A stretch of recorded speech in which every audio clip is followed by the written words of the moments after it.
diving in where the world collides. Culture's calling, it's a crazy ride. Music's pumping, food's on the plate. We're vibing here, let's celebrate. Echo and essence, we keep it real. Talking about the way we feel.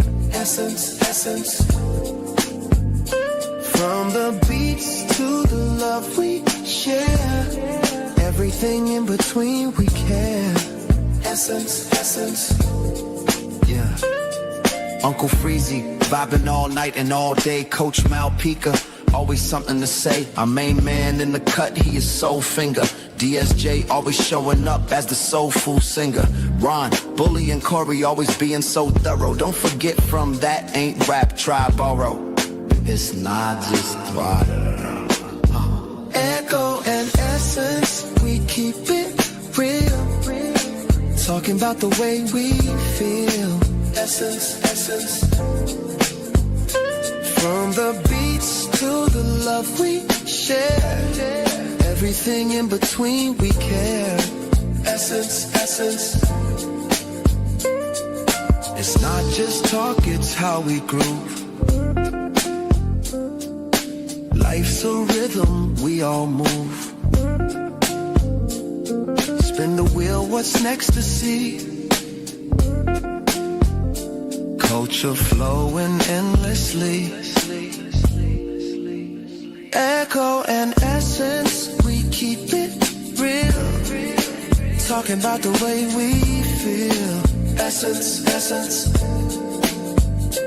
From the beats to the love we share. Everything in between we care. Essence, essence.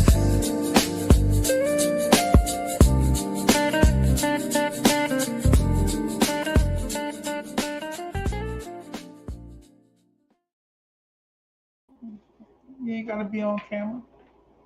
Shit.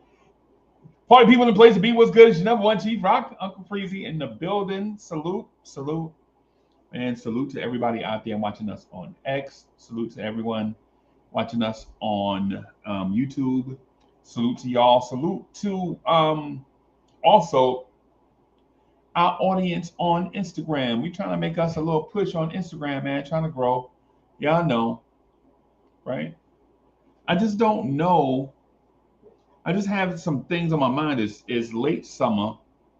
It's late summer, and I have a few things on my mind that I'd like to talk to you guys about. I'd like to include you guys in the conversation. I would love it if you would comment and put your suggestions and such, you know, so that we can kind of continue push this conversation forward. Tonight, man, we're gonna dive a little bit into conspiracies, right? Dive a little bit, and so I'm gonna say allegedly a lot, just to make sure that we protect, you know, ourselves and the channel and the people that are involved. We'll say allegedly because when you don't know for fact if something is true, you can't make it as a statement of truth. But what I do know, or do feel confident in, the dinosaur theory, the dinosaur thing. There are a lot of folks that have been telling me and basically outlining things of fact like dinosaurs existed. I just can't wrap my mind around something that big having existed and is not here today. I just can't. I just can't. And I'd like to get y'all thoughts on that too, by the way. Like, am I a crackpot tinfoil hat wearer? Probably.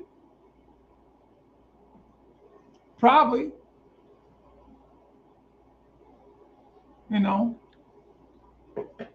probably. But I mean, I don't know, man. Some things okay. So let me outline where I think the conspiracy theories and things start. Um, I do think there has been some level of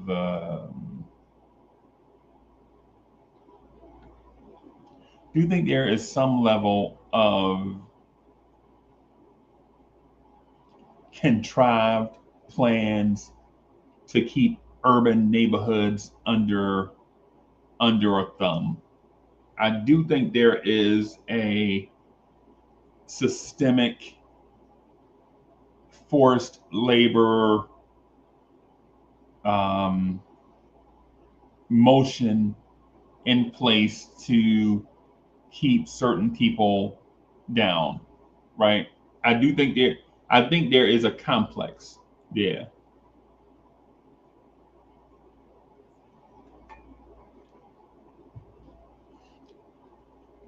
I also believe that there is a deep state type scenario that is involved in maybe religions and things of that sort to keep people sorted, to keep people from thinking about big picture stuff.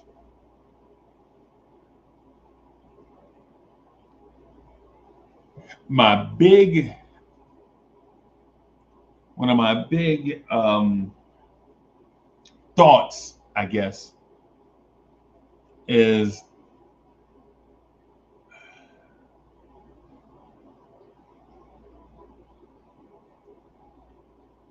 how do I phrase it? How do I phrase it without sounding like a crackpot? Um, I think there is a deep state, and I do. There is a. I do. Yo, Is a what? Hey, Charbro is in the building. Salute hey, Charbro, everybody. what up? What's Yo, good? if you hadn't seen That Ain't Rap podcast, make sure y'all do so. Subscribe to the channel because if you missing out on the content, you probably the square in your social circle. Make sure you check out the Dead Ain't Rap podcast so you'll be in the know how to walk, talk, act, correspond, dress, how to move, how to wave, all that, how to be swaggy, all that. Dead Ain't Rap podcast. Make Yes. sure you check that out. Try what's good, bro? Chilling, man. What's up with you?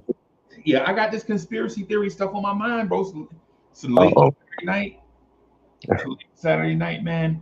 And I feel like I have to talk about the deep state. Uh, what what conspiracy we starting with? Since you're here, I was trying to navigate around it, but you know what? I'm Uh-huh. gonna, I'm gonna just get straight to it, bro. Uh-huh. I think these rappers that get unalived, Uh-huh. I don't think it's all the time street gangsters, bro. So you feel like it's hip hop police or something? I think it's bigger than the hip hop police. I think the hip hop It's police is more like ICE, if you understand the comparison. right. Is it the government? I mean, I Clearly, be I uh clear, but not the United States federal government. I think it's more like shadow government type. mhm, You know what I'm saying? right, Like I don't know if y'all recognize this word, but there's a word called eavesdroppers, right? right, right, Eavesdroppers, right? And it don't mean ear hustlers like we think it means. right, Like eavesdroppers legit means when you have secret meetings where you try to hide information from some people, right. they sit outside your walls and listen. They sit by the eaves and listen to see what they can glean from the conversation that has to happen inside. Hmm. And so I think there is I think it's some of that in religion, Right. right? Like if you notice, Fritz Alcindor is in the building. I don't know if Fritz encounters this or not. I know I've seen it with my own eyes, and maybe you have too.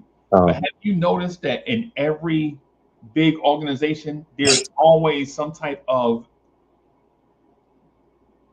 beef within the organization, like people don't agree? uh, And so I was told about 20 years ago, there was like, yo, sometimes there's an industry plant that's put there to keep dysfunction going. right, Because you can't move forward without being on the same page, so to speak. right. Well, I mean, with our culture, you got to expect that because it came from the streets. It grew into a $1 billion industry now, and there are forces out there, I believe, that don't want to see it get to another 50 years and prosper. You know, and if they can't control it, what's the next best thing for them is for them to destroy it. Right.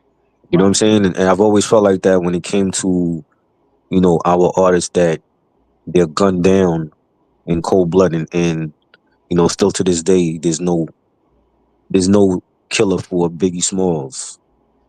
You know, Big L gets killed in '99. There's no killer for him, and Right. but even with Easy E's death, people scream conspiracy, and maybe he really didn't die from AIDS. Yeah. You know what I'm saying? So I mean, when you have the hip hop police out there, I heard about the hip hop police back in the '90s. You Right. know, the a task force that was going around and following certain rappers. You know, there's a incident that happened with Brand Nubian.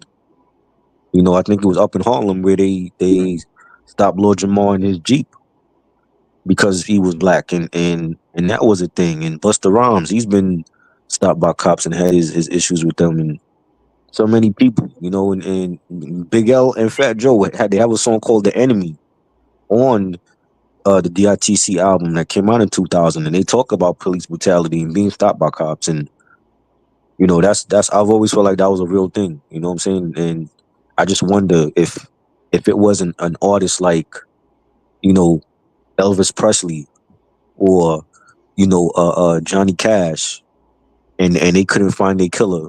What if what would be done? What measures would they take to find out what happened to them? Two things to that. Two things to that. For one, I kind of disagree with you in the sense on hip hop prospering, but Um, not in the sense that you think.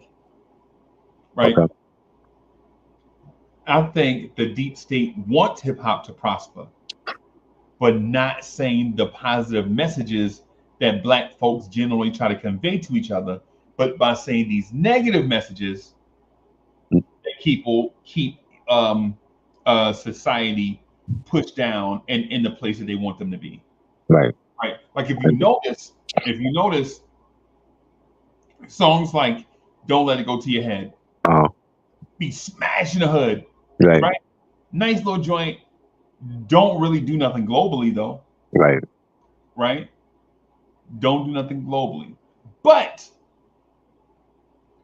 a song like Shake Your Ass that come hmm out around the same time, you uh, can't keep it off the radio.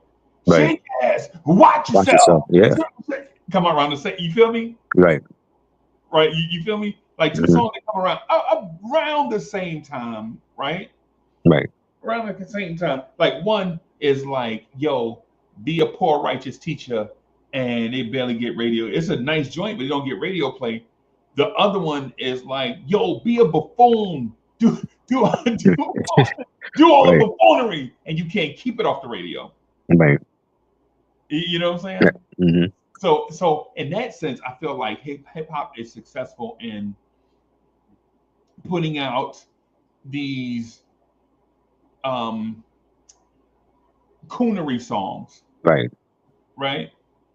But the songs like the subtleties of "I Left My Wallet" in El Segundo, Uh, right? The subtleties of it, like alluding to a certain thing, just like alluding to like these small things, like Tribe Called Quest alluded to a little stuff. I think they were ahead of their time with the subtle messages. Right. right?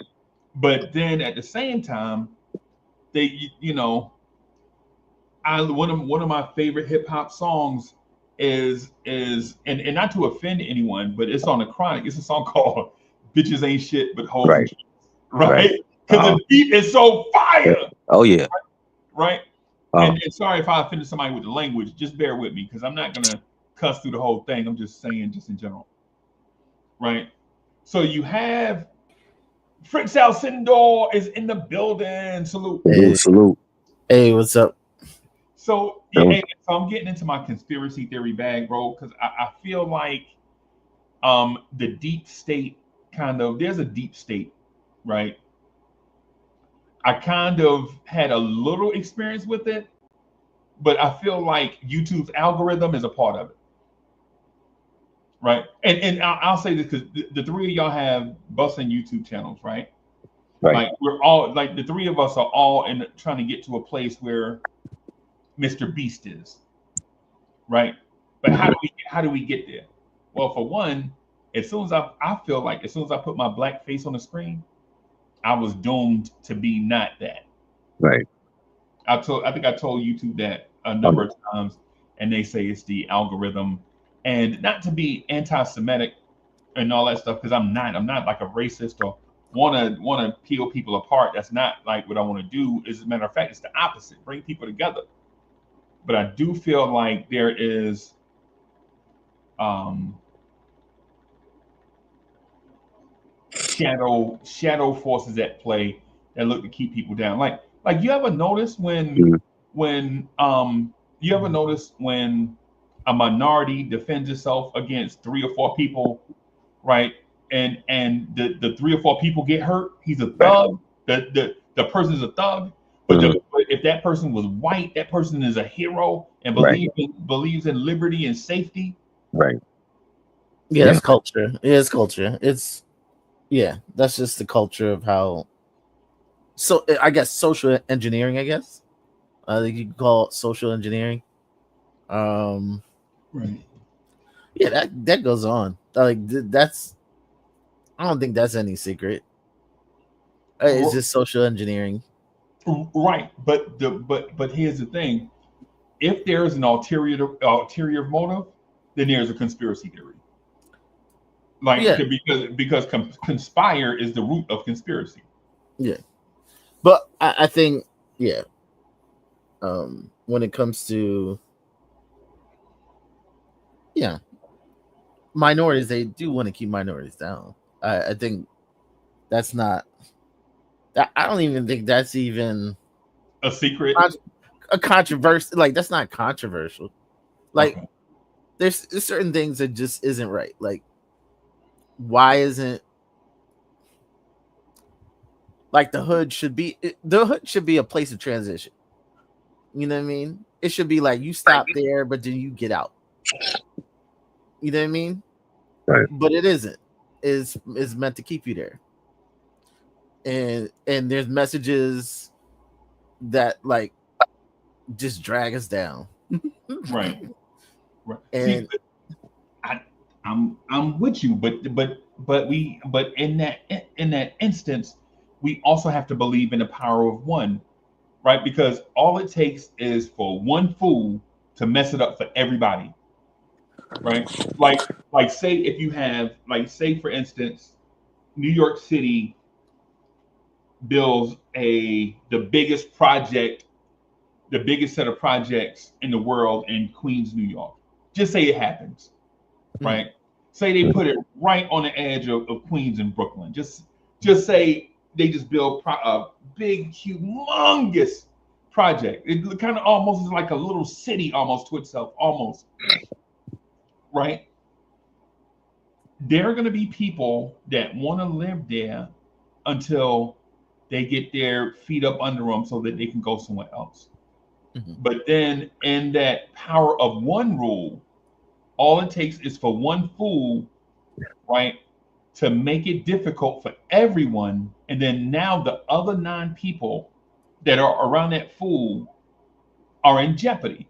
Like that one fool will now have people protecting themselves against the fool, So if the fool impacts them, they can defend themselves and impact back. And then some of them pretend to be that fool in order for the fool to leave them alone. And so it's like a crabs in a barrel type thing, right? When in essence, you just wanted a safe place to live and raise your family and things of that sort. But if there's that one person that's there, it's going to negatively impact the other nine. Now, in the other nine, there may be people that are positive and want to protect themselves against the deep state and that one fool, right? But then the deep state sees that one fool seeking it, and then the deep state puts in another fool. And then now you get this thing where you go from just wanting to be safe and raise your family to just, I mean, not be safe and raise your family. You go from being upward bound and believing in upward mobility to you got to protect yourself by all means necessary, right? Yeah. And so it's like that domino. All it takes is for one domino to fall on everybody else and then knock everybody down. Yeah. Well, I don't know. I think that's why they, introduce drugs into the community to bring it like I and I don't that's not what they found that out when in the 2000s that they introduced drugs into the community. Yeah, Rick Ross. Yeah.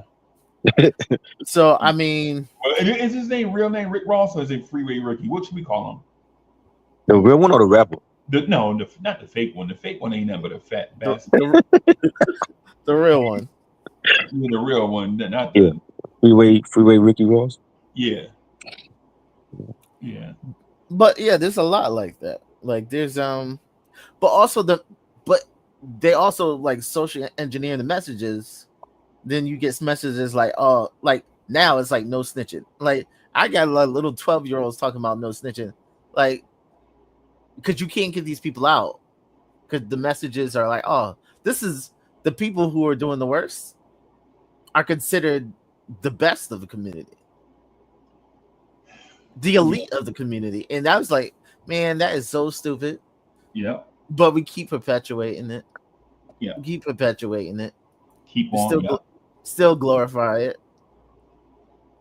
We glorify. Now, I don't know why it's in human nature to glorify violence, but we do that, right? Because even when you guys were little, even when I was little, I'm just saying the three of us, for example, even the people in the chat watching, when we were little, we used to see stuff like them versus us versus them, regardless of what it is. Cowboys versus Redskins, right? Cowboys versus Indians, cops and robbers. You used to see all of it's always us versus them, right? They used to give you this. Try. Do you remember when legitimately you could get guns and stuff for Christmas? Remember that? Yeah. Not real, but I'm talking about BB gun. Yeah, Oh, yeah. yeah, Water guns. Yeah. yeah. Mhm. You used to get toy soldiers for Christmas. Remember the toy Super soldiers? Soaker. Remember the Super Soaker guns? Yeah, I yeah. had those in the 90s. Yeah. Yeah, man. All of that, man. You know what I'm saying? But for Christmas, you rarely got stuff talking about friendship. Right. Well, I don't know. this could be like a deep conversation, but I'm just like I'm ready for it, bro. Okay. Take time, bro. I don't know. There's certain things about certain messages I hear now. I'm just like, yeah, that's weird.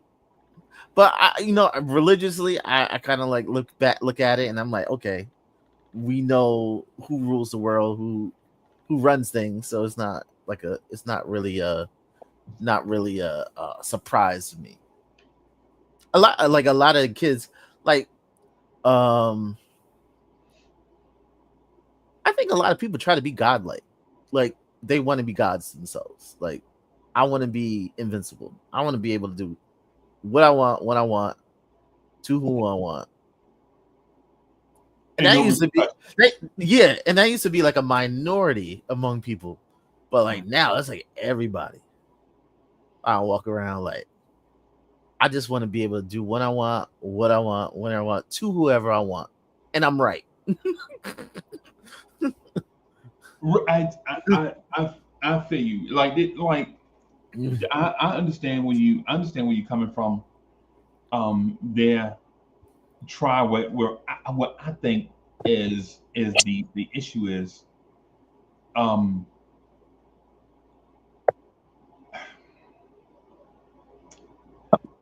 I believe the information and all we need to be a successful and harmonic society globally is out there. I think I have access to it, right? Right.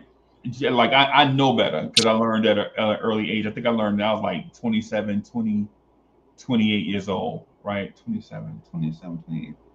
The thing is, though, even when I was walking my path, there were people on the path that only wanted that knowledge so they can show it off and not believe in it and dispense it, right? Like Fritz, you ever been around somebody? Oh, you're the perfect person.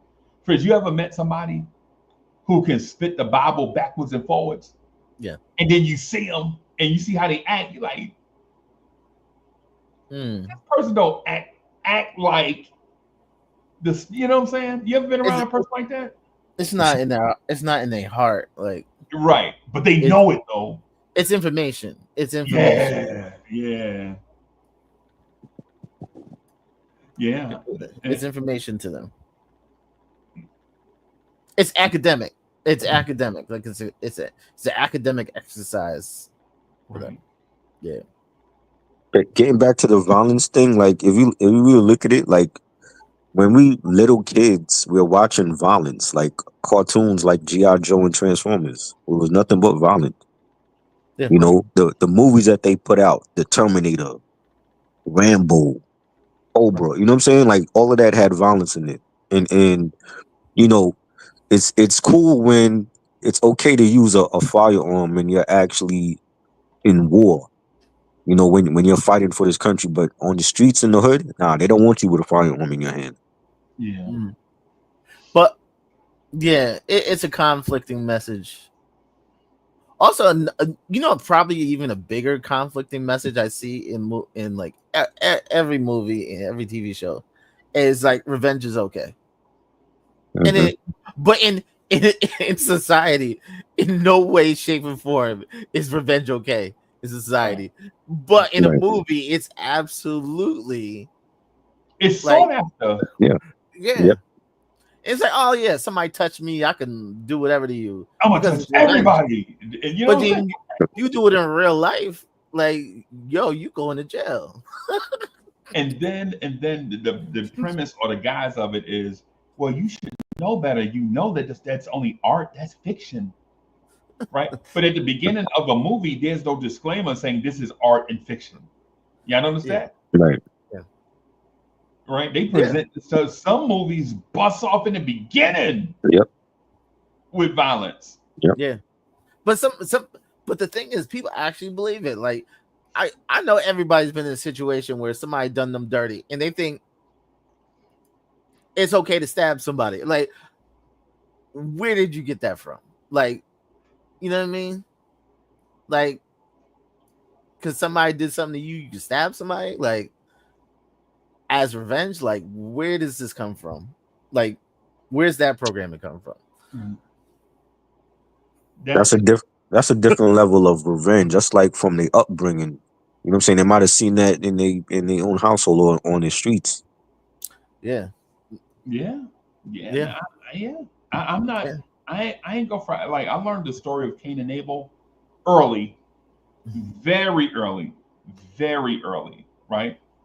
Like the story of Cain and Abel. If you don't know it, that's cool. If you know it backwards and forwards, it's cool, right? But the thing about it, the brass tacks of it is one brother killed another. Basically, when it comes to when it get down to brass tacks, that's what happened, right? Regardless of who was preferred, who did the crime, who was innocent, it all that when it comes down to it, one brother slayed another, right?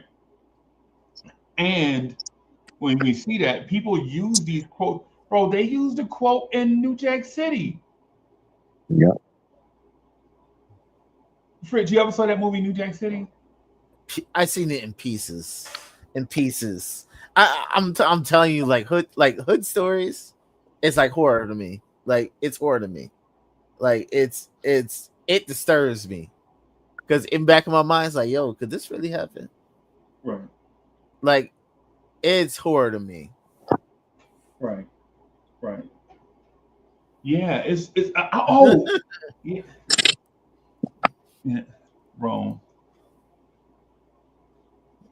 Yeah, bro. Yeah, man. Hey, salute to Doc Woods. Salute. Thank you. You want to be on camera? Okay, never mind. That was the smoke. It just came from out of nowhere.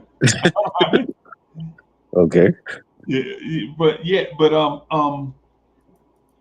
yeah, and I don't. I think this is deep state stuff. I don't think it's a deal where it's like a natural thing. I think we are trained. I think we're being trained at an early age to be natural born killers, so to speak. Mhm. Right? Like some of the stuff that we learn, our patterns and behaviors, is less about sharing, industriousness, um,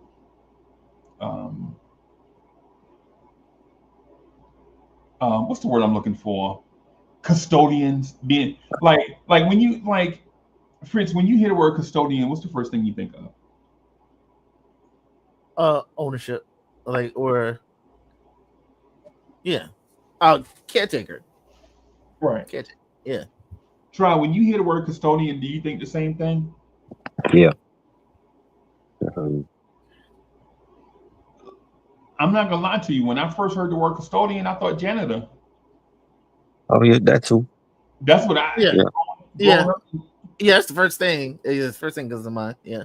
Yep, I thought janitor. Like, hey, oh, he a custodian, man. He probably just be cleaning toilets all day, right? Stuff like that.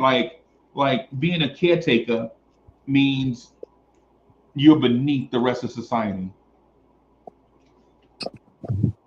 And but why is that though? Because people rather, I don't know. Society tells you you need to be a boss. Like Right, you need to be over it all. right, You can't be part of the Overload. puzzle. You can't be part of the puzzle. You gotta run the puzzle. right. You know what I mean? You know what? One of the things I always challenged, and I know black people are gonna try to run me off the internet when I say this. Hmm. I think the worst thing that black people share with each other is that um, we are kings and we all come from kings and queens, right? I think that's one of the worst things that black people tell each other and share with each other, right? Because it puts you in a king's mindset Hmm. of certain things are gonna be beneath your standard. Like Hmm. I'll never work for a dude told me, man, I'll never work for $27 an hour. Is you crazy? Hey, brother. Hey, I got bills to pay. Hell yeah, I work for $27 an hour. Right. If I Hmm. need to, Yeah. right? Like we have this like kingly like I rarely hear other races speak about how they are kings. Hmm. But us, we speak about we are kings and we don't behave like royalty. Like how did the two go together? How did the two go together? But then you get a pauper's result. Like how are you a king but you live like a pauper? Yeah. That's what I think. That's where the hustle comes into play because people, not everybody is built to have a boss over them. You know what I'm saying? And you know, when you hustling, you gotta do for self and get yours by any means necessary. You gotta be your own boss out here. So That. you know, Yeah. Hmm.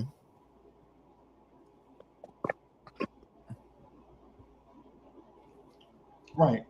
Yeah. Yeah, Yeah. I understand that, but everybody has a boss, bro. Mm-hmm. Yeah. Some people are fed up taking orders from their boss. I know people that they tell me all the time, like they fed up with their boss. They want to curse their boss out. They want to quit their job, and you know, some people ain't built for that, or it come to the point where the they have anxiety, and then it just built up to rage, and they end up, harming their boss or whatever. So Yeah. I just think that, you know, there's people that's driven to be their own boss and get it by how they could get it, and there's other people that's not. But at the same time, they don't do it right though, Right. because if you're gonna if in the true sense, if you're gonna be a boss, you're gonna work harder than everyone else. But they want it easy, and Right. and that's the problem with some of those mentalities. Is like, I'm gonna take the easiest path to get that title, and some of the easiest path ain't good. A good boss is a good boss is someone who takes care of everyone else. Takes care of everyone else, not rules everyone else. Like, and being a boss is a lot of responsibility. And that ain't for everyone. Because if you ain't good at being a job, you're probably not a good boss. You know what I mean? Right. If you Yep. can't if you can't listen to other people, you're probably not a good boss. Is there a difference between being a leader and being a boss? Yeah. Oh, yeah. Yeah. You could be in a company, you could be a leader and not a boss. Yo, I love this. I love this comment right here. With the most commonly prescribed drugs and television on your phone, they can hypnotize you. That's a mind control triple threat. That's part of Dark Woods. That was a part of my conspiracy theory. One of the things I was going to get to probably in about once we had got the conversation going. It's the tag, the tag on you. Like people used to tell me, man, they're gonna put a microchip under your skin and blah blah. Blah. They don't have to, bro, because you got a cell phone. Your cell phone is better than a microchip. A microchip, you need to have servers and all this kind of. If you have a phone and you are actively on your phone, like you make major purchases on your phone, Yeah. you watch certain things on your phone, you have your personal identifiable data on your phone, like your Mm-hmm. name, your phone number, your address, your this, your that, on your phone, you can be tracked, right? So the thing about the phone, and I know we see it in all the movies, like Enemy of the State. Y'all ever saw anybody ever saw that movie, Enemy of the Classic movie. Yeah. I love it. So when you see like movies like Enemy of the State, where you could be tracked by any type devices, anything could be hacked, and view your like if you have a camera phone, they can hack into your camera phone and view your apartment, view your house. If you have a Ring doorbell, if you have Alexa, anything, it can be hacked. People can view your house, watch you 24 hours a day, and you don't even know that your privacy is being. So I was going to talk about that was one of my conspiracy theories, but But since Darkwood stole the show. but I don't even think it's that deep. I don't even think it's that deep. Like, um no, you know what? I was I was viewing something, and they were talking about the social engineering of like your information in social media. And they're like, I don't need to know who you are to know who you are. And it's like, if I visit these 20 sites and I know you're between the ages of 20 and 30 years old, they can break you down to so many categories that they can social engineer you. Like, if I show you a certain type of message, certain messages, I can lean you to a certain way. I can get you upset about something through how much information they have on everyone. They can social engineer they can social engineer a lot of things over time. Who's responsible for that though? Oh, there's a lot of people. I'm just saying. This, allegedly. I'm not saying. I I'm not, mean, but I mean a lot of people. I think there's, like you said, there's forces at bay. There's a spiritual aspect to this too. Like things aren't going to get better. There's no there's no getting better. I think there are some. I think there are some entities you can point directly at. Yeah. Right. You can. I'll give you an example of how people have gotten mega rich right beneath our noses, and we don't even understand why we've gotten or how they've gotten rich, and we've stayed in a steady march. Mm-hmm. Facebook. Oh yeah, absolutely. Facebook. There's so much All information. all your big data, everything. Man, think about this. Your name. Think about all the stuff you have to put in, give Facebook in order to have a Facebook page. And then they track all your likes and dislikes and shares. Yeah. So if you like something, they know it. If you dislike something, they know it. If you share something with somebody, they know it. Right? And imagine billions of people, you know, billions of people's personality, where they are. They're like, yo, turn in your location so your friends will know where you are. Mm-hmm. Nope. Why? Turn it off. Yeah. Why?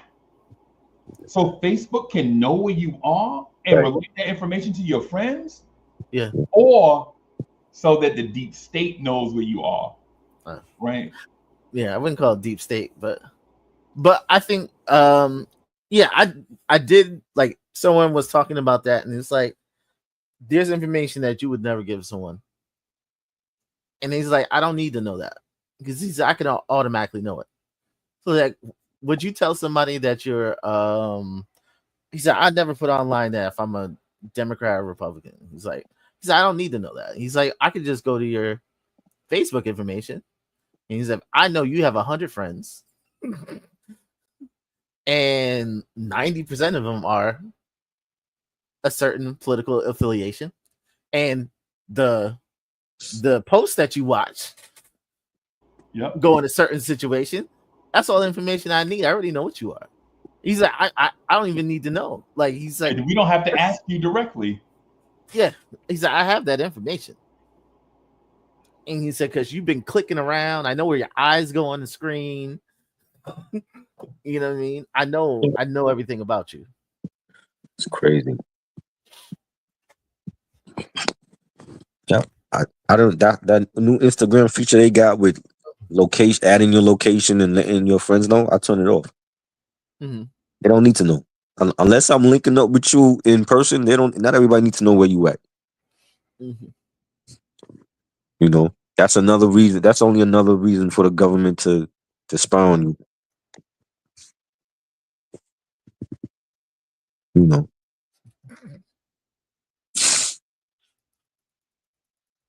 Darkwood said it is the deep state. They recruited me because of my background in education, but what they wanted me to do, I wanted no part of. Wow, Yep. it's crazy. It exists, bro. Yeah. And my belief, like, I'll say a part of it. I can't say, so I'm bound by a thing to not say a thing. So I'm not gonna get too deep into it, but I've been in places where um, the minds of certain neighborhoods are molded by one person's ideals. That I know to be true, right? That I know to be true. Like, um, can I make, like, I'll say it like this: can I make 100 black millionaires through the drug game that will in turn make 400 billionaires across the planet? Absolutely. Right? Absolutely. Because those 100 black millionaires, they're disposable. They're only going to be temporary millionaires. We'll let them do it for so long, then we'll catch them, throw somebody up, then put somebody else in the same line, and they saw such and such made it, and they think they learned from such and such mistakes. The whole time, we spying on everybody. We letting the most prosperous ones get further down the road. As soon as somebody is a um, threat, next thing you know, flashbangs coming through the window, kicking in the door, dragging people out, you know what I'm saying, paddy wagon. And then you see people in their mug shot like, you know what I'm saying? Like these things, man. Like, Oh no, I learned that in 6th grade. yeah, We had what you call it? I had some good teachers, and they had the feds come through. They had the feds come to the We had U.S. Marshals, and for the day it was the U.S. Marshals, and U.S. Marshals came through, and he had like a good old speech, and he's like, you know what? He's like, you know what? Some of y'all drug dealing, and he's like, you know what? We already know. And he's like, don't worry about it. He's like, most of y'all ain't got nothing. I don't want to bust you. He's like, y'all ain't got nothing for me to take. He said, but once you get to a certain point, that's when you got our eye. Like, that's when we care about you. And when you got enough, or you got enough influence, that's when we're gonna come get you. Wow. Like, this is 6th grade. He's That's like, crazy. yo, he's like, you little, you little man on the street. He's like, we don't care about you. We really don't care about you because we can't take nothing. We gonna lock you up. ain't enough room for you. We'll let He said, you. you ain't got no Corvettes. You ain't got nothing we want. You ain't got no information we want. You don't got nothing. You got nothing I want. He said, but once you get big enough, then we're gonna come for you. Right. Right. And he said, don't think you getting away with nothing. He's like, believe me. He said, everybody talks. Like, he said, believe me. Don't think you getting away with anything. Right. Right. Yep. Yep. That's one of the conspiracies, man, that I believe in, man, because I don't think it's um a fake mumbo jumbo pipe dream Hollywood movie type thing. I think this is real, right? Mhm. Like you know, um, when I heard the state of Maryland kept account of the number of black male seventh graders, so they'll know how many prisons to build in the future. I think that's real. Those numbers that's fact. Like states legit. How many black seventh graders in your state? Okay, so we need to build two more prisons because by the time they get to a certain point, we coming for them. Yeah, And while it's ugly data. It's like, it's the ugly data. It's like, it's true, but people don't want it to be true. But it's kind of stuff. Yeah, it's ugly, but that's the data. right, But because they built you that way, they built you, they programmed you in such a way right, that we know a certain amount of these people are going to act out because that's the environment we put them in. right, right. Yeah, Mhm. yeah. I for a long time, and I know this is not going to be a popular take. I'm going to say it anyway. I always felt like BET was down. I think I always felt like BET was a part of it. Yeah, Mm. it wasn't owned by a black person anyway. Yeah, it's what did Bob Johnson sold it to Viacom, right? Mm-hmm. Yeah. But Yeah, it wasn't it, but like MTV was like owning them or something. and Yeah, yeah, it's Viacom. Yep. I Yeah. think all three of them was owned by the same person. VH1. Yeah. Yeah, yeah.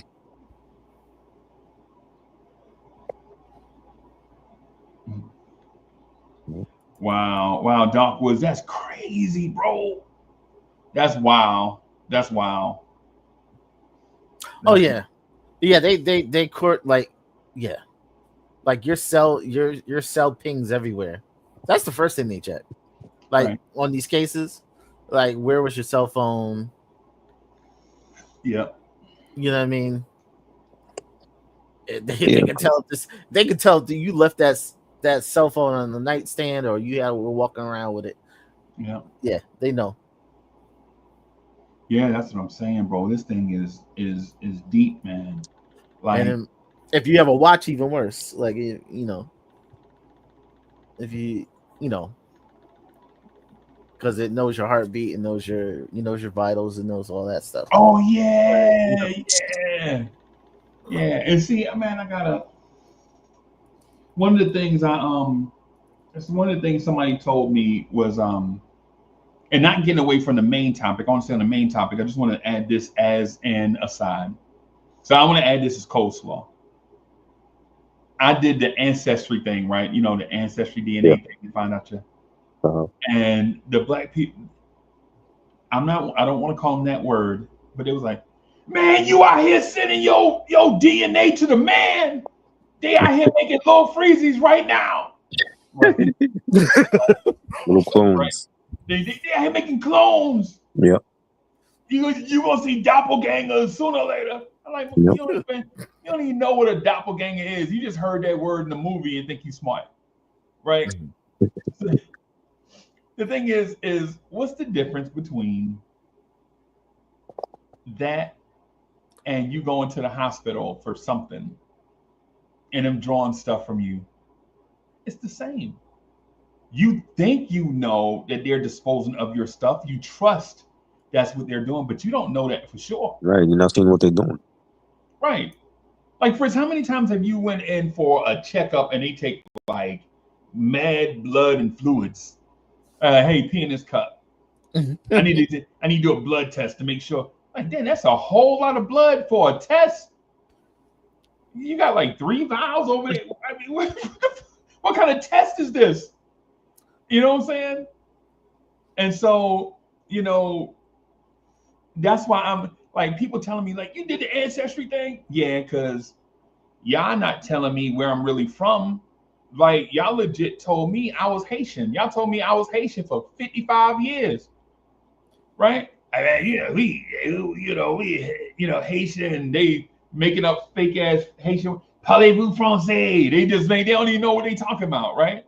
Like, yeah, we Haitian. And then you come to find out, you know what I'm saying? Like there is no trace of Haitian ancestry. Then they skip. You know how they say, well, you know, they don't check for the Caribbean in there. It's just for it's just for other countries and whatever. And I'm like, okay. So maybe we Haitian, maybe we not. I don't know for sure.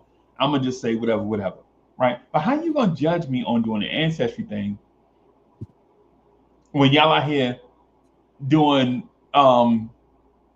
your analysis for your job? You doing a piss test for your job. You don't know what they doing with Yeah, your they stuff, do. Yeah. right? it's in your health record. It's in your health record. I'm talking about. I'm not talking about that. I'm talking about the samples. You know, Yeah. I'm saying yeah, it's documented, but I'm talking about the samples. Like, where are these samples really go? Like once they test your blood, what do they do with it? They actually toss out. I worked in a hospital. They toss it. Yeah, they toss your blood away. Yeah, the vials that it's in after they test it. Yeah, it goes in bio waste. Yeah, Bound, hey man. I worked at a hospital one time, but I was doing security, so I wasn't doctor nothing. I was just like the security. I was like working at the middle school, working at the hospital, doing security on the weekends, and selling life insurance all at the same time. So I didn't know nothing. I didn't know about what they do with your stuff. My personal thing, I just saw a movie, Fritz. I just saw a movie last year where they said they don't toss your blood, they keep it. They keep now, and I know this is science fiction that I was watching. Mhm. It's not science fact. But the fact they made it so real made me wonder if this is real.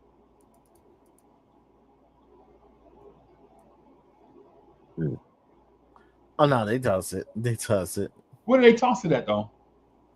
in the waste. There's companies that take care of it. Like they throw in the bin.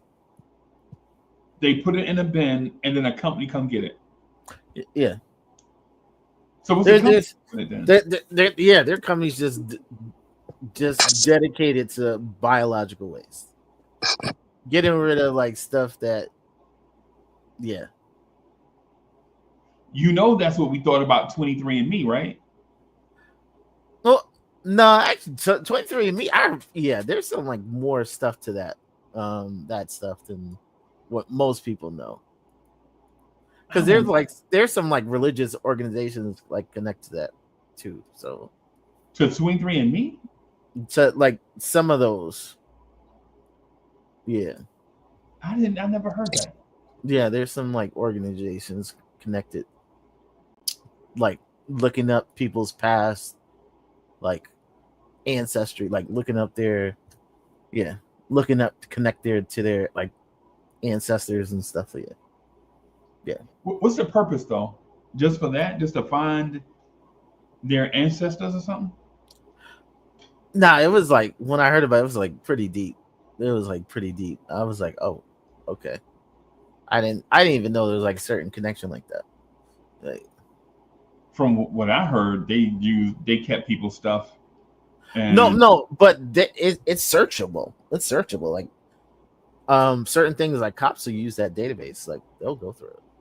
yeah, They'll go through that. They'll go to that database to find a crime. Yeah.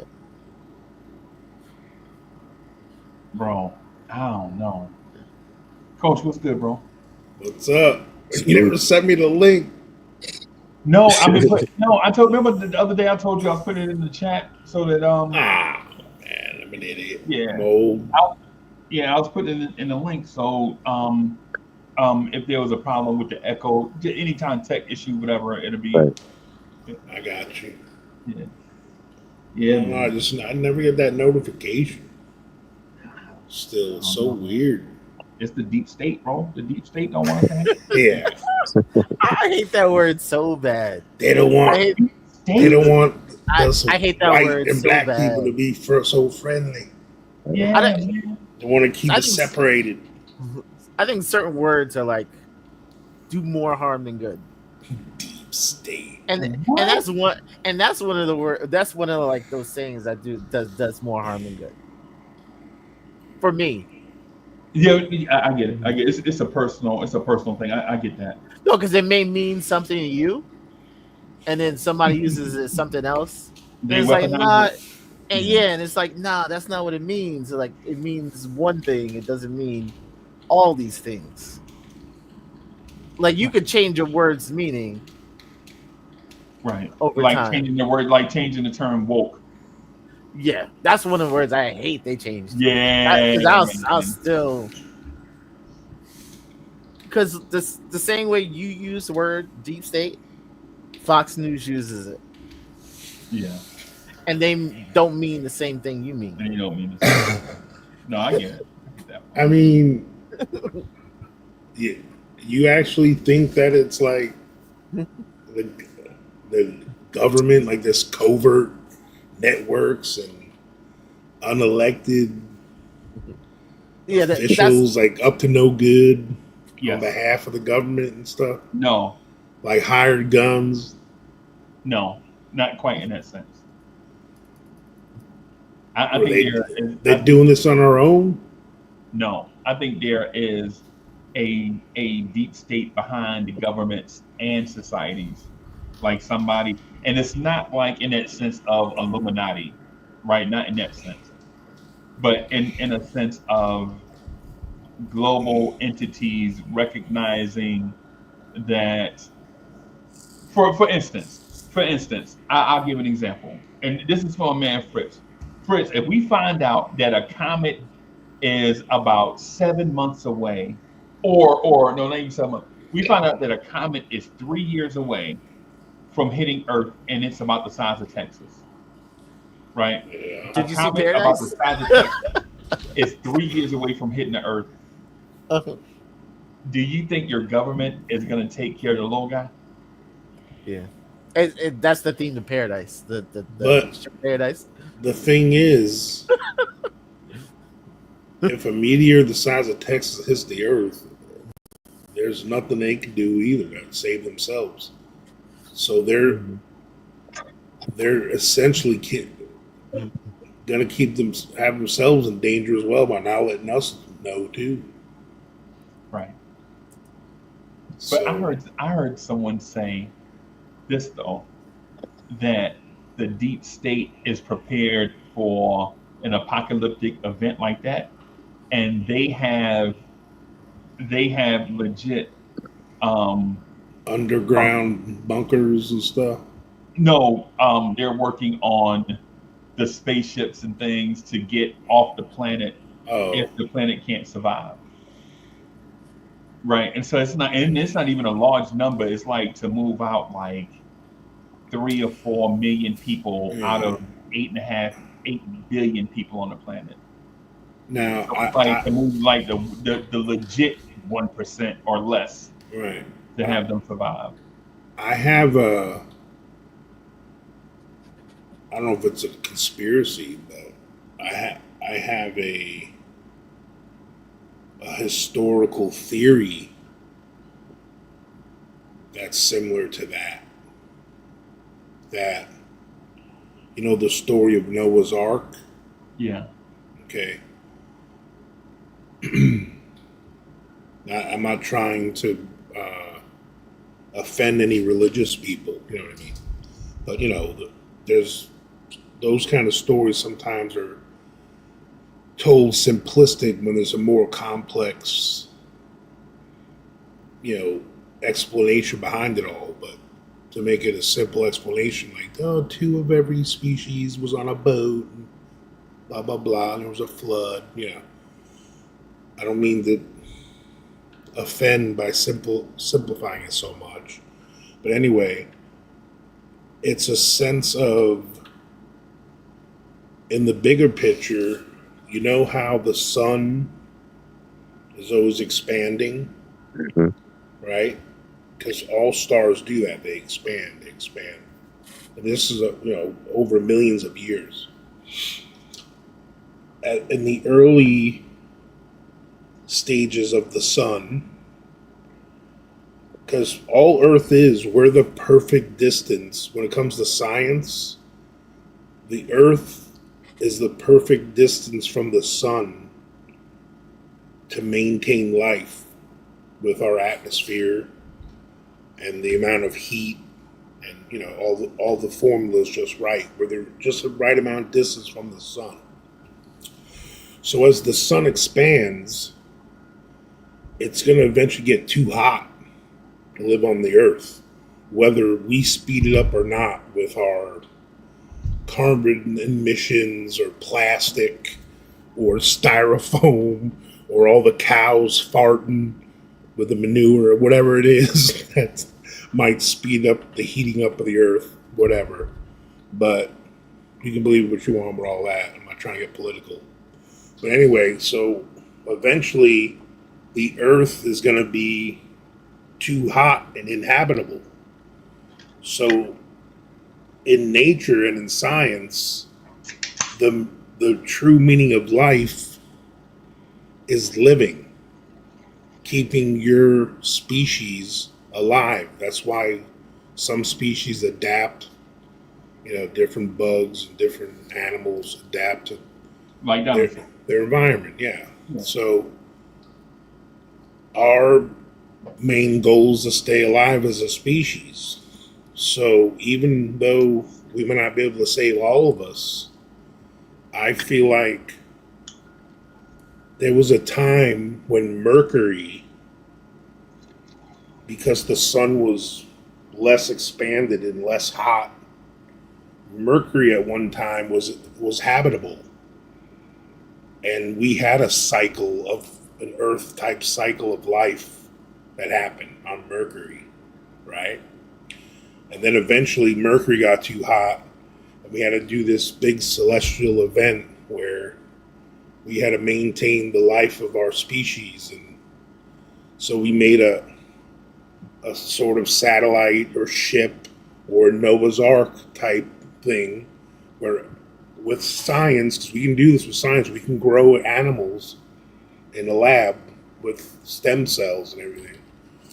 You put all those in a capsules and test tubes, and you send it to the next planet over, which is, at this point, it was Venus, right? So then Venus, all that releases and the whole cycle of life happens on Venus. And then fast forward, then Venus got too hot, and now we're on the Earth cycle of this. And now we're working on eventually going to Mars. This is like that millions of years, thousands, I don't know how many years. But it's just this weird, You're talking about billions of years. Yeah, I mean, it could be, I don't know. You know what I'm saying? So, same thing like you said, if it happened to be a fast forward thing where it's an apocalypse situation, where we ruin our planet because of nuclear bombs or we have a nuclear war, we might have to do that. Take all the living matter that we have that we can bring with us to Mars, try to make that habitable. But it won't be you, bro. It'll be those that's paying for those ships. Yeah, well, Yeah, it'll be those Elon and that 0.01% that you pay help to put into the pool to have these ships built, basically. Yeah. So I'm not saying that. There's a cartoon movie called Titan AE. I saw it. Bro, that's basically what that is. That it's almost that same concept. Like that Titan AE ship kept humans as a race in the universe alive and all their stuff on Earth. So it was like a new Earth, But yeah, I mean, did you guys touch on the alien stuff yet at all? No. Let's say right where you at, like what you were talking about. Yeah, that's one of the things that I feel like is an understated thing. Like from about 3 years out, that'll be enough time for countries to stop what they're doing and focus all their manpower on stuff like building ships to get you out of harm's way. Right? That's about what time. Because how long does it take to build a warship? About 5 years. You- Like the big aircraft carriers, it takes about 5 years of Yeah. manual labor, right? Mm. Yeah. Reason, Yeah. you really didn't see Paradise season 1? No, what is Paradise? What is that? It's a show on, seriously, on Hulu. Is it a religion show? Because I don't watch. No, it's a show called Paradise. And literally, what you're saying is the theme of the show. No, I ain't never seen it before. I ain't never seen it before. It's a great show though. It's a great show. Yeah. Yeah, But yeah. they had 3 years to the 3 president exact moved- years, like I just said. Yeah. No, Oh, his- no, it was no. His dad. How? Chris, they did 3 exact years, like I just said. 1, 2, 3. I think in the show it's probably 5 years, but his dad knew for 15 years. But it's crazy. But you'll love the show. It has probably the best episode of television I've ever seen. Okay. Yeah, that's one of the things, man. So I believe that there are, and so one of the things that one of the things that scares people, like the terms that scare people when they hear these shadow organizations, is when you hear terms like New World Order or Illuminati. It gets people thinking, people afraid of the dark, basically. Like they're afraid of something that they can't control or go hold accountable. right? Like you can't like these entities that kind of work. But man, I heard Donald Trump say when he was running for president, he was like, yeah, there's these shadow organizations. They have these shadowy people that come in with the protesters and they start rioting, and the peaceful protests turn into a riot. And when he said it, I was like, bonkers. And then when I thought about it, I don't know if he bonkers on that. No, he's playing. He playing with people. Yeah, I mean, I don't know, bro. I He just playing with no, but in the way he's playing with people. He's playing with people. You ever see The Dictator with Sacha Baron Cohen? no. I see. Bro, I saw that. you got to see it. I That mean, was so hilarious. there's this. You can probably see the clip a lot, but there's this clip where there are a bunch of UN officials and mostly US people were there. We're talking to him, and he's like, "Why you so against dictatorship? It is so good for your country."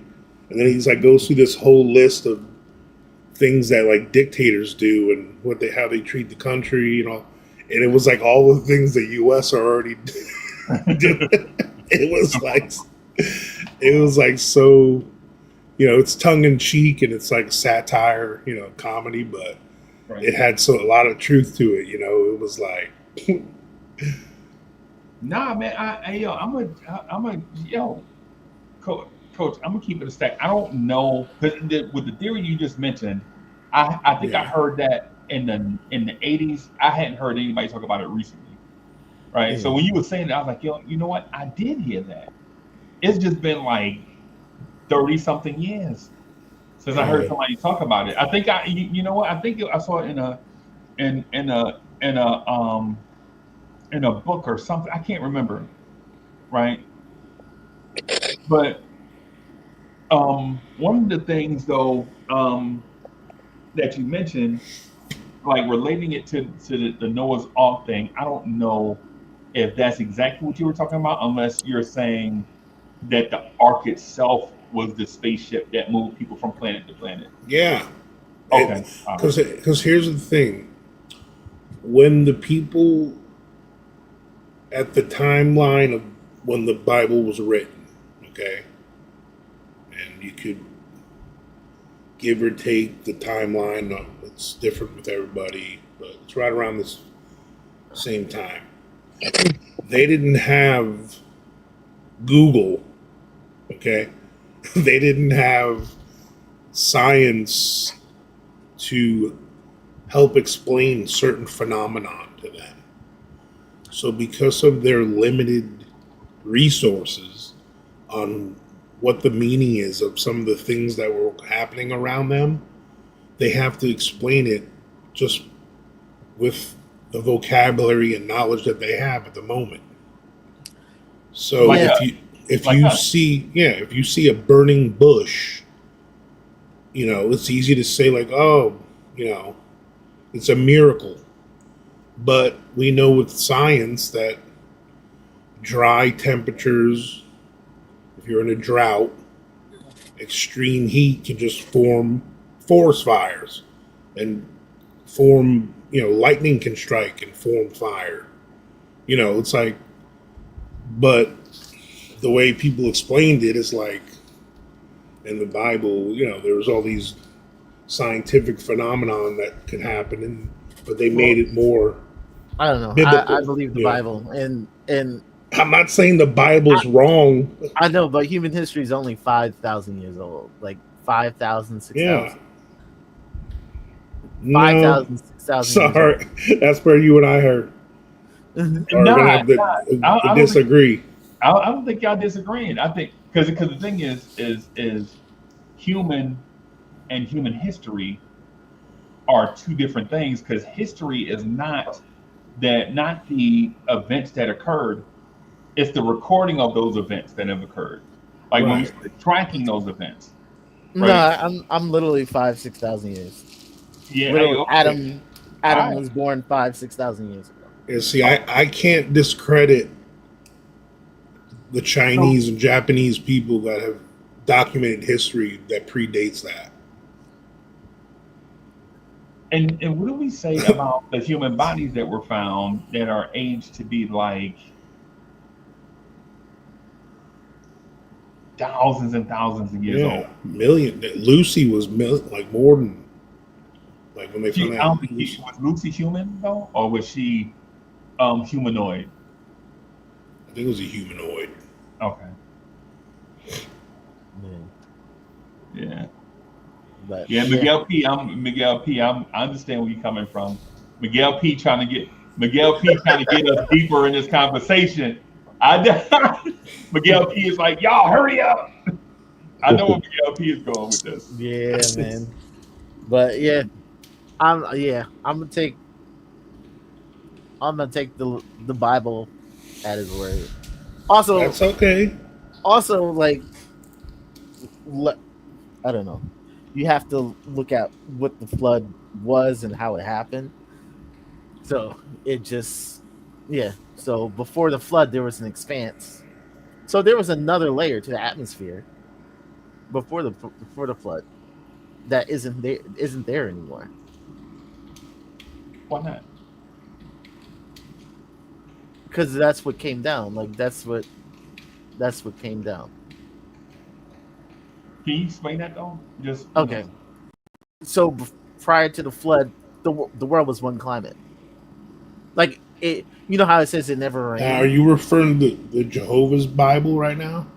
That's the Bible, like everyone's Bible. Well, to you, but I know, but it's not my everyone's Bible. But I get you. If it's the I don't King have a James, Bible. but so if yeah. it's not your Bible and you don't have one, yeah, it's the Bible. It's not that I don't believe in the Bible. I don't. I don't trust man.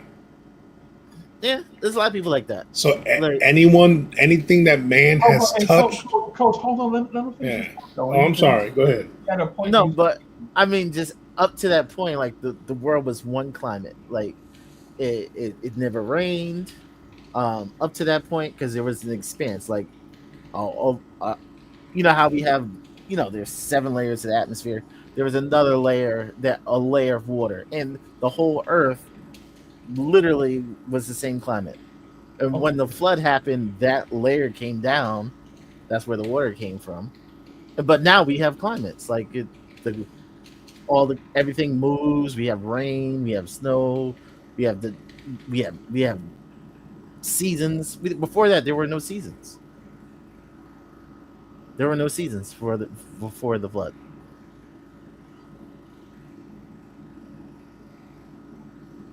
Like, this is new to you, Freezy? Yes. Really? Yeah. I'm not saying. Listen, I'm not knocking your stance or coach's stance. Okay. I'm listening. Okay. I'm not judging. But so in the Bible, and it says, like, when they came out of the ark, there was the rainbow. Before then, there was no rainbow because there was no rain. Like that there was. Yeah, so there was never weather before this flood. No, like the Earth didn't have any cycles of weather.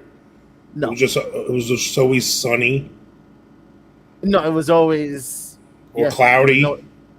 It was never rain. No, up until that point, no. See that's just like that kind of stuff to me is what throws me off, bro. I'm just being real. Like, that's where I start leaning into something what's called Occam's razor. Get to the point, basically. Like what sounds more realistic or plausible? Yeah. And I'm not saying science is right, Bible's wrong. I'm not saying that at all. But I know, but I know, but your thoughts is a man is unattended. Is your But that information you received was brought to you by the stories of man and their interpretation of the story that they thought that happened. But science is based on facts. I know, but it's not the story. If you believe in the Bible, just so you know, before an item can go in any kind of scientific book, they go through a very rigorous process. before And they it allow changes. that. I don't know. You know? When I was a kid, they said two objects in a vacuum always fall at the same rate, and they found that not to be true in the 2000s. And But what if the that Bible thought. said that, and then they disproved it? You're not going to believe it because the Bible said it wasn't true. Hold on, let me say this though. Let me. So I'm kind of caught in the middle of a thing because I'm trying to figure out. So okay, so if a man is imperfect writing the Bible, he can't be imperfect doing science because he's proven it. So you only believe you all. So everything that you've seen that's proven by man is fact. And so with that, to me, it seems like you eliminate the process of divinity and faith. So there's no faith and no divinity is what you're with No, Cospiracy. it's not that. I don't believe in blind faith. So you believe in proven faith. Yeah, Like what goes around comes around. You believe if something leaves, it's going to come back around, basically. And just trying to get a gist. I'm yeah, not maybe not saying, that simplistic. Like, but I mean, Occam's razor. I'm not an atheist. I Like, know I ain't say you know that. what I'm saying? I'm not. There's a different. I need more answers. Right, I'm still on my journey of discovery. right. I just can't have blind faith. Okay, so the Like, blind faith thing is the part. Okay, all right, right. I follow. And the thing is, a lot of the things scientifically that we talk about, and the things that have been proven or disproven, can be shown in recent history, like, and spelled out for you. A lot of the other old stuff is, you know, going on faith, and we weren't there, and they aren't around to explain to us what was really going on. You know what I'm saying? I don't know. It's I like, know, but like in the Bible, there's like whole sections that Noah was alive for a lot longer. There people could talk to Noah for like a long time, even in the Bible times. Like Noah was around. Like it wasn't like Noah died and then thousands of years. No, like people talked to Noah like even in other sections of the Bible, he was still around. so do you believe that the Earth is 4.5 billion years old? It could be, yeah, Mhm. yeah, it could be. All right. So because of the Earth, we have what's called radiometric dating. Have you ever heard of that? Some of it, Yes, I believe. but It's yeah, like Earth. it's a tool that dates like ancient materials, I know, but I and do it believe it was measures like created. the decay of radioactive, like, Elements. elements and isotopes in the rocks and fossils and stuff. Mhm. And I mean, it's hard to argue that when they have an instrument and a tool that measures those things. You know what I'm saying? It's like, the I same know. thing with fossils of, like, they found fossils of actual Homo sapiens whose bones and bone structure match ours, and they're 300,000 years old, and they can do DNA testing and stuff that shows, like, the carbon dating, and they don't even Yeah, call it carbon dating anymore because that's not that Yeah, really 'cause it's wasn't not what they said. It was a hoax or whatever. Yeah, Miguel just said in the chat, yeah. actually. I mean, So, but like, there could be other factors that you don't figure in. but But it, human, but it's easy to have, like, on your side of the argument. It's easy for you to say, well, God's timeline is different. He can snap a finger and that's a billion years to him, or a day to him is 500,000 years to us. I know, but that's not a literal term. That's Like like a days, pushing the thousands. goalpost argument. You know what I'm saying? Like, No, it but that I happens. mean, people take that thought literally, but it's his period of creations. It's almost like as of a day. Like he's his his thought of time and our thought of time are different. I mean, Like, even like That's, trees. that's the thing, though. See, yeah, the thing with time that I believe, is you can't date God. You can't, right? yeah, Because time, as we know it, is a scientific measure. We know time, like t, equals distance over, what's the other word? What's the s? Speed. Like time equals speed over distance, right? That's our scientific way to measure time. How mhm, far can you get? How far can you cover this distance? That's time. And then you use the s and the d and the t and other variables mhm, like speed, like s equals distance over time. That's how you know how fast you're going, right? And distance is, d equals, speed over time, all of that stuff, right? So we get that, right? But the thing that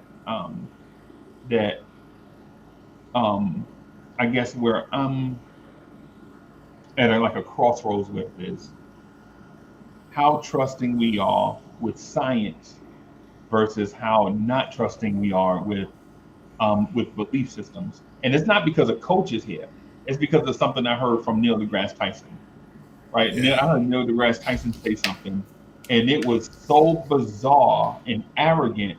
It makes me think that the tomfoolery of thinking we can figure out what an elite being can do mhm, when we can't even do things to help ourselves is beyond arrogant. Like, for instance, for instance, how do you say if a being exists and to what extent when we can't figure out stuff in our daily life, like as a being? Now, do we use science to try to prove?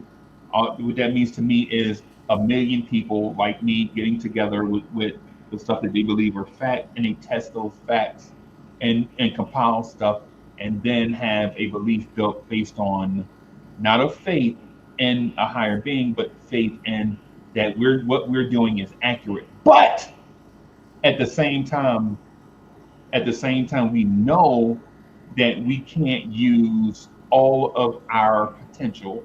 Like, maybe we use a quarter of our potential. So we lean on tools like computers to generate stuff for us. And the computer is telling us, the computers are smarter than us and process faster than us. And the computer will tell us that they don't have the answer, but the human does. Right? So that's where I am, and this is nothing against like Fritz or Coach, more aimed at Neil deGrasse Tyson that tells me stuff like the human body is not the greatest machine ever built. And then when he asks, well, what is the greatest machine ever built? We don't have a significant answer, right? Like, the human body, in my opinion, is the greatest machine ever created, right? And the reason why is because, for the most part, it's self-sustaining. We solve problems. We do all these things. We communicate. We do all these other things, but we still can't figure out regular stuff like how do we stop hurricanes from destroying our neighborhoods and families and friends, right? Science, if it was so smart, should have that figured out already, but they don't. Right? And for instance, how do we have internal things going on with our bodies that we can't figure out? Like, if science was all the way there and had things figured out, how come science can't help other humans fix stuff internally? Right? So I do believe in science. I'm a science person. I'm more sciencey Yeah. than probably all of y'all, I think. But there's a belief system thing to me too that understands, like, there are some things that we see that as a human we won't ever be able to comprehend. And so we have to have some level of faith in some stuff. That's my point to it. Well, see, the thing is to retort on what you're saying. It's not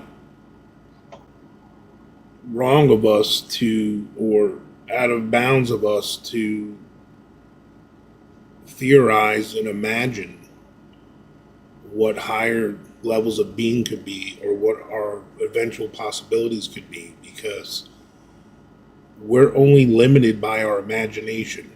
So if we as a human being can imagine something, then at some time, no matter how long it may be, we can eventually attain it. Just like there was a time, just like movies, science fiction movies tended to predate real life. They had movies and they spoke of flying before we can actually fly. Now we can fly across the country in, a couple hours. Same thing with cellular phones and video chat and voice chat. All this So stuff. you think humans figured that out? No, I just think we're in the earlier stages of our development as a being, and we're not powerful enough technology wise to stop a tidal wave or a hurricane or a tornado.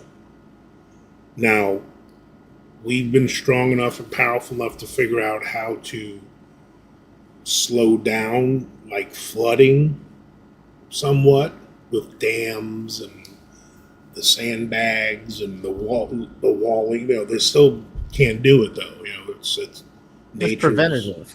nature's too powerful. But the only way to stop those phenomenon is if you had apparatuses that were powerful enough to change temperatures in the atmosphere and and pressure and all. And we don't have things that powerful yet. Like you ever want to see how insignificant you are? I don't care if you're the strongest man in the world. Stand in front of just a little 6-foot swell, a 6-foot wave in the ocean. Let's see if you can stand when it hits you. Right. Hell no. No one can. So that's a part of the stuff that I'm talking about, and I think that's what Fritz is kind of like alluding to too with Coach. I'm with you. The thing is this. The thing is with man and faith thing, because I am a man of faith, a deep faith, right? Mm-hmm. At the same time, I know that we're equipped with the intellect to use science in a way that benefits mankind, right? Sometimes it's used incorrectly at first, but then some smart humans will come along and figure out how to harness it. Like the atom bomb or the nuclear bomb. You create this Okay. thing as an implement of war, and then you turn it into a way to get electricity to all parts of your continent, right? But you're not You really inventing anything. You're well, just no, no, you're learning to use the environment. You're learning to use that's what I'm talking what's about. already there. Yeah. But that's what I mean. No, it's like when you take form a weapon out of wood. Is basically what I'm saying. So if I didn't elaborate on it, Fritz, I didn't mean that you create like the thing. I'm saying the resources that you have around you, you use those to better your whatever.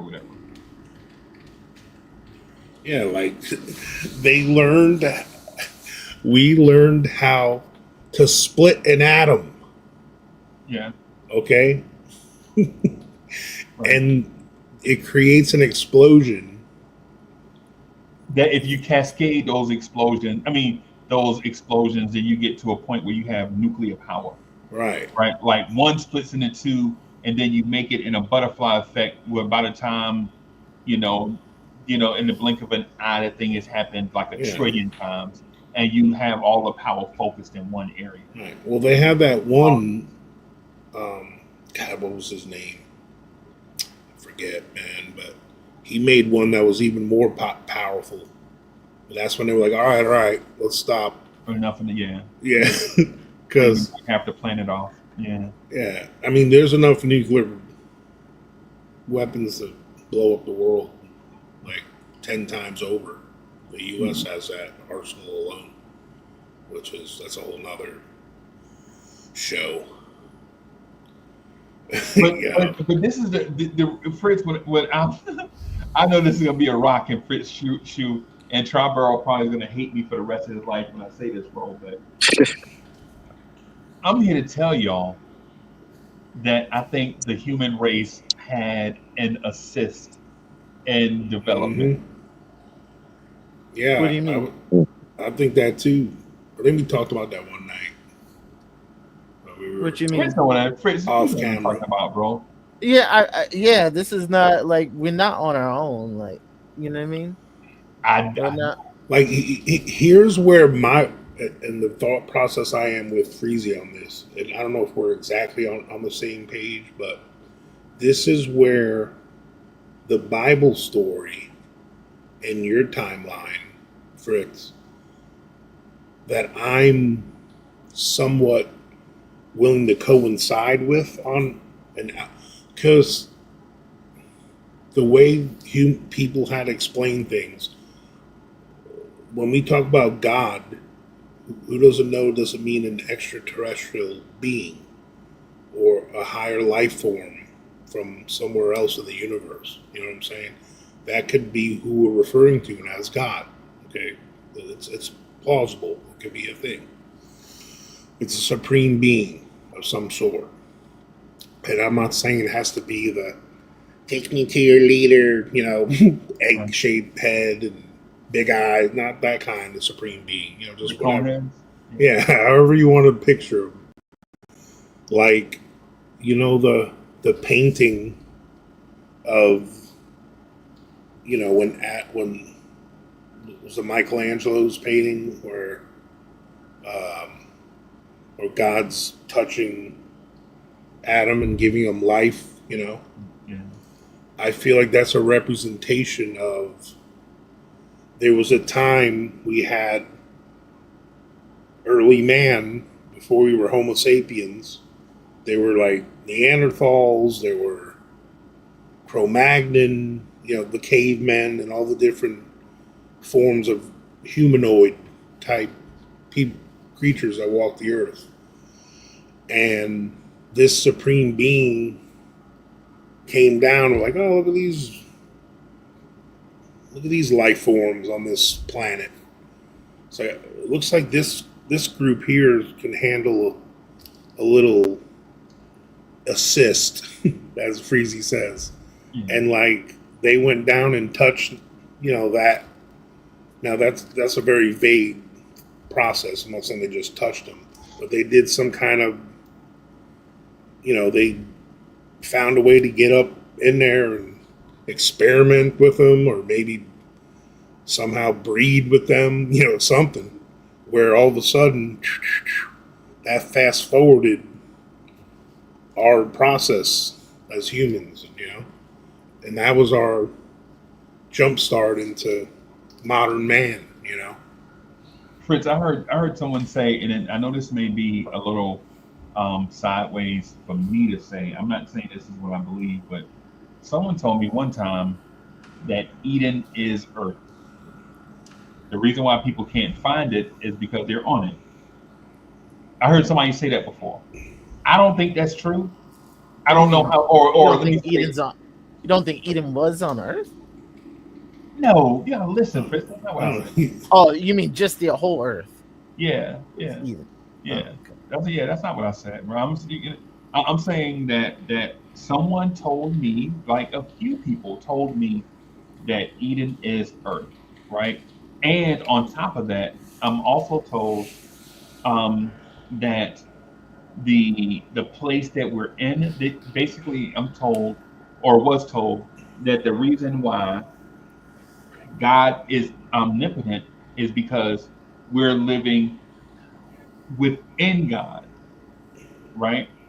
And that's why people are like, um, people talk about the Anunnaki stories and all these different things as if this whole space that we're occupied, that we're in the living being himself. You got what I'm saying? Now, what I believe is the story of creation. I believe in divinity, right?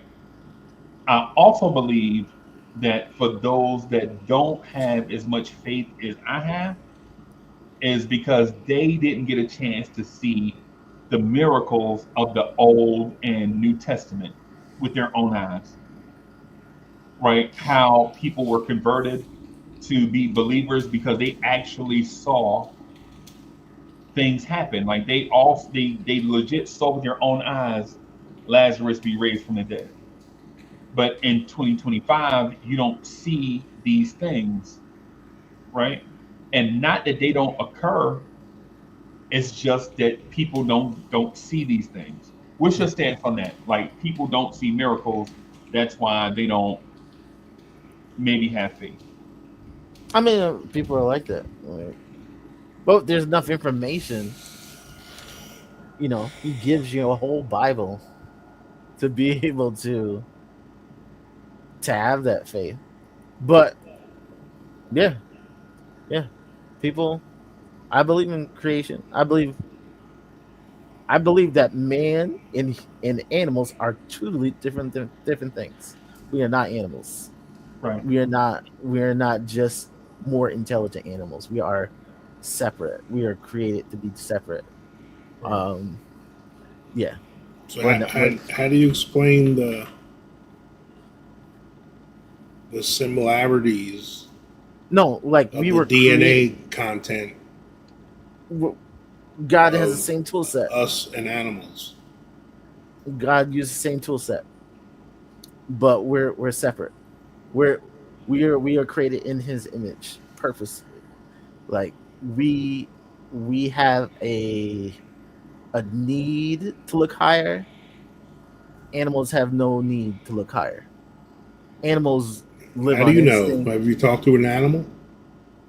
They No, they no, because animals don't talk back. they don't, Not to but they don't, us. They talk to but each other. they You don't know, they don't have, dolphins. You know, dolphins and whales have a higher level of communication than human beings have. but they don't have the same morale. They don't have morality. They don't No, they have. don't talk to each other at a high level. They just use different frequencies, man. No, I'm They Yeah, not talking about just the sonic wave. They actually have feelings, like their feelings. elephants, dolphins. yeah. Their feelings. Like that's But all documented. but Like they don't have a spiritual level. they rape. Like dolphins will rape. I'm not condoning it, obviously, but like they knowingly will do bad things to other dolphins just for sport. You know, and Yeah, they're just like there's some weird stuff. yeah. You know But that yeah, but there's certain things we are able to we're able to connect with God. Animals can't. They don't have a need to worship God in any now, way. now something I do agree with you if you say that we were created in I'll be right back. God's image. That And also, yeah, but when um, I say image, people try to take it literally. It's not no, I'm literally saying, a real but would you reference. say that it's plausible that if the thing I was talking about, that if God or supreme being is of another, say in outer space somewhere, another galaxy or in the universe somewhere, there could be a similar living beings like us, and He created us here in His image. Like, do you think that that's a possible thing? There's another set of you like no, like okay. There's the So, heavenly realm, and are then we there's the only living thing yeah, people in the we are the universe? only planet. We're the only planet with living people, living Yeah, beings see, on. that's where you and I, that's where we, Maybe planet intelligent. yeah, that's where we break off, bro. I just can't believe that. So that's why I can't be a part of any organized religion. Like, I just some of those like set in stone beliefs with no real backing. I I know, but can't do it. people can think about possibilities all day and just say, "Hey, what if? What if?" But But the if whole God, Bible is what if. it's not what if. It's Yes, based it on is. it's it's based on the history. It's other people's what ifs, and you just choose to believe their what ifs over these other people's what Okay, ifs. but if you believe the Bible is what it says it is, and what you're saying is the Bible isn't what it says it is, that it's not inspired, like it's not an inspired book. No, it's a book that was translated from a language that no one spoke. I know. So you're saying that you don't believe the Bible for what I'm most people not think. saying that it's a totally inaccurate No, historical not about reference. accuracy. That is inspired. Like God, like literally inspired these writers to write these things. I think that there are many people who are inspired to write many kinds of things, both fact and fiction. I know, but inspired by who? Like It could be what? inspired by power, inspired by No, greed, okay, inspired but by deceit, okay, inspired by like no, love, no, it's hate. not. I mean, It's not. there's a lot of inspirations. I know, but coach, what I'm saying is, Hmm. if you believe the Bible for how most people believe it, that it is 60 books intentionally inspired by God, intentionally, that these 60 books, How many books is it? 60, right?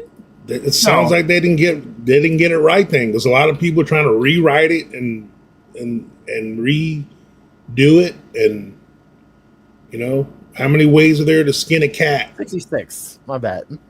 You know what How I'm many saying? books Like, is it? I just My. here's the thing. Why the other part I have a hard time with is how many Muslims there are, how many Buddhists there are, how many Hindus there are. How many, like, who's to say why they is one book right and theirs not? But that's a And what I if. That's like and I another. know, but I'm saying I know there's some crossover with some of their content. Because to be honest with you, if you take out all the infidel stuff and all that stuff out of the Quran is pretty similar to the Bible. Like the story of it all. There's a lot of historical references that are similar, you know. And I'm not trying to be blasphemous or offend the people or Christians, because I believe in a higher power. I'm a spiritual person. I've been begging to be spoken to for a long time in my life. Yeah. You know, But coach, I just like you can go forever with what if. You just have to test it. Like, is this true or not true? I've tested it quite a No, you're bit. like, no, 50 is years this old. true or not true? Like, you can look in history of the Bible, and these things are true. Like these things are true in the Bible.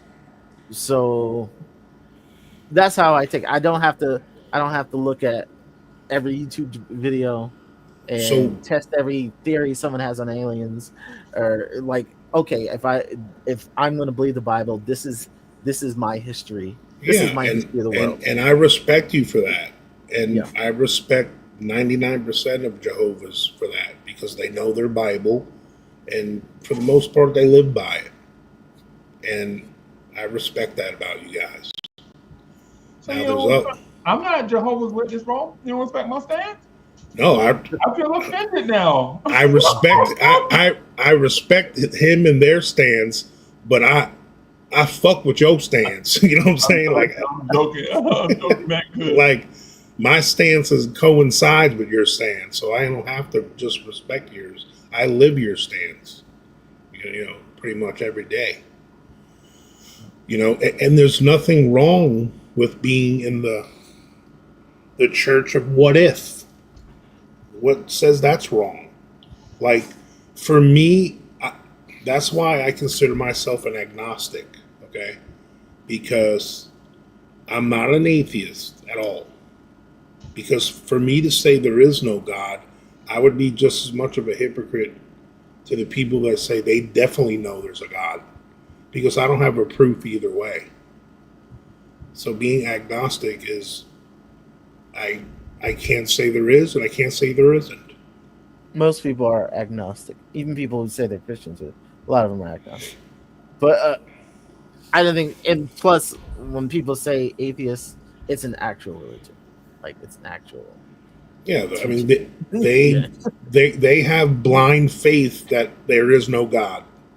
Like Yeah. basically, like, and I can't go on that either because I can't just prove that there isn't. So I can't claim there isn't. I feel you, Coach. I feel you, and I see the chat. But here's my example to you. Right, in about 20,000, 50,000 years, there's going to be a story about a 6'6" ball dude that won 6 NBA titles in a mystical city that no longer exists. Yeah. And people are going to be telling a story about it. Mhm. And people are going to be like, well, I don't know if it actually happened. You said he did what when he jumped in the air? He used to fly in the He used air. to, he used to fly through the air. You said he used to take a sphere and throw it through a ring, right? Like when the story is retold, like when the story is told and retold, yeah. Like for instance, this is how I have my faith. Is this when somebody tells Coach's story in about 300 years? In about 300 years, somebody be telling the story of Coach,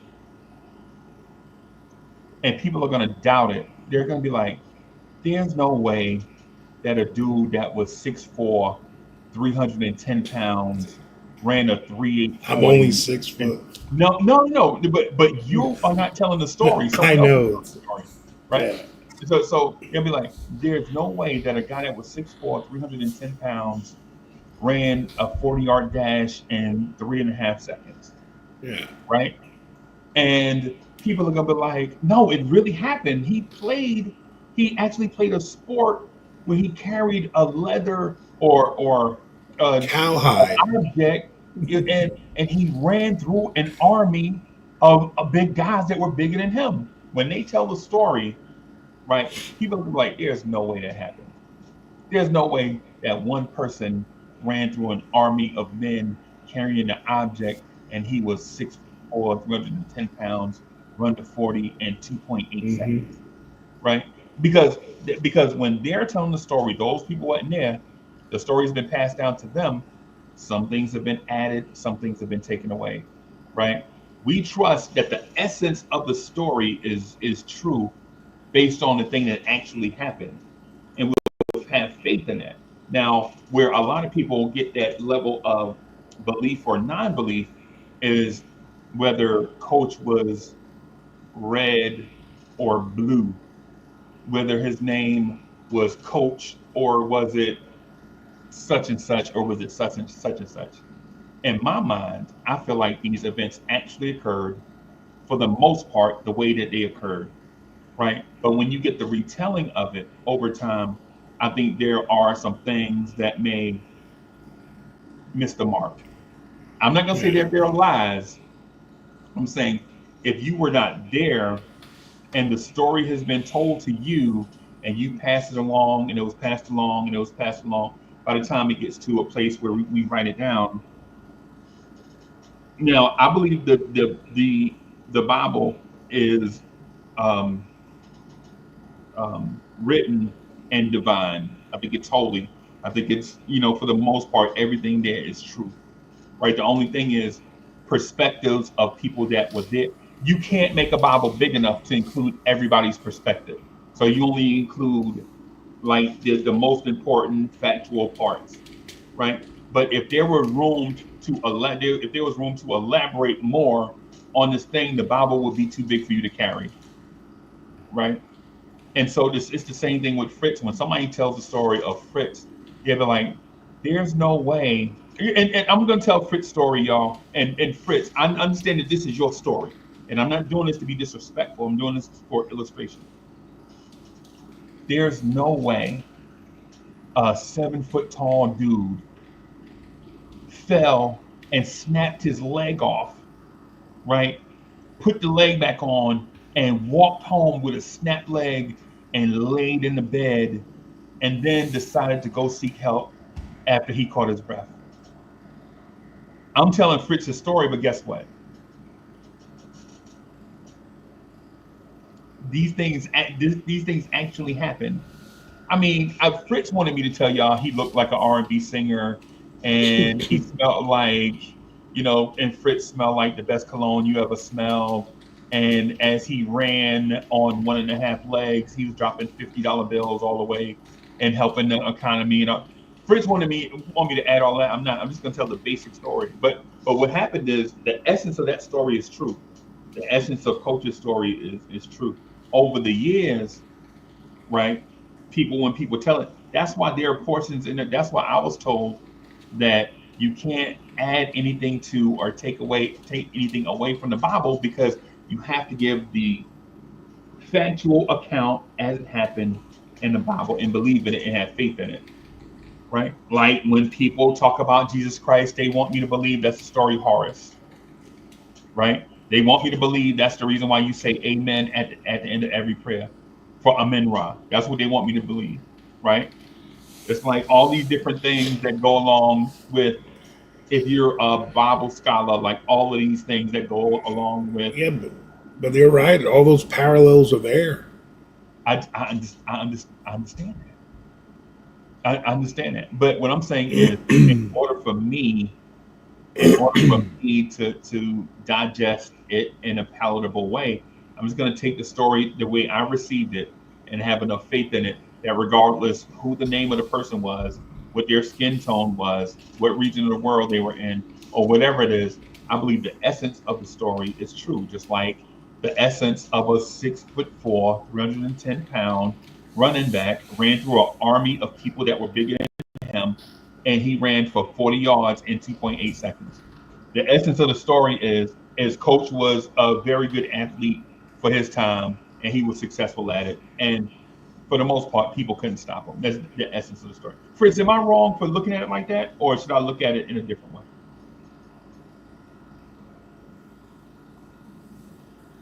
Oh boy. Oh, Fritz is gone. Oh, I'm sorry, I muted myself. Yeah, I believe the Bible's truth, but the way some people have like interpreted it, weaponized it, like to their liking, it makes some things. Even over time, there's certain things that people believe in the Bible that's not true. Like over time, because some people have weaponized it, like Right. used it in a certain way, and you know what? After a while, you keep saying something, people believe that It becomes just the because, truth. yeah, just how like, it becomes true because that's what they've always heard. Right. Yeah. Like, So are you have to. you? Go ahead, I'm sorry. So there's certain little things, even I've learned. It's like, oh, people believe this is like a common thought, and it's like, oh, no, the Bible won't say that, like, or it's not. That's just not there. But do you? Are you aware of the parallels of what like, especially the one that Freezy mentioned about Horus? Do you know about the ancient Egyptian god Horus and the parallels he has to Jesus? Not in the Bible. Wasn't inspired by the Bible. Well, I'm not. just No, just but I'm just just so you saying. know, Horus was born of a virgin, Isis, on I know, December but 25th. His okay. birth was attended by 3 wise men. He was baptized in a river. He had 12 disciples. He performed miracles, was crucified, and resurrected after 3 days. He was called the Way, the Truth, the Light, the Son of God. He may have been All betrayed that way, but okay. This is how the Bible gives us everything that we need to have faith in God. And if it isn't in there, it wasn't inspired by him to be there. I don't worry about it. Right. You know what I mean? Yeah. Well, that's also the definition of ignorance. No, Because ignorance is but bliss. I mean, you're no, but choosing not to let can anything I? else in. Like, you know what I'm No, but saying? Like, is it inspired by him? If it isn't inspired by him, then I don't know who predated who. Like, okay, people have tried to put things onto the Bible and it's never stuck because it wasn't inspired. Like God won't let it. Like the Book of Enoch.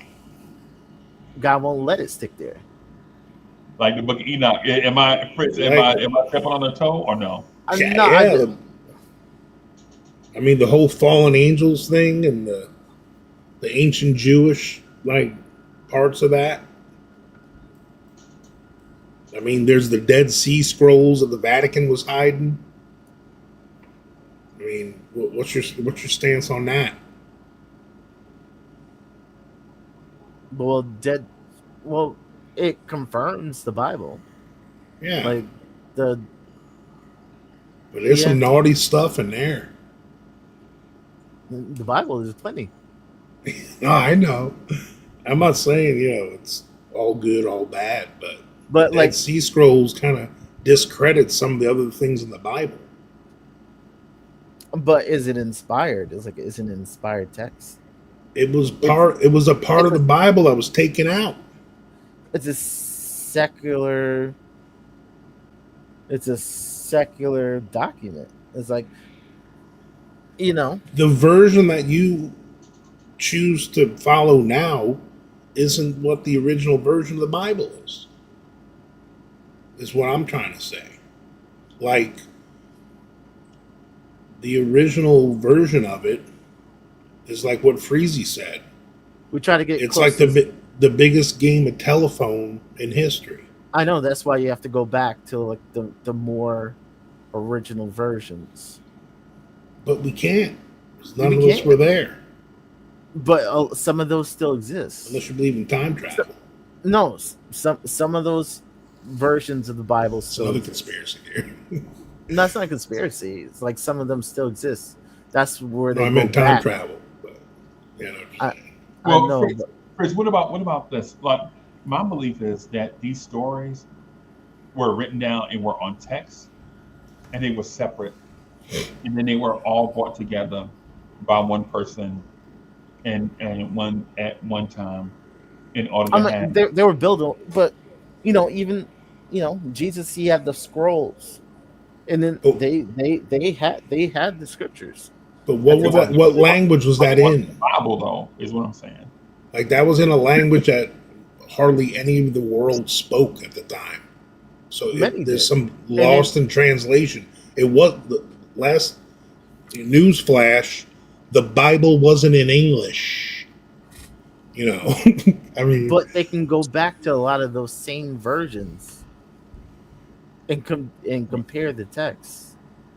Aramaic, they can go back yeah. But you know how many people spoke Aramaic back then? plenty. No, there weren't plenty. There were plenty. I don't There were know. plenty. Might have to look up that history lesson. That's why you had a lot of people, Because when King and even the James had Bible. it translated Hmm. to his liking, in my eyes, there was a lot of things that helped him in the new version of the Bible. Yeah, Yeah, I don't use the King James yeah. for that. Not to help him. It's some of the language and some of the like insinuations. Yeah.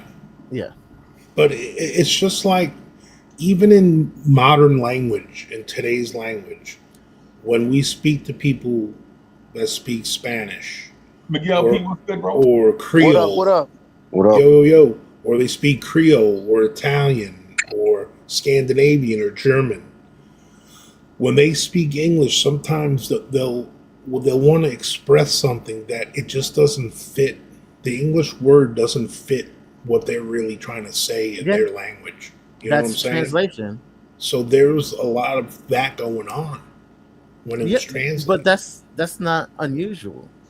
Just like there's a word love, and there's like could have 20 different meanings. Right. The You thing know what I about mean? it, Coach, I'm sorry to interrupt. Hello, Mhm. everyone. There's a concordance for the Bible that allows you to read it and go to every single word in Scripture and figure out the definition of every single word with respect to its placement within a sentence so you can understand exactly what it means. But that's not what I'm saying. My vocabulary is rich enough to understand the words of the Bible, how it's written today. That's not my problem. I don't have a problem understanding the words and their meanings and what each word means in the Bible today as it's written. I'm talking about the process that led us to that version that we have today that has the said words that I you're speaking of. That I know, but process goes back to having transcripts of original transcripts that were translated multiple times, yes, but translated to the text that we have today. Yeah. And so and they can go back to those Those transcripts, scrolls, and exactly what and they Freezy always. said in each iteration of that, But red we can can come become blue somehow. but If, we can if you still keep go back. We can still go back to those transcripts. you keep watering down something enough, it's not going to no, But taste like those lemonade not. anymore. scrolls, those scrolls that people thought were translated incorrectly were then verified when the Dead Sea Scrolls were discovered. And if you don't even want to use the Dead Sea Scrolls, if you have a problem with their provenance, you can go back, okay, to the Ethiopian scrolls. The All right. Ethiopian text, the Ethiopian Bible is one of the oldest on the earth, and it hasn't been tampered with. They actually forged it out in metal to make sure that it wouldn't be tampered with. And it confirms, it aligns perfectly with the Dead Sea Scrolls and the original scrolls that were used to create the Bible. And this has been confirmed by historians today that are secular. These are non biblical historians. Okay. Right. It's Still doesn't mean it's it's true. it. I mean, or it all happened. But that's the faith Like, issue. all right, who's to say that the disciples or all the prophets and whoever got together and like, oh, let's tell us doozy, you know? But I'm just the saying, belief, like, you can't put it past but people. Look what but people coach, do today. but coach, the belief is that it's inspired. If your belief is not inspired, then it's just a book. Exactly. Inspired by what?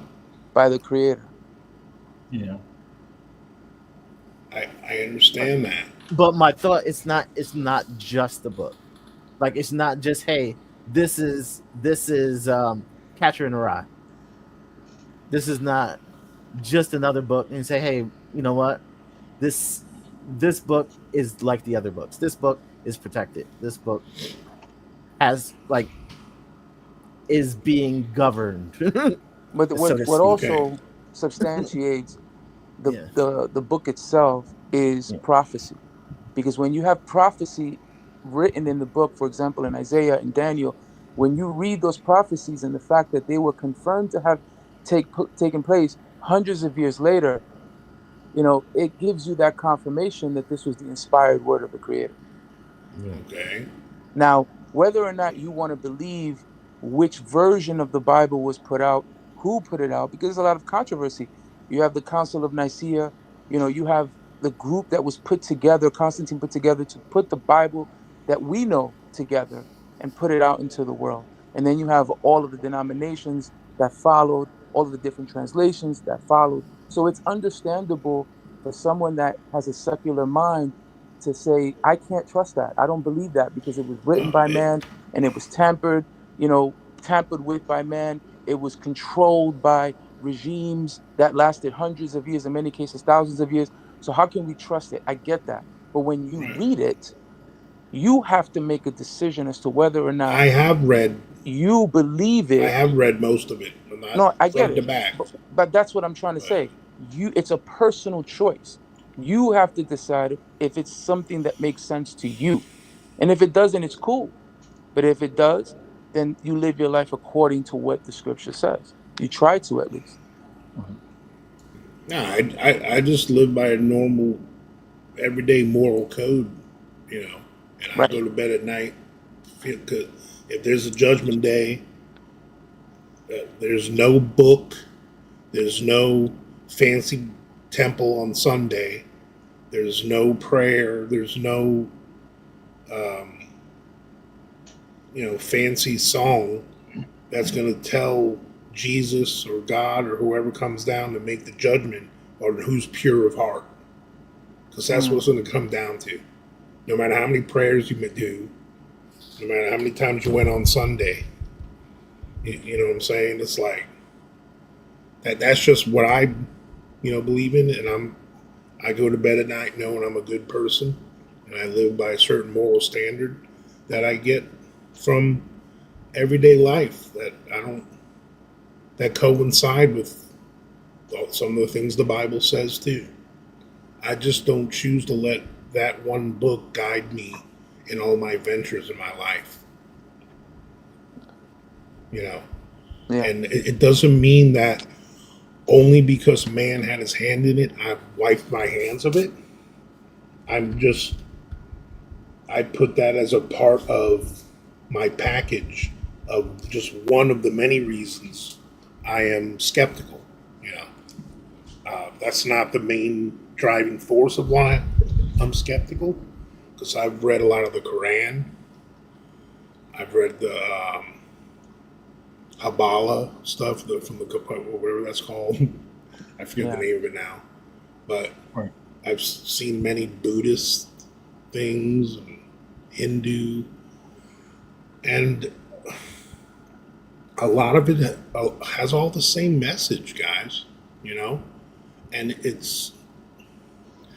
I think the Bible and everyone else's and everyone else, all the other religions versions of their Bible, they all in ancient times lived a certain life, and they all witnessed some of the same things, and they chose their own route on how they want to translate their story to their people.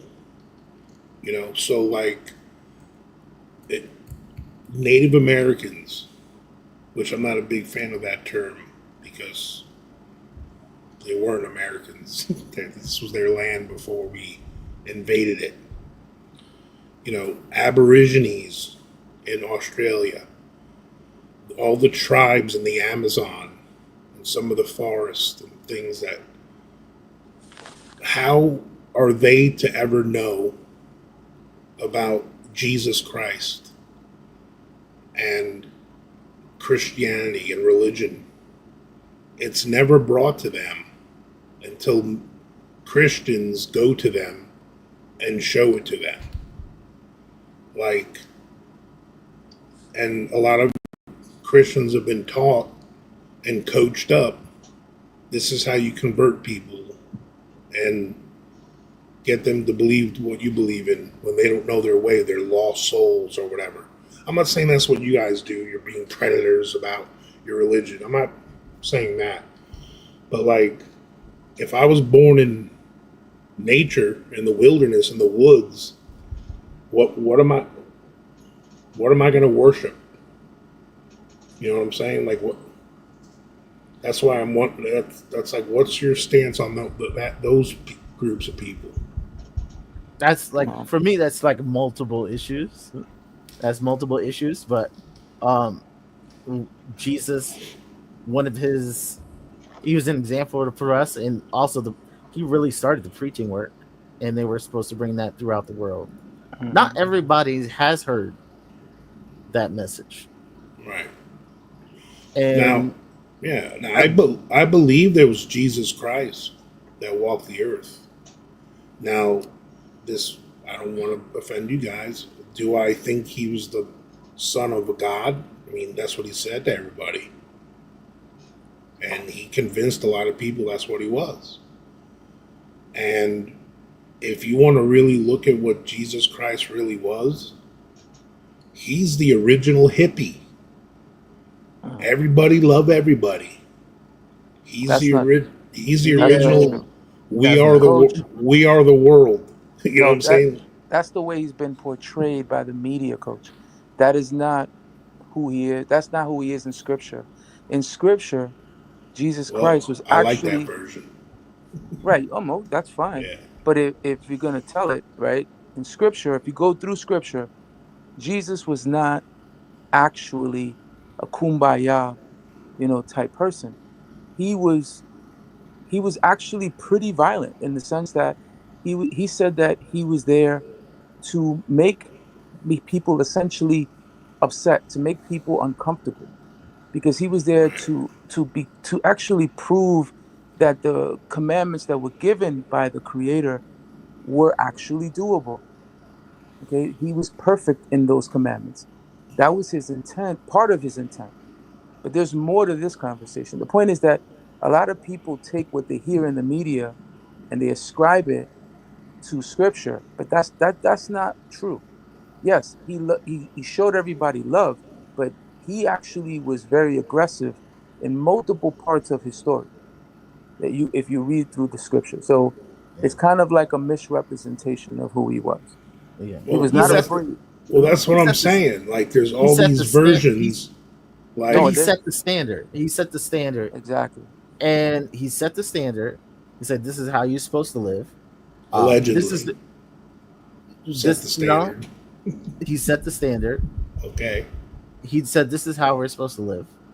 The way we were doing it before, that's not how we're doing it anymore.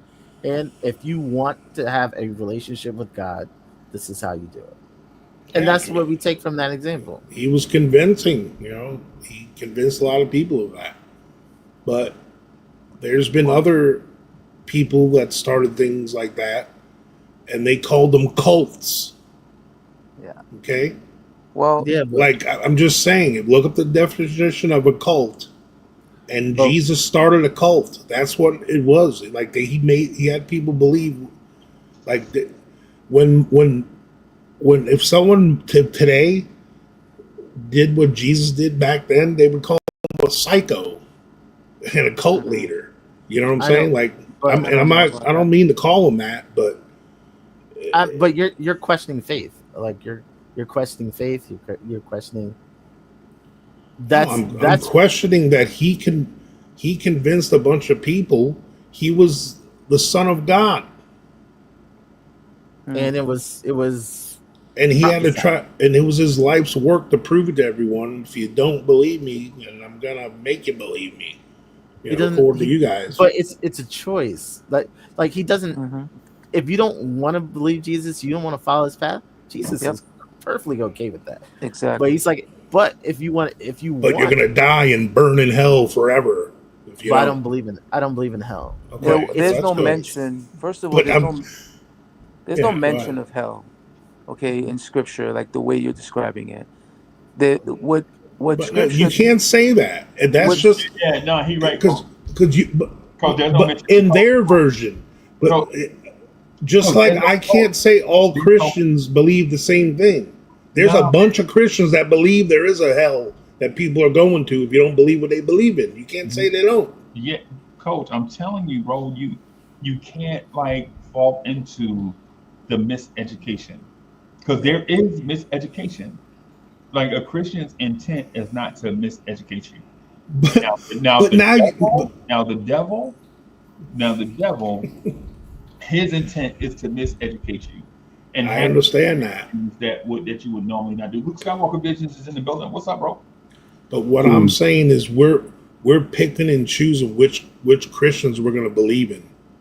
That's what I'm saying. But Nobody's. Yeah. coach. Like, But that's not. obviously I mess with I you, Miguel. I if I'm gonna go that route, I'm running with y'all and y'all's version. You know what I'm but saying? But there's a lot of other versions out there too. but coach, this is the way I'll tell you. Like I tell you from like how my religion do it. We follow the God of the Bible, and if you say you're Christian and you do things and you say things that aren't in the Bible, I can't call you I can't call you you are my not brother. a Christian. Yeah, Exactly. And there aren't many Christians out there. right. Which, I mean, the hypocrisy is real in every group. You know. Yeah. Yeah, I mean, there's a lot of people say they're, you know, you can say you're a group, but you gotta prove it. If you doing if you're saying things that aren't there, if you're doing things that don't go along with it, then you're not. Right. And I also, mean, faith is about living your life in the way, in what you, with regard to what you believe.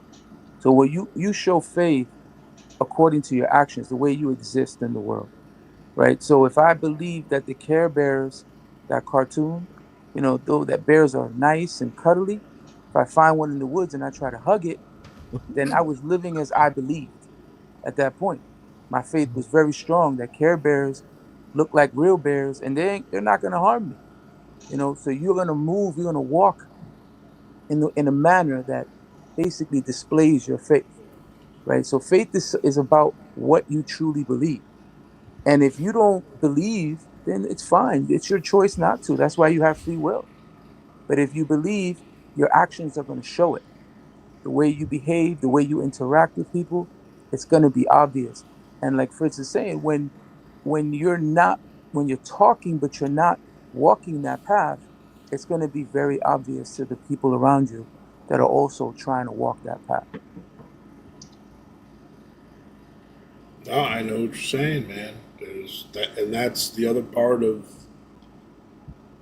my reluctance to be all in an organized religion, Yeah, because that's that. everyone I've tried to mess with, there's just too many I don't I hypocrites. don't I don't think anybody should just jump all in. It's like Exactly. you have to prove it. You have the religion has to prove it. Like I'll take the Pepsi challenge on any Christian you're gonna have to prove it. on how And good like of a person I am on my everyday life and what I do with people, what I do for a living, what my intentions are with people in my everyday life. I don't need to be told that I have to be a Christian to live that way. That's my but no problem with it. but nobody has to tell you. Like Right. A lot of I think Christians tell me that. you know what? You guys I are the minority. Trust me. You are. no when I go and my religion is known for like preaching. So when we go preaching, we don't, hey, this is what you have to do. No. I'm probably going to tell you something to get you interested, to be able to look into the Bible. And then, you Right. know what? Then I'm going to teach you. And when I teach you, then you say, okay, this is the changes I have to make in my Hey, life. let me And say, I'm this gonna is say better. something to you. Hey, Yeah. no disrespect to Fritz and their approach, Yeah. because we saw Jehovah Witnesses in that movie Friday. Yeah. No disrespect to Jehovah Witnesses, right?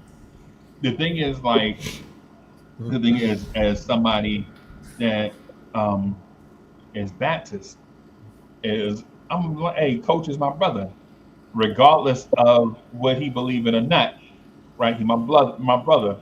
I'll Mhm. lay down my life for my brother Mm-hmm. and my brother's keeper, right?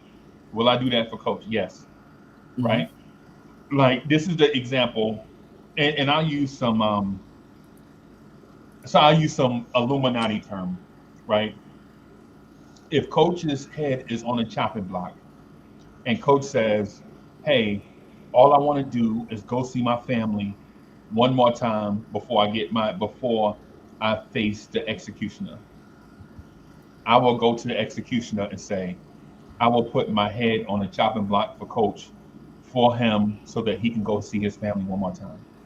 Now, if coach don't return, I'm facing the executioner, right? Because I lay it down for coach. But that's my Christian belief, right? Now, whether coach comes back or not is not what I'm thinking about in that moment. What I'm thinking about in that moment is that coach want to go see his family for the last time for something that he did. Right now, if coach comes back, that's great. If coach doesn't come back, that's also great. But it's the love of your brother that you're supposed to have in your daily operation, right? And so, if coach sees me as a Christian and trying to do the right thing, right? He shouldn't feel compelled to live up to or mimic a standard that I'm setting for myself. He should feel compelled to be the best person he can and have a close a relationship to God as he can, whether it's in the beginning stages or if it's at the preacher stages, right? Like, because all of us are not going to be at the same place. Like, some of us need to see certain things in order for their faith to start out at a little place and grow to a grand place, right? And one of the things while I was listening, one of the things that we didn't speak about is some of the stories in the Bible. A lot of the guys, a lot of the people that are in the Bible didn't have tremendous faith. They had the opposite, right? They had the opposite. What did Moses tell Aaron? I'm not a great orator. You need somebody else to go talk to the man, not me, right? A bunch of stories, and man, Saul had to. The story of Saul should tell everybody. And if you know the story of Saul slash Paul, whatever, you know that everyone doesn't start out with the greatest relationship with God, right? Some people start off at the far end, and some people just don't know. They never saw it. They don't know, Yeah. right? And so when they learn, they build up their faith and get a closer relationship, right? And what I hear from Coach and thousands of others is, Brett. I mean, That's good I'm a, storytelling, though. yeah, I'm a good person. Shouldn't good people go get to heaven? That's the thing I hear a lot. Like, hey, I don't do anything bad, right? Yeah. But what they don't know, what they, and I'm not saying they're ignorant. I'm saying what they haven't experienced, right? Mhm. Because there's a difference between being ignorant and inexperienced, right? Like, the ignorant is, you don't know, there's some knowledge out there, you just hadn't taken that step to go gain that knowledge. And inexperience is, hey, you just hadn't seen the greatness yet. And Fritz, you know this as a man of faith. How many people that you know had not seen the goodness and then experienced a little bit, and then you can't shut them up now because all they talk about is the greatness of God? But see, Yeah. the thing is, my secular humanism, okay, that's a fun word to say. When I leave to go see my family and come back, you're saying it's a Christian thing for you to do, to lay your head down on the line for me till I get back. But for me, when I focus on empathy and reason, and it's a shared humanity and a desire to live happy and have a functional life and live by a certain moral codes with my fellow humans, that's what brings me back to go back in the place I was supposed to be, because you put your head on the line for me.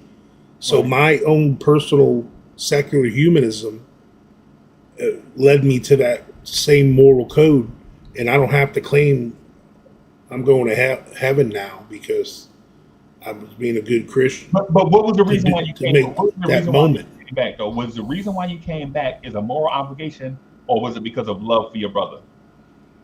Yes, both. It's both.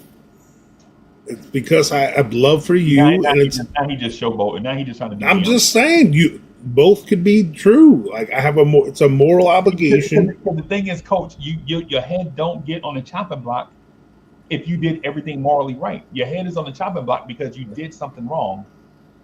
That's not true. That is true. They burned a lot of women thinking they were witches when they Yeah, I'm not, I'm weren't. not talking about I'm not talking about their story. I'm talking about the story that I just told. But I may be put on the chopping block being falsely accused of something. And who's to say why I'm Now he just high stepping. Now, like what? Why if I was put there because I didn't, I didn't want to Coach, succumb and believe in Coach, my if you the were word. if you were wrongly accused, why would I put my head on the chopping block? If you were wrongly accused, Because you believed in me and I still believe in you. what my truth was. I still believe in your truth. Right. right? But the thing is love between brothers rules the day. Like Fritz, you ever heard the thing? I forget how the verse go, but how can a man say he loved God and hate his brother that he see daily? You ever heard that before? Mhm. Miguel P, you ever heard that before? Something like That it. Yeah. that's yeah, like a faith. That's like a yeah, that's like the faith thing. That's like the practical. Like you're not practically using information. You that's like saying, "Oh, I love God." But at the same time, I asked you to do something. God asked you to do something, and you ain't do it because you're not Well, practically but using but happened. information. That happened in the Bible though, too, right? Yeah, yeah, but yeah. do you think that Christianity invented "do unto others as you have done unto them unto you"? You think that's a Christianity thing? No, I think that's a godly thing. The thing about the only No, that's difference, the golden rule of life. yeah, Period. but coach, the only difference is it existed before that. The only difference between it existing and you saying it right now is it was written. Once it was That's, written, it became the Christian standard. yeah, So that's the only difference. now it's the Christian standard. So if you're Yeah. not doing that, Christianity didn't start with the Bible. Is basically what I'm Yeah, saying. but Like, then you can interpret that how you want, though. That saying, like the whole eye for an eye. You know, if you kill somebody, can you be but executed? You know, like when you start when there's gray lines and that's I what mean, aggressive people say. yeah, Aggressive people say that's that an eye for an eye. But yeah. but but that's not what the Bible said. but that's not right. Well, which version? Your version. No, that was God's justice, not man's justice. Yeah, That was God's justice. That was a man's justice. yeah. And then play, hey coach, in the version, you know where I get my version of the Bible from? The part that's in my heart, governed by the Holy Spirit. That's Yeah, the version. that's a good one. That's my version. Now I know that sounds wild and OD, right? But listen, you're gonna play like when you play video games, you're gonna play the same video game. It's gonna be titled different stuff. But you like certain video games because they do the same thing. It's just have a different title. Like you can play Yeah. Tecmo Bowl, you can play Madden, you can do such and such. It's all football. It's all football games. They have different titles and they're gonna come across different. But the essence of What happened to do unto others? yeah, well, you would like for that to you would like It for is an that to ideal, be bro. in the sense of the person that did something to you was good because retribution is never good. Like payback, revenge is never good. But that wasn't said out as like a revenge thing. That was like do unto others, like treat others like. Absolutely, yeah, yeah. How you But want it to be did. It treated. was. It wasn't like in retort to like someone doing something to you. It was just like Angry, how yeah. you're supposed So, to live. do you think if it was up to Jehovah Witnesses, all Christians would just be called Christians, Christianity, and not Roman Catholic, Baptist, Orthodox, Protestant, We don't. Methodist, We don't. Pentecostal, We don't. evangelical? We You consider know, ourselves Christians, but a right? lot of like Christian we call Christianity, and we call Christendom, and that's not Christians. That's not Christians. It's like a group of people who call themselves Christians, but they're not. Right. Yeah. Because you can't be Christ-like if you don't believe in Christ. I know that don't make sense to some, but if you're Jewish, you understand what I mean. Can you be Christ-like if you don't eat what Christ eats? Yeah, because according to some parts of the Bible and you know, the commandments, Freezy and I are sinners because we're fat, Yeah, we're gluttons. yeah. Is that what the Bible said? I don't know. Like I don't know. Like I said, No, what version? but that's not what the Bible said. So you don't believe in the Ten Commandments? Believe in Well, yeah, for one, but what's there are gluttony? more than 10 commandments, But you know what gluttony is. right? Fresh, Glut- how many commandments are there in the Bible? Do you know? Gluttony wasn't in the Ten Commandments, and 613. I mean the deadly sins, not the Ten Commandments. I meant the 7 deadly sins. That's not in the Bible either. So what is that? Help me understand what that is. Some Like, people made up. but do you see what I'm saying? Like you guys can choose to say that. But Oh, that's you- something that's just made up. But then when I say what you're doing right now is, oh, that's something No, that's just but- made up. Like I'm the one that But looks like I but you- got lobsters but you- crawling out of my ears. You know? But if it's not made up, they can turn to the Bible and confirm it. But to some people, they live by that. That's not something that's made up. There's a lot of things people live by that ain't true. And then Yeah, they I used to say know. it's from the Bible and it's not from there. When was Jesus? When's Jesus' real birthday? What's the date? It doesn't. I know it's Doesn't say. not December 25th. It doesn't say. Give a date. Doesn't give a date. What happened from when he was born to when he came around in his late 20s, early 30s? What happened to those parts of the Bible? It talks about a little bit about his youth, but it wasn't important. I don't remember. Yeah, it's omitted. I remember middle school and high school Jesus. Well, they It do was talk like about it a he little- was a baby, and then he was But was it important? Was an adult. he didn't have his memories. He wasn't baptized yet. He was on his preaching ministry. He was Why is actually it being taught why by is it the important? he was being taught by the Melchizedek from 12 to 30. I'll be back 1 second. And there are stories in scripture that talk about his times as a young man when he was with his parents. It's there's a lot of secular, like, look, I was atheist for a long time, coach. I'm not And atheist. I'm telling Yeah, you he's what just talking about his journey, man. I'm Oh, not saying okay. you are. I'm saying I was atheist for a long time, Hmm. and I got to the point in my life where I started searching because I felt like something was missing, and I started messing around with a bunch of new age stuff, thinking that I was on the right path, and then eventually, I found myself in a position where I was asking to God, if you're real, show me. And after that day, up until today, every single day of my life, something is shown to me. I'm led to something I believe that I would have never been able to see with the eyes I had before. So it's a personal thing.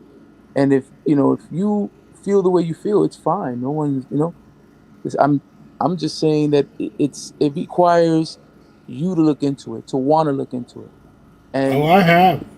because what Like I hear is a lot of like secular arguments, a lot of ideas that are in the world right now, in the media, movies and TV shows. I am not Um, influenced by anything by the media or what I watch. Any opinions that I've formed, I've done upon my own research yeah, since before the internet to now. I've been I asking that question of the God for, I'm 50 now, and I've been asking the question for approximately 28 years. right. When my cousin fell off the roof and broke his neck at work. And then 1 month later, my uncle was murdered and gunned down off the highway. I've been asking the question since then. Well, I'm sorry you went through Yeah. those things. Yeah, I'm sorry. to hear So, that. like, and I'm not saying those two events made me challenge God, but I needed some answers, and I haven't gotten them yet. And there's been times where I've really opened up. I've gone like to some dark, deep places and let myself go, and standing in the field with rain hitting me in the movie type looking moments, like I've had moments where I've begged to be talked to, and it just hasn't happened. So and it doesn't mean I'm bitter now, and that's why I'm anti on that side as much. It's just I'm still, if anything, I think I should be given a little credit that I still haven't gone off the rails and said, "Bro, I'm waiting this long." I don't see it as that. I don't think you're anti that. I think you're anti. Like It I'm sounds like still on a it sounds like journey. you're anti established belief. Yeah, It sounds I right. just I What it sounds can't. like to me. I And don't. you're pro established belief and something that's proven. Yeah, I like it. I'm not saying like when I have a glass of milk, right? Obviously, there's a process from when it goes from the cow to my refrigerator. You know, I didn't see the whole process of the homogenation and all these things. I have faith that it was all done. I get all that. And we do that a lot with the things we put in our body. We're driving these mythical carriages that have horsepower that drive us around. And we have faith that the guys in the factories and the machines in the factories put the things together properly and I'm able to drive it, you know. So I get all these parallel arguments we can all have towards it all. So there's an answer and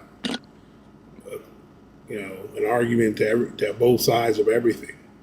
There always is, you know. But to me, you guys are a very small percentage of representation of the Christians that I've dealt with in my life. Like you guys, I I really believe, You got to clean up your circle then. bro. I've been in a lot of circles, bro. Like I used to live in the hood. I've been to Baptist churches. I've been to every church you can go to, bro. I've been St. James Ministries. I've been to church where there's snakes in there. I've been to churches where I've been to every kind you can go to, bro. Really, you know. And now I was brainwashed Catholic, till I was, that's not, there's a reason why he's Reformed Catholic now. Like I went through confirmation, I didn't, no, I went through communion, but I didn't do confirmation. It's this whole process. I You don't know what know, none of that stuff means, bro. yeah, I know. I was brought up in the Catholic faith, and my dad wasn't all in on that stuff. It was my mom and her side of the family more. And I had a guy, you know, caress the back of my neck and my lower back, weird. I was one of the altar boys, and thought that was weird, you know. Yeah. And Did you I'm not punch him? saying what's that. No. So and then then when we had Sunday school and class, like I was the kind of kid that I got kicked out because I asked a question when I was 9 or 10, like, if Adam and Eve were in the Garden of Eden, like Cain and Abel, like who, like how did they have kids? Like, did she have sex with her sons? Like that? How does that work? Like I asked questions, and I got kicked out.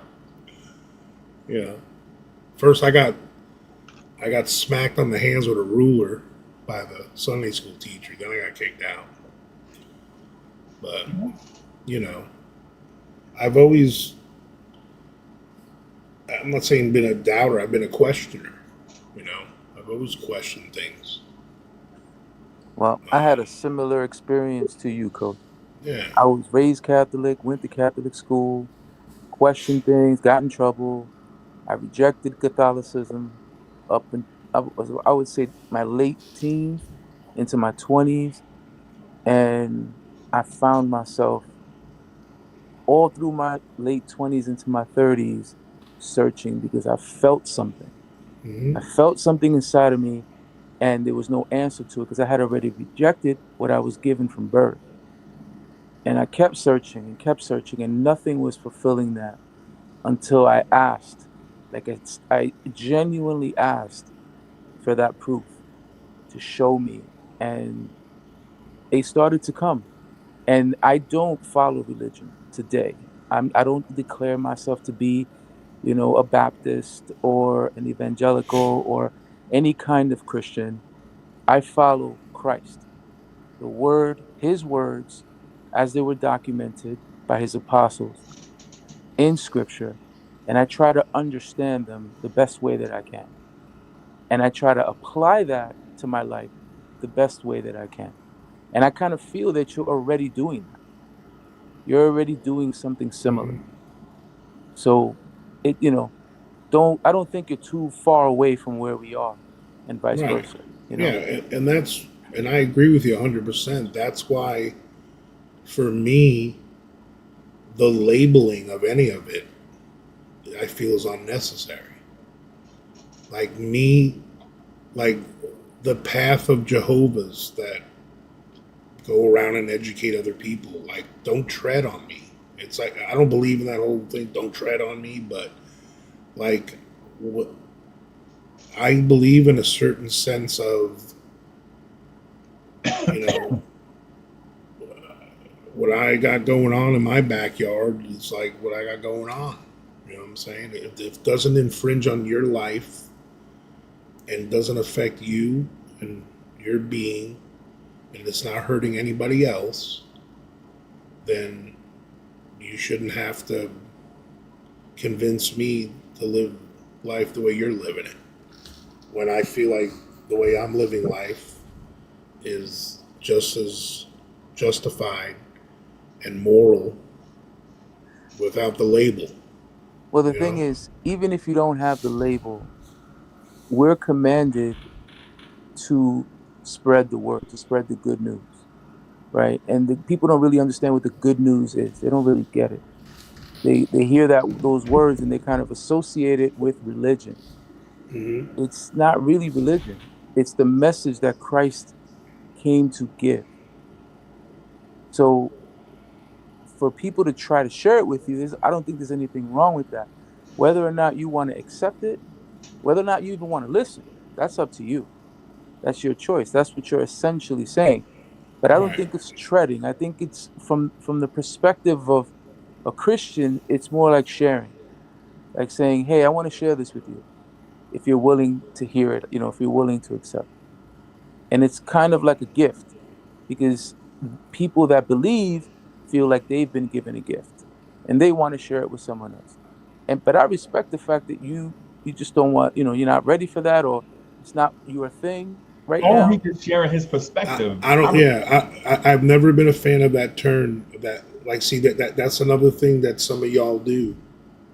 Okay, you throw in those, and I'm not saying you meant to throw it out there like that, in that way, in that tone or anything.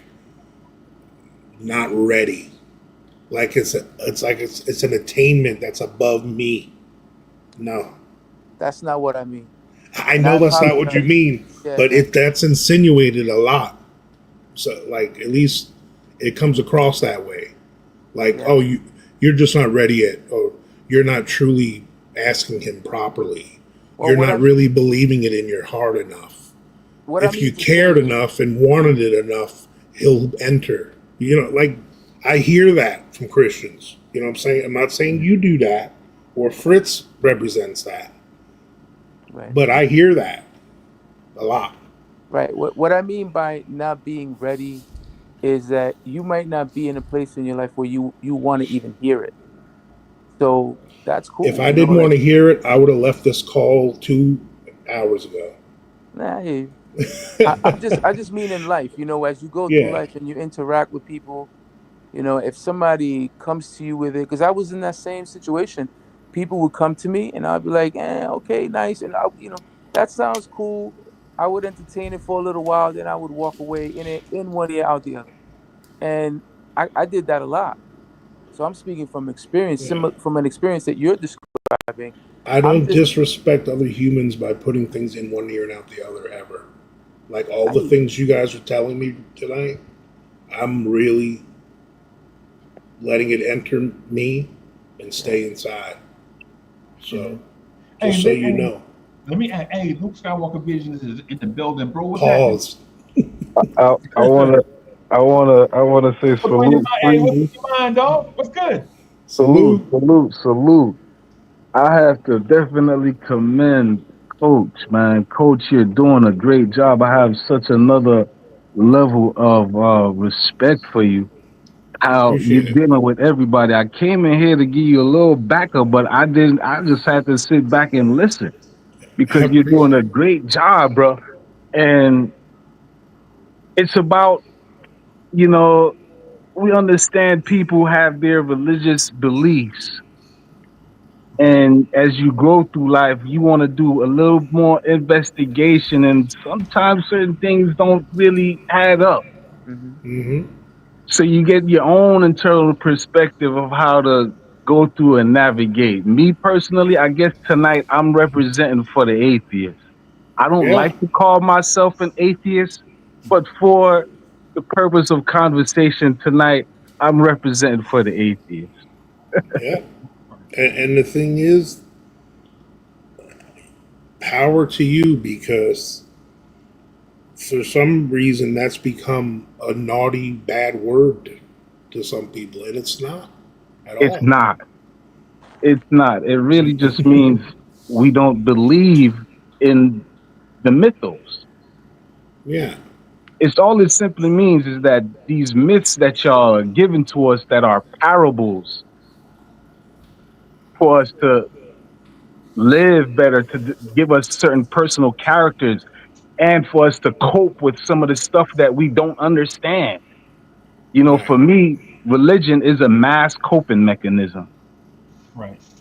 Right. And we need coping mechanisms to deal with our emotional Mm-hmm. intelligence as we go through life. It's a roller coaster of ups and downs, boy. And Yeah. sometimes we need Jesus.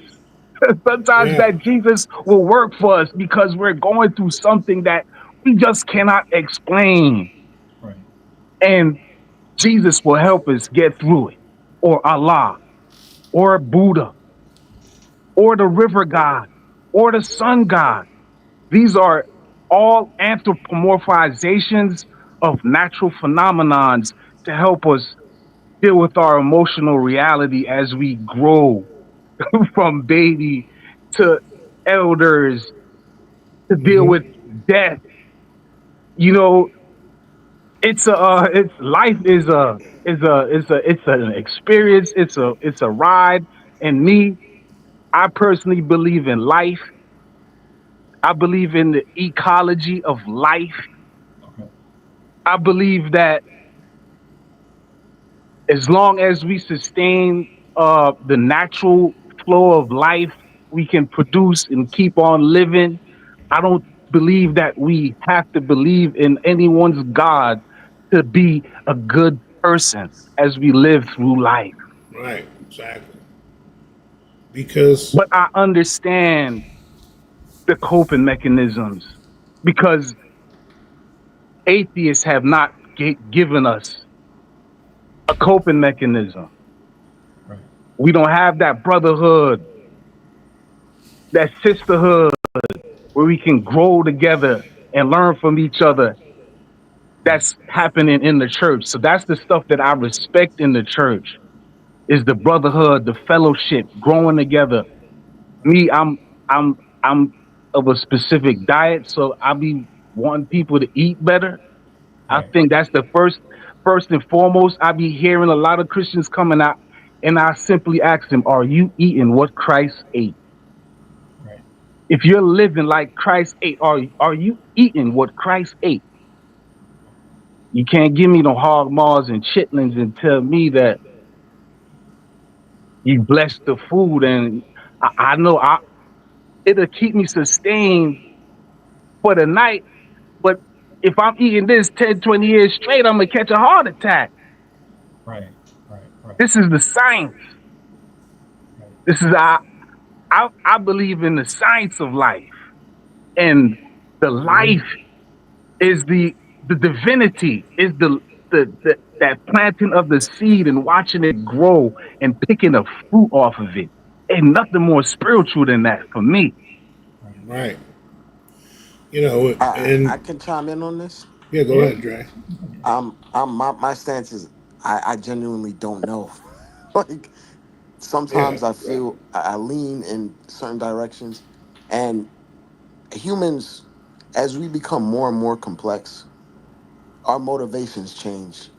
What we view for what we view for such like what we view to gain and grow individually or as a community or even as just the human race, it changes. Once, like for instance, the lesser animals, their only idea for motivation is just eating, living. Literally, what is my next meal? How am I going to survive?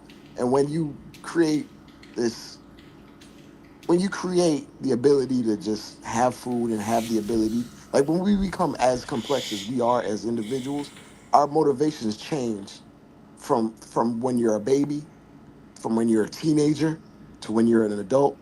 Your motivations change. When you start a family, you have different motivations. You're not thinking about on the day to day, you're thinking about how I can either sustain for the people that are related to me, how I can get this particular job because I have other types of motivations, or like just internal motivation, like confidence. Like there's so many things that you can't necessarily compare yourselves to the other animals on this planet. So, but I also believe like there are certain things that are just so serendipitous that their only explanation can be that there's a higher power. So yeah, it's almost it's very conflicting. But to be human is to be conflicted. To be absolutely honest with you, right. there has never been a person that's never had conflict in their life, whether But see, small or big. So like it part of this conversation that we're having, yeah it's a national debate too. Like we can have the same question in England, and Luke, like Skywalker, and I are going to have a lot more people on our side in England than here in America. yeah There's more atheists in England than there's a lot. Like, oh, I forget the percent. It's over 50%, I believe. And same thing in the Scandinavian countries. yeah. Like, in America, agnostics and atheists, we're a political minority. Like, we're not represented in this country at all. We're told and poked at, you know, prayer in school, one nation under God, all this stuff's on the money, on this, on that. Oh, the You money know, thing is a totally different thing. The money yeah, thing, the money it's thing like, is on the Freezy department. If y'all, yeah, that's another conspiracy part.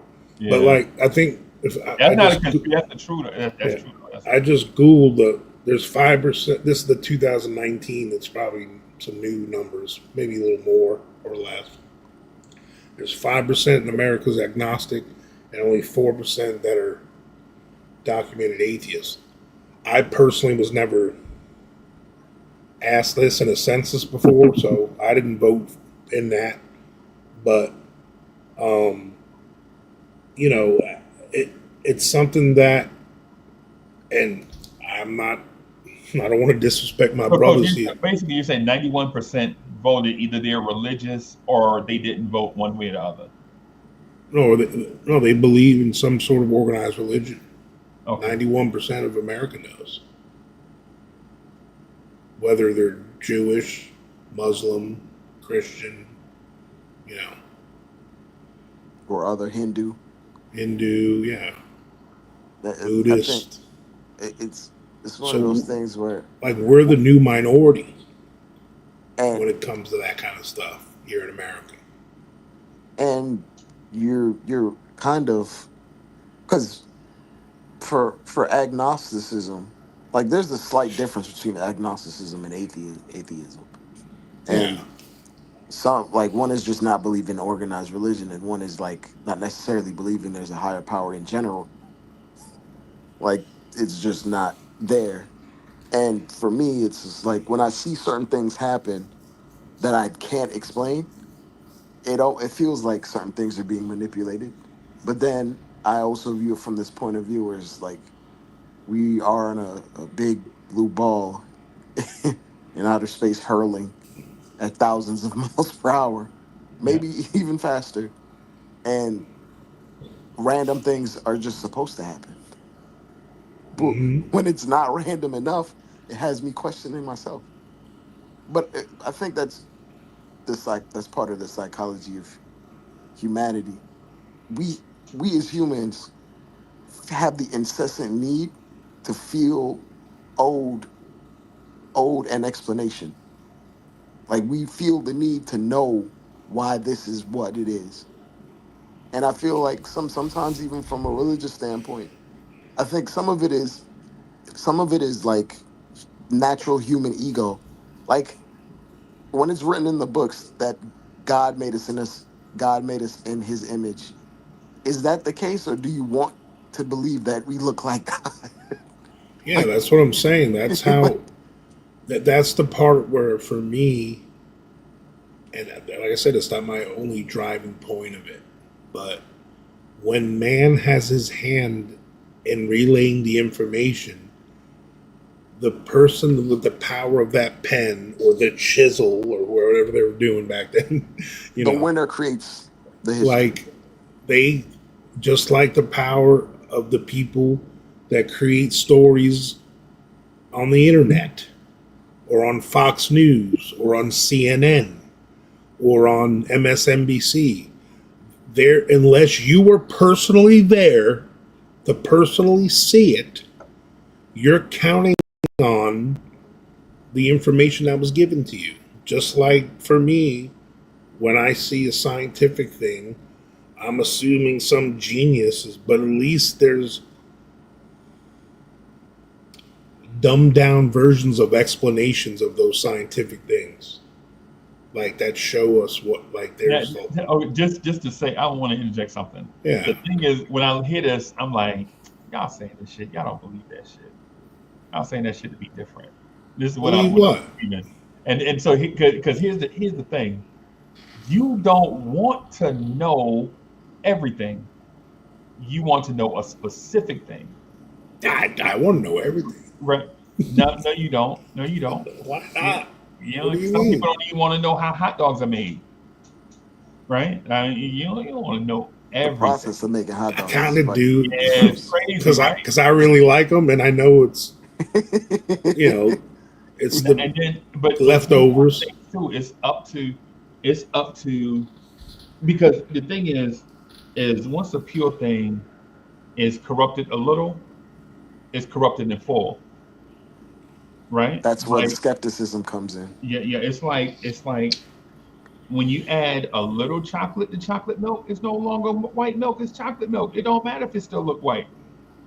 And for Right. that reason, some of the stuff that you guys want to know is withheld because things are easily corrupted. That's why there have been over the course of thousands of years, there have been custodians and purveyors of this stuff that everybody wants to have access to.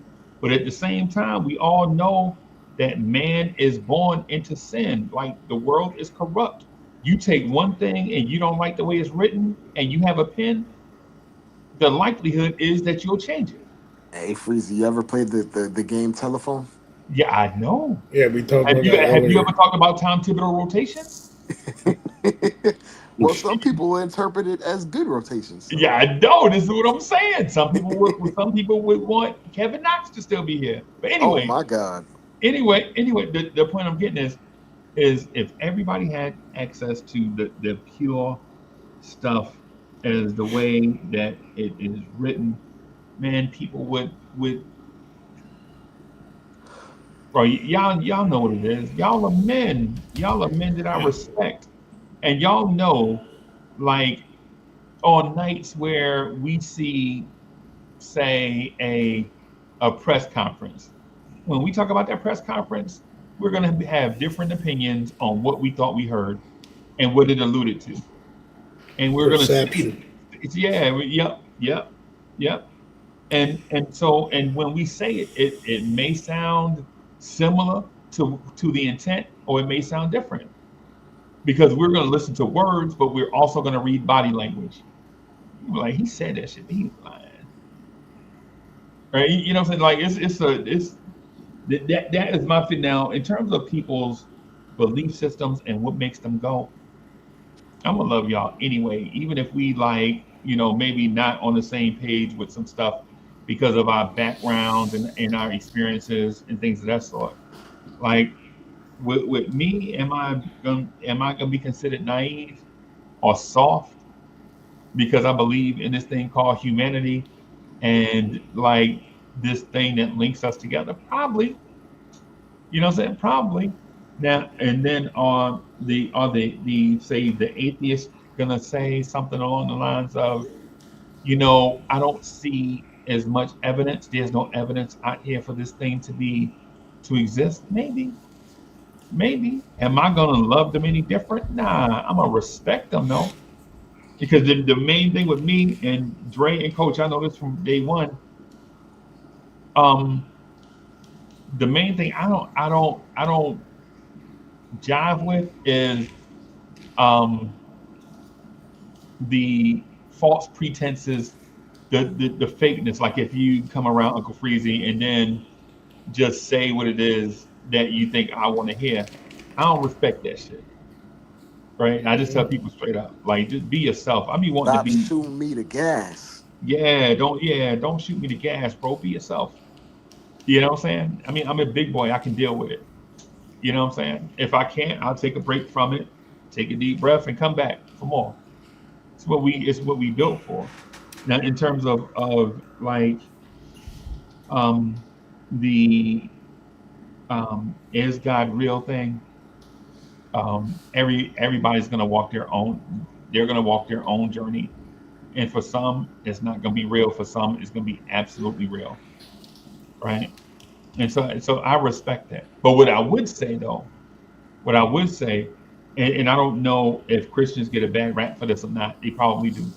What I will say is that if you don't walk the walk that I walk and you choose to do a different walk, I'm just gonna be like, yo, just whatever you do, just be safe out there. You know what I'm saying?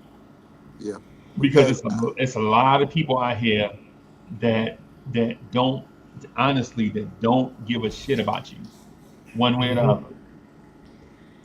yeah, and to me, it's Yeah, like, who am I to diminish someone else's testimony if Yeah, that's man. how they right. feel?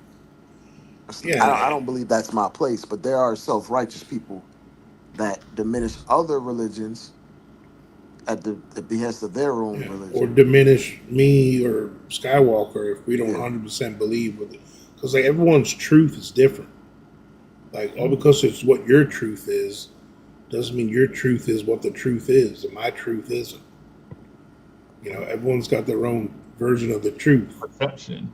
and I some think people can't handle the truth. Like, I think between all the major religions having so much overlap, if it says to me that there is a higher power, Yeah. because how many different people from different walks of life can have a shared view, even at a very, very small scale, is just really hard to do at a billion, at billions and billions of people. yeah, but it can also be said that That's it. Also could be a said lot that of that's just the nature of humans. everyday, ordinary people like to just feel safe and cozy Yeah, and be told what they want to hear. yeah. I mean, They're okay with that. Coach, you're that like that that that too. goes back to Coach like motivations. that. Agnostic, and people that don't believe in God are like that too.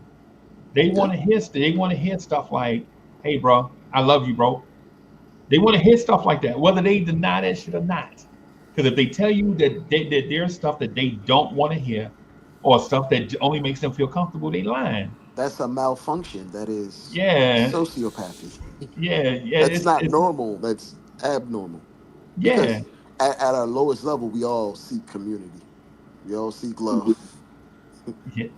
There's something wrong with you and that's not even an insult. It's just something. But to put it as plainly as possible, there are so many of us, malfunction is almost viewed as normal, as a normality. Like it is a baked in percentage that some things are just gonna go wrong.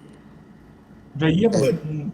I'm with you, but have you ever seen like a human that doesn't want to be on a team with other people or do stuff with other people?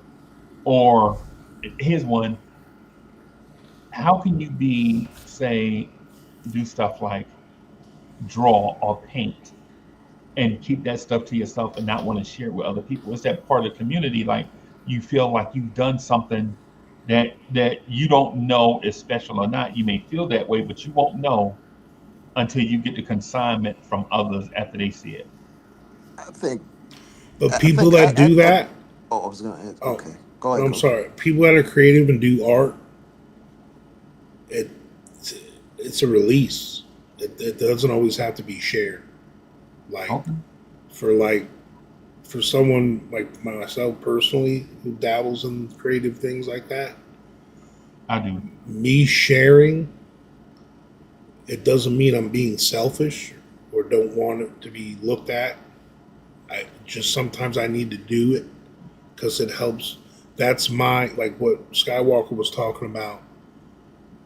When people don't have a coping Okay, mechanism. mechanism, that's my But coping coach, mechanism. but where do you release it? I can release it out to the air. To It's the in my no, you don't. brain. You don't release it It's to on the my computer. I play the guitar on my acoustic and I sing a song, or I air. write a song, or you know. So you don't feel like releasing it to others is helping you win that release valve, like releasing it out to the world. Sometimes I do. I share it. Yeah, that's what I mean. Like Some stuff we keep to ourselves. yeah, We supposed to. yeah. But there's some things I don't. You know, I don't want to force it on people. I don't Like want to for. I don't want to force my truth and my it, some of well, it's private.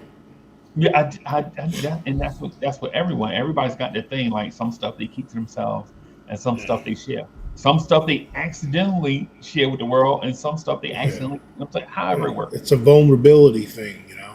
Some people have and don't have. But the thing is, I like what Luke Skywalker's vision said about health. I appreciate that.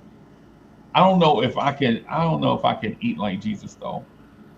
Right? The time because the times are You different. know But what? I've already lived longer than Jesus, Well, the Bible said man so can't live and off I ain't bread even eat alone. like Jesus. I was, Even though it's for a different distinction. and all the people that lived back then, their life expectancy was like 34. You know, so I already passed that. No, yeah, I'm sorry. well, that's the thing. I think sometimes in our and our spiritual arrogance, we feel like if we pick a direction and somebody doesn't pick the direction that we go in, that they're less than. And that's not true. You know what I'm saying? Your brothers are your brothers, regardless of and it's one of the reasons I'm gonna say this, and I know this is gonna put y'all on eggshells, but it's one of the reasons why I see the stuff that's going on in the Gaza Strip. I'm like, yo, how? Like how do you see these things happening in the Middle East and everybody's like, yeah, man, them people that are behind that barbed wire are doing a whole race of people dirty. How? With what? If these are our brothers and sisters, man, regardless of what side of this you're on or not, and I'm not like throwing like haymakers at people that are Palestinian or people that's Jewish. I'm not. What I'm saying is, when brothers and sisters are living that close together, right? Are you telling me that they can't find a reasonable means to get along? It's weird. It's beyond weird. Like, how does this thing go on for this long without somebody stepping in and be like, listen, okay, y'all were here first.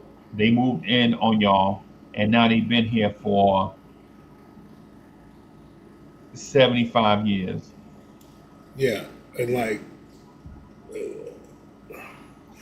they It's, they use religious context to push forward a political move.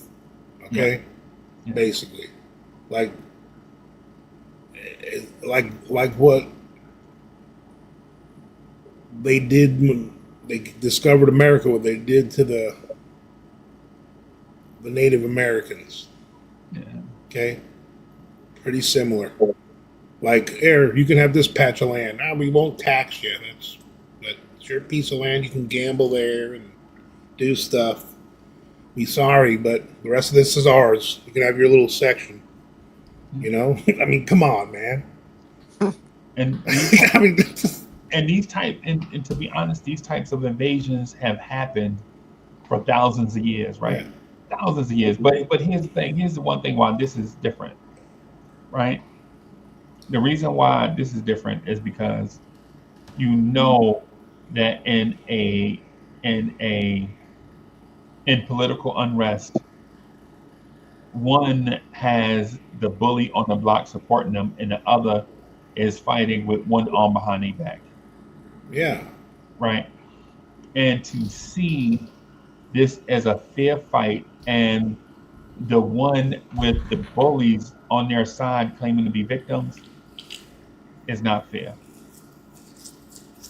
right? How are you the victim and you have every weapon at your disposal? Mm-hmm. Bodega Wi-Fi. Okay, this is the conversation I want to have as a separate thing. I want to have this as a hey, yo. You got to come on the joint, bro. You can't just throw words like that. And, yo, what you doing, Bodega? Well, you got to because this right here, this is my wheelhouse right here. Yeah, that they deserve their whole night Yeah, yeah, on their own yeah, conversation because that's something that's been swept under the rug a little too much in my eyes in this yeah. country. Yeah. But the thing in the civil unrest, I guess what they call it, um, in the Middle East is beyond um, disaster, right? It's beyond disaster, man. We already know. We already know the story. Like some things happened in Europe.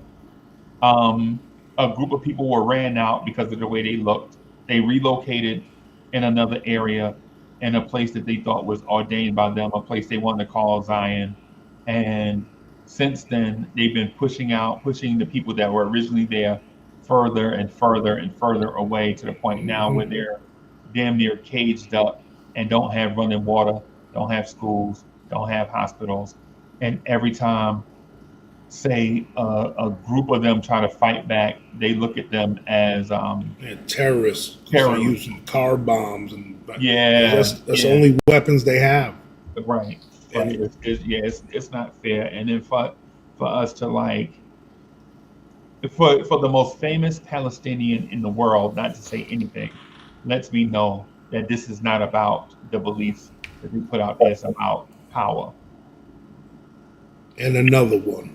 Yeah, and another, yeah, yeah, yeah. That's who But it is. but because and it's not and it's not a thing where if you speak out you'll get super canceled because in basically what they're facing what they're going through is apartheid basically Mm-hmm. what they're going through is apartheid. That's what it is. When you look at it, it's not named that, it's not labeled that. They don't have apartheid laws, but it's enforced like it is.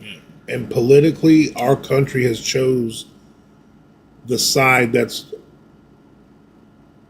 doing The the bully. our apartheiding. Okay. Yeah.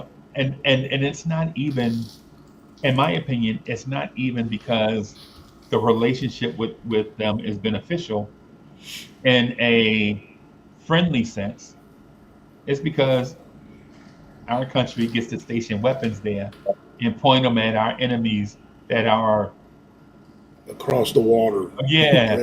Because the seas, if we man. had to deploy those weapons from here, they'd have time to defend themselves. But if you do it from right there, it's like right there on your block. Yeah.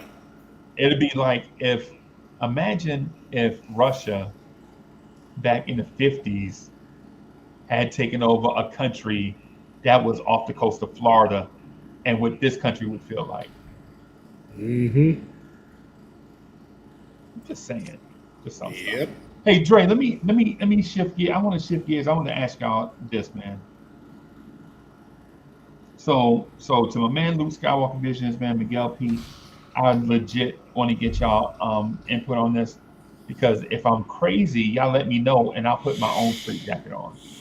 I'll get a Kith straight jacket, right?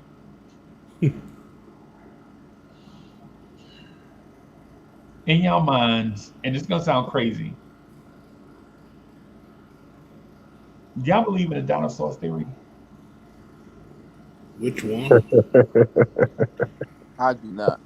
I'm asking y'all, man, because my brothers and sisters are brainwashed, bro. Which one? Which brothers and sisters? You have brothers and sisters on both sides. I know this. I know. Where do you align yourselves? I mean, I don't know if I want to call them dinosaurs or thunder lizards or Thunder whatever lizard. things they call them. There's, yeah, I believe there was dinosaurs. I think all of science that we see, the majority of it, was designed to keep us away from the scriptures, pull us away from it, from scriptures, as a historical, so that we don't see the scriptures as a historical or scientific document. So it's like replacement theology. That's how I see science, and specifically the science of archaeology. If you study it, you have to question a lot of what we were told because there were no bones being dug up of dinosaurs before the 1800s, and there was construction going on way before the 1800s all over the world, but yet no bones of dinosaurs were ever discovered. Right. And scriptures tell us about giants. They talk about dragons, and dragons are discussed in many cultures around the world. So the idea that what we dug up and what they tell us they are is accurate is very doubtful to me. Like I don't really believe in the story. I think Well, unicorns are in the Bible also. okay. Well, I mean, just because unicorns are in the Bible doesn't mean they're not true, and doesn't mean they are true. My question has to do with the way the information is being presented scientifically. You're telling me you dug these things up, and this is what they are, but there's a lot of holes in that story, and no one's speaking to that. Holes in the science. Holes in the story about how these bones were dug up. Yes. Well, there's a scientific community Yes. across the globe. So if a American scientist discovers something and presents it, that has to go through Yeah. rigorous Testing. That's not, scrutiny to check and see if it is what it is or if it's not what it's not. and that's a That's what science does. that's a common belief about science. I've studied science in my life. That's a common belief of science that is not necessarily 100% true. Yes, certain things are peer reviewed, certain things are studied ad nauseum, but there are many aspects that align with the paradigm that is presented. And if you're a scientist and you break from that paradigm, you lose your career. If you're an academic and you present a paper that goes against the grain, you lose your life. You lose everything. You lose everything you worked for. You become a clown, and they basically push you out. You're a pariah. But you know what though? Here's the things that Luke Skywalker Visions and Coach were mentioning. The thing that they use is the thing called scientific method, Right. right? Can you test the same thing your peer tested and get the same result, Yes. right? So they're talking. So the scientific method is what they're referring to, right? Here's my thing with the scientific method, though, right? In scientific method, everyone doesn't have the same equipment to do the scientific method with. Like the expensive machines that Coach was talking about. Like everybody doesn't have access to this. So if you go through the same steps and all that, and then you have to send that away to the people that do have it, there is the weak link in your thing. But here's the thing I want to say about what Miguel P said. If y'all notice, dinosaur theory closely aligned with the expansion of railroad, right? Right, Coach? Is that not true?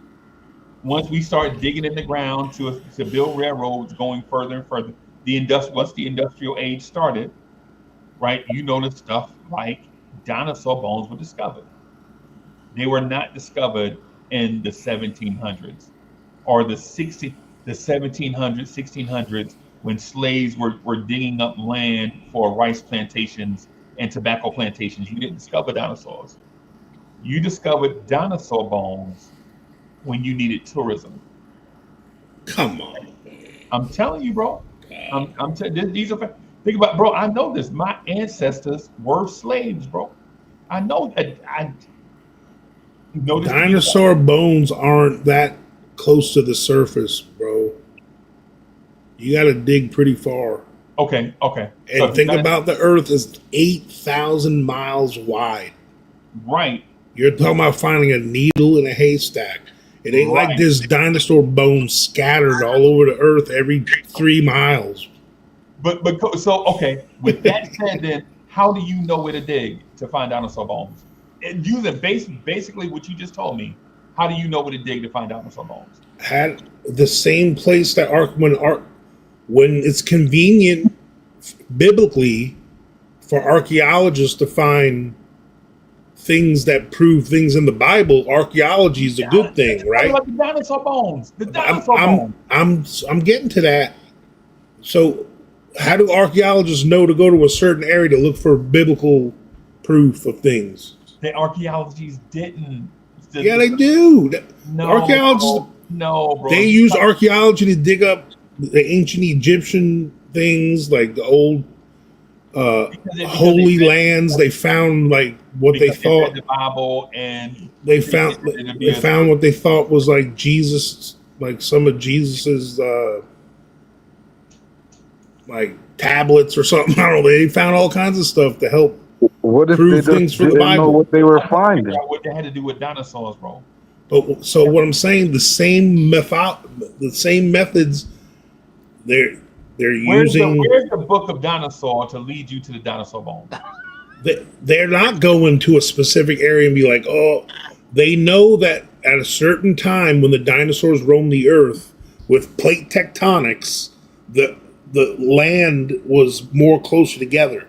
Okay, and over time it separated. You know, plate tectonics. You know what I'm talking about? Or is that Which not a was thing? a theory for like 100 years until it was proven that it was actually the real tectonics. So now we don't believe in plate tectonics. Bro, plate tectonics was written about in 1950. Dinosaur bones were already in museums. No, I know, but what I'm saying, so they know that because the lands were all closer together during that time. They could figure out to find more. Yeah, they can figure out where maybe some of the bones could be. For these things, actual tools. Nah, yeah, you can't get me with that one, bro. All because they decided to dig in a certain area where there wasn't dinosaurs. They built stuff where there weren't dinosaurs. Doesn't mean there wasn't dinosaurs. They just happened to not be dinosaurs in that spot where they were building the railroad or the plantation or whatever the hell you were saying. Dinosaurs don't exist, bro. They never did.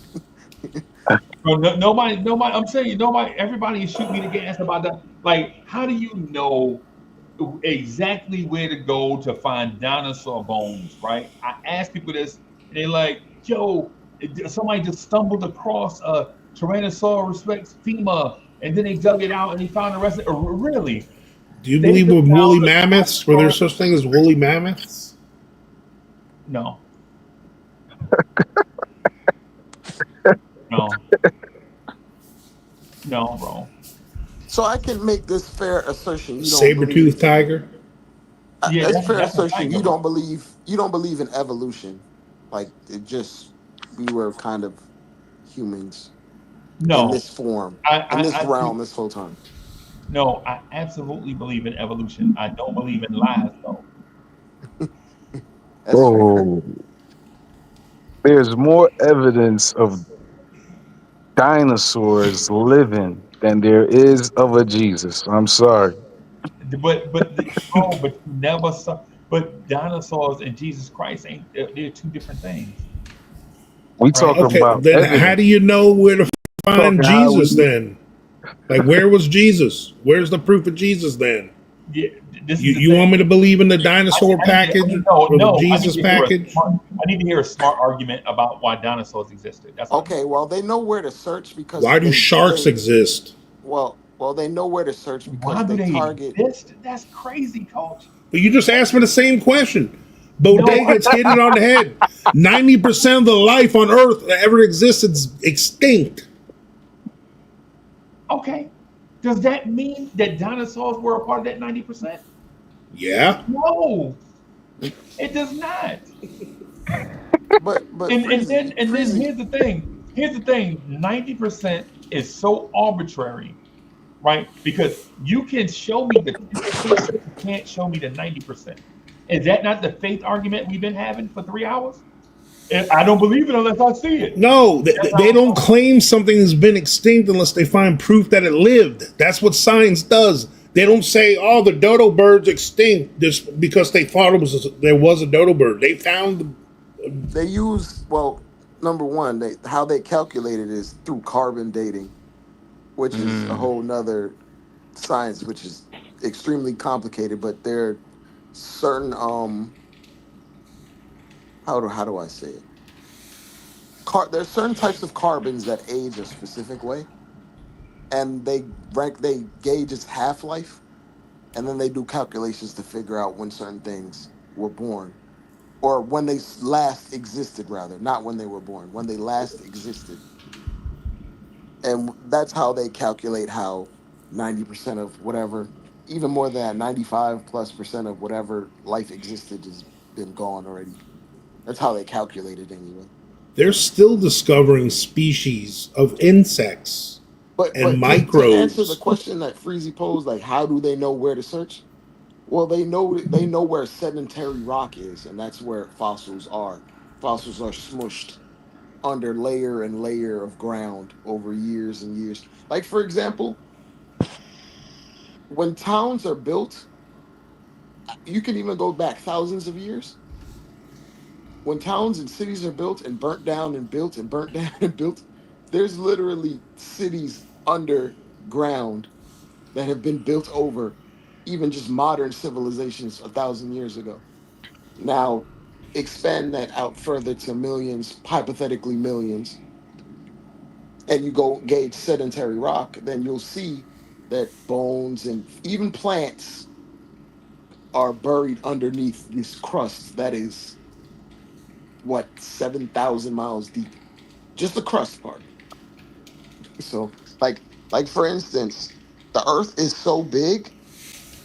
The Earth is so big that its deepest trenches and its highest mountains, if you were to put that into the scale of a finger, it would be smaller than your fingerprint. Like Dre, the highest peaks and Yeah. the lowest lows. Dre, That's how big Earth is. Yeah, you know how deep the deepest hole they've ever dug in the world is? and they couldn't even go any further. It got too hot. You Yeah, you the know Russian, what you know yeah, how the deep Permian it Russian, is? yeah. I forgot the actual number, but Eight how deep is miles. yeah. How far is it? Say it again.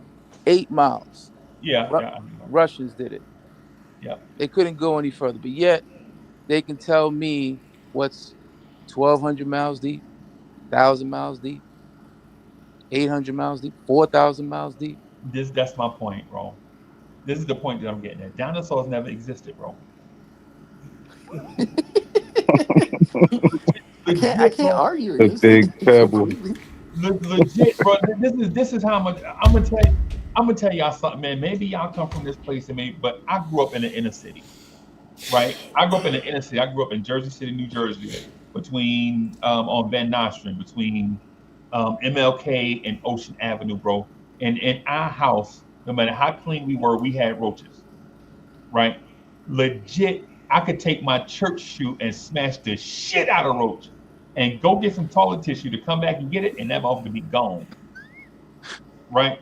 But y'all gonna tell me that dinosaurs, the A1 apex predator of all time, got wiped out. No, they weren't.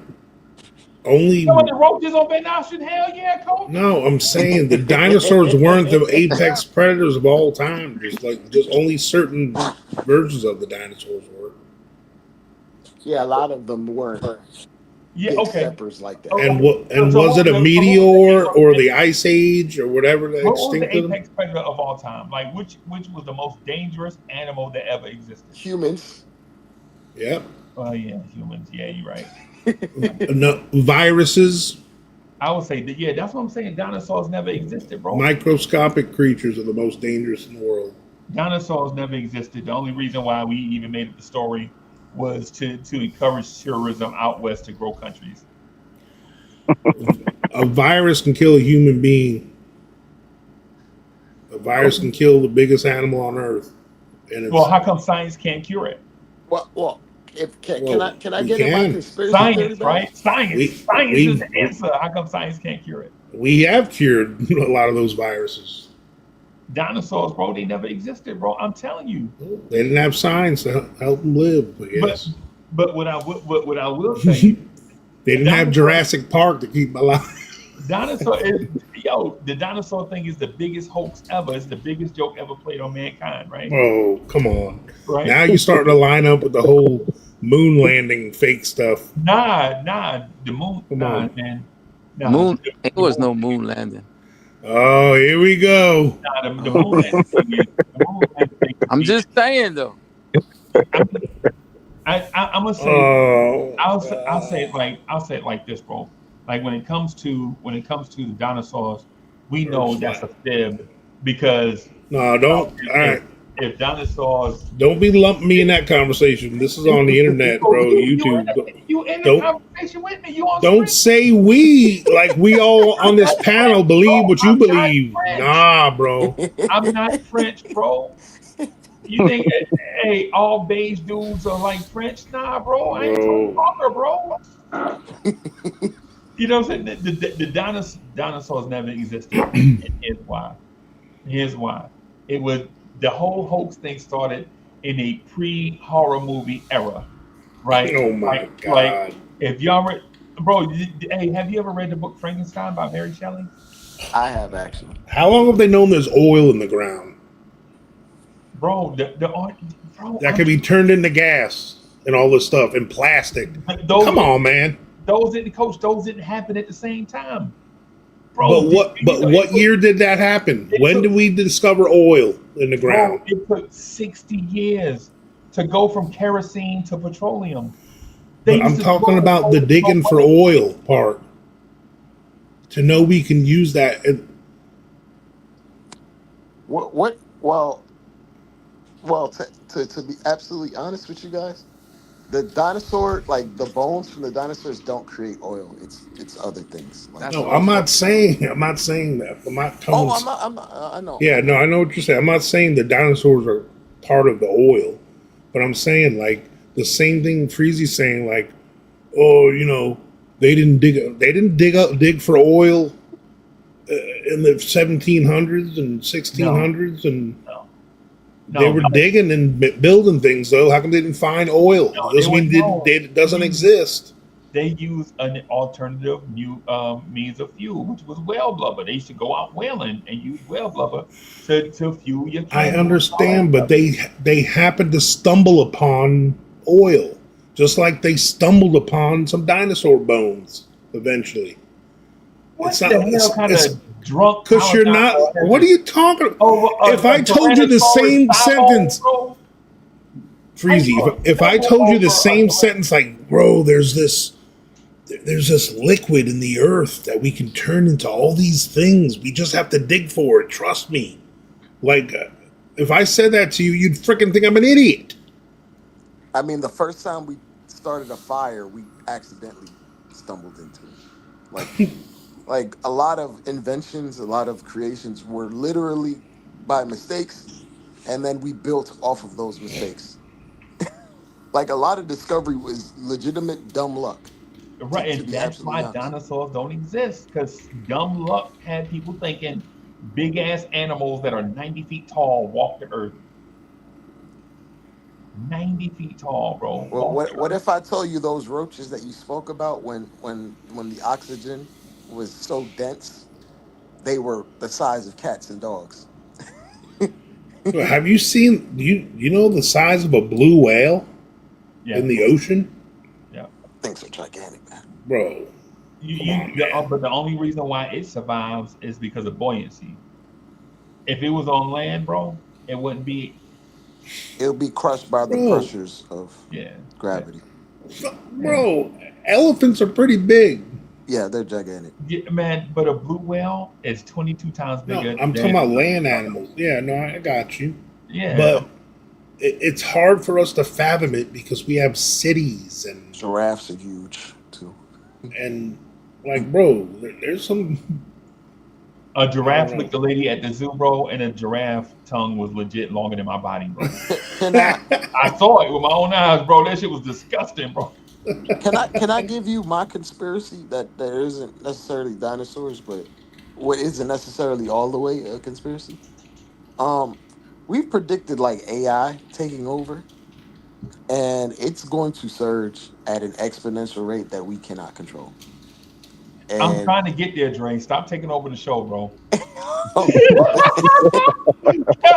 I'm trying to get there, bro. I I'm didn't trying know, to. brother. I didn't know. We Dre, 3.5 hours in, man. you I didn't gotta know. build. You gotta build momentum to your crescendo, bro. You can't just tell people who did it at the beginning of the movie, bro. Yeah, I mean, even if you tell them, it's still pretty scary when you get to the end of it is pretty scary though. It is pretty. But the thing is, they have found direct proof on every continent in the world, including Antarctica. Like, what does that tell you? That tells me if you want to be rich, make up a fable and people will fall for it, bro. This isn't Bigfoot thing, okay? You're lumping this into the Loch Ness monster and Bigfoot stuff. It's Coach, not the same. That shit ain't real, bro. coach. What if I told you that there's a concerted effort by the people that control the way this world works to have you believe in a paradigm that includes dinosaurs? What But if what I will we told you there's gain a from group of knowing millions of dinosaurs? people that But what will we gain from that? are in a It's paradigm not to what do make me we gain. believe What do they there's a gain? spooky father figure in the sky and he had a son that was that and that's what I got to believe the rest of my life. Like, Yeah, I But I mean, believe it's it, the bro. listen, same but argument. exactly. I mean, that should tell you something though, But because what if do you we gotta gain from believe, But knowing the about difference is dinosaurs? there's what are these bones fake? They're like concrete. What are they? Yes. well, they're whatever they tell you they are, coach. That's the point. Bro, I've seen. So you mean to tell me I've seen documentaries on PBS, I've seen on the documentaries internet, on Jesus. on all kinds of things. No, I didn't see any documentary with someone digging up Jesus. I saw a documentary in French, in German, in Chinese, in Japanese, Yeah. in Hindu, in Afrikaans, in Italian. Every country, I've named 7 or 8 of them. I've seen different documentaries of those people literally physically digging up and having archaeology expeditions and paleontologists and all these people, they're digging up and they're wiping the things with the brushes. So the whole world is in this big huge conspiracy with each other, community wasting all this millions of resources and money and everything just To make for a billions. hoax for everybody. They're But not. but my They thing is don't make what money on this stuff, though. That's just my it. thing It's is all done in the name of science and for information, and they're donated to hold on, coach. museums. Hold on, coach. What do we gain from like them pushing out dinosaur theory or agenda? But Like what there's do we Not nothing gain to from that? gain. It's just it's not about what information. it's not about what we gain. It's about what they gain. It's about control. But If what do they gain from that? they What are control they the narrative, gaining? they control the narrative of the world that we live in, how it's constructed, what it looks like, Because what they're it is, saying what there the was dinosaurs? Yes. yes, it's If part of that anything, why category. not make it something that's a little less extraordinary to make it a little Hey more man, believable? I'd rather Because them it was tell the me there was idea of that time. fairy fossils. It was the idea of that time. Bigger is scarier. That was the idea of that time. Bro, And and and, there's and in terms of fossilized footprints and trails and eggs, fossilized So, eggs, so and let me all ask you a that's question. nests. Let me ask you a question, Coach. Yeah.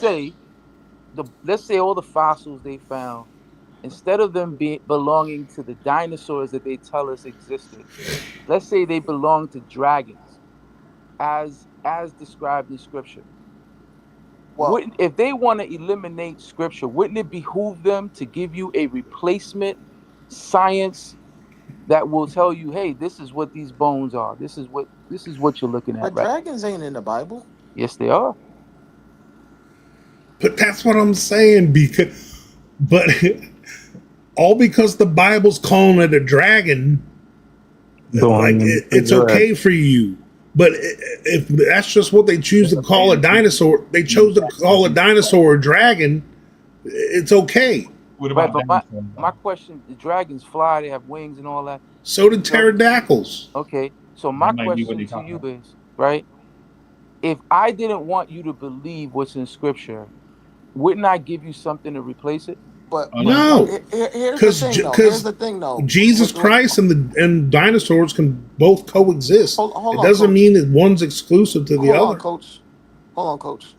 Uh, if the idea of that bigger made you scarier or whatever, the idea, okay, they discovered that dinosaurs existed in the 1800s, hypothetically speaking, or a little bit after that, right? Mm-hmm. Right. With the advent of gunpowder, we would have destroyed them anyway. So why would that be scary to us? Ironically, do you know where gunpowder comes from? Yes. Okay, well, Yeah. that would be the ironic part. My Yeah. whole thing is, if these things are going to be discovered, you have an opportunity to control the narrative about what they are. So you construct one. When you want to control people, you have to tell people what you want them to believe. Right. Right. And when you want to control a group of people, you tell them that there's this way of life with this man. And if you live his life by the way him and his father say you should live it, then you're going to live a righteous, beautiful life. Just follow what we do and say, and you're going to live a Right. great life. I hear you, coach, and I get it. I But mean, think about it this way. the Isn't science, dinosaurs isn't fear mongering to me. but it's They part didn't of a, scare me at all. not You do. about fear mongering. It's a part of a larger narrative. It's replacement theology. I have a system. I don't want you to believe in that system. So I need to replace that system with something else. With And I need to dinosaurs, know science. that's Science. Jesus's You competition. see your T science. Rex. You see your No, but no, coach. See, this is the thing. You already know about dinosaurs, right? You already know that dinosaurs existed millions of years ago, and they're no threat to you. So when I say dinosaur, you're not like, ooh, because you know they're no threat to you. But if you were alive in 1860 and somebody told you that, you'd be thinking different. And that's the reason why replacement theory is dangerous. You replace something that's real with something that's imaginary and Whoa, threatening. whoa, What's whoa what? whoa, whoa. What's real Replacement theory, again? where you replace something that's real with What's the something that's real? Tell me what the real thing you're replacing. whatever it is. whatever threatens Yeah, the narrative that you do not want to exist. Oh, yeah. what? It has to be something specific that it's replacing. What's Well, the real thing it's No, no, replacing? You afraid to say it? It's like belief in Christ. That's what no, you're I'm trying not. to say. No, I'm not saying that. I'm saying it in a general sense. What replacement theory is. Like replacement theory is the reason why a lot of people voted the way that they did in an election because they feel like the influx of a new group of people was going to replace them, right? So the theory is that the people that are coming in are bad and the people that are here are good, right? That's replacement theory, right? You replace something that is good with something that is something else, right? And in this sense of replacement theory. We're replacing a stagnant economy with the discovery of dinosaurs. Bro, You why want can't people to it be you go just found a big ass bone and did some tests on it? because they never existed. That's your opinion. No, that's fact. Coach, No, that's It's not not fact. fact. See, coach, that That's where you Freezy, gotta. how could you That's be where you gotta so hold up. coach, like logical with one thing and then just be off the rails on something else? I coach. don't I'm understand. not, or I could say, how That come coach is putting his head in the sand? He's too smart to Coach. dodge topics that make him Well, think that. I am not I'm not discrediting the actual possibility that could have been a ruse with the whole world and the whole every scientist that's ever lived to make all of us believe that there's some species of animals that existed just to scare some people in the 1800s. I guess that could Bro, be a thing. It's not that I. Nola, on the same live stream, you told me that you needed to see facts, right? You just needed to I see. have. I saw. I just told you all the things I saw dug up. So those are Oh, all. wait, no, no, you have Those are all never, put in the no, ground. They were put. no, you have never seen a living dinosaur. There you I go. didn't say they had to be alive. That's You've never not. seen a living No, dinosaur, the right? proof thing I talked about. If you want to give me some DNA proof of like this stuff they talk about, So all you the have, shroud you of have faith that the Jesus, bones. his DNA's on it, or all this So, stuff. so, so you have faith that the bones that you see belong to a living animal. You have faith, right? No, I That don't the have faith. I bones. have eyes that saw a few. I don't know how many feet Nah, or your thousand or eyes are layers only of your eyes rock that only were send dug into. messages to your brain. That's all your eyes do. Well, Your eyes send messages right, to we your can just brain. agree to disagree then, I guess, Yeah, because well, you be we're going to wrong. talk. That's Because you science. already got your mind set up that there it isn't. So Yeah, no matter, just no, like the that's whole right. UFC and boxing conversation we had the other night, you had your mind set on this one thing, and I couldn't say shit to you after that. So, but I'm trying to open up to all of it. When I start talking about like a couple of things that I feel prove that there is, you're like, nah, that Coach, ain't true. It's all Coach, a ruse. Like coach, that's your argument. Tell me your counter argument. let me Your ask you a counter question. argument is just saying that I don't it's have to. I don't replacement have to have a counter stuff. argument for my belief that dinosaurs never. Why would I have a counter argument to my Against belief that the argument. dinosaurs never existed? Why would I counter that? That's my belief. Can I say something But real quick? Yeah, go ahead, Miguel. Yeah. You made a point. You said what was going on in the 1860s. In the 1800s, all the way up until the early 1900s, this entire world was governed by theological principles. So theology to the world was science, okay? And they replaced that with lab coats and scientific papers and peer review and a system that countered everything that theology presented to the people of the earth. Okay, so That's there not true, was though. there wasn't it when did and okay you should be thankful because There was fact checking. you'd be No, biting on a piece of wood while someone's cutting your leg off if it hold wasn't on. for science. There Okay. was, bro. There was science in ancient Rome, bro. There was fact checking back then. no Yeah. no I agree with what you're saying. What I'm saying is that our lives were governed by theology. I'm not saying that they weren't fact checking. You can go back into the 1500s and see, the beginnings of science. You can go back to the Even Greeks further than and that. see that. Much further than that. Why is that true though? What I'm trying to say is that in the 1800s, all the way up into the early 1900s, we were still living according to theology. So, regardless of what science was saying, and believe it or not, a lot of the science came out of the Catholic Church.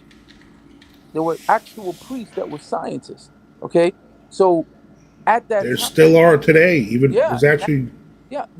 The point I'm trying to make is that we were living under a theological mindset. Okay. And the only way to break us away from that was to keep presenting more and more evidence that theology was wrong and this thing that we call science is actually right. And that's the kind of a supporting argument for what Freezy is saying, that you needed to kind of tell people what this thing was, because if not, they would attribute it to what they believed it was, what they would believe it was, no matter what. because that's how people were living. So they would go to the Bible and they would say, "What does the Bible say about this?" And they would say, "Oh, they're dragons. Okay, well, these must have been dragon bones." But they don't want that because anything that supports theology is bad.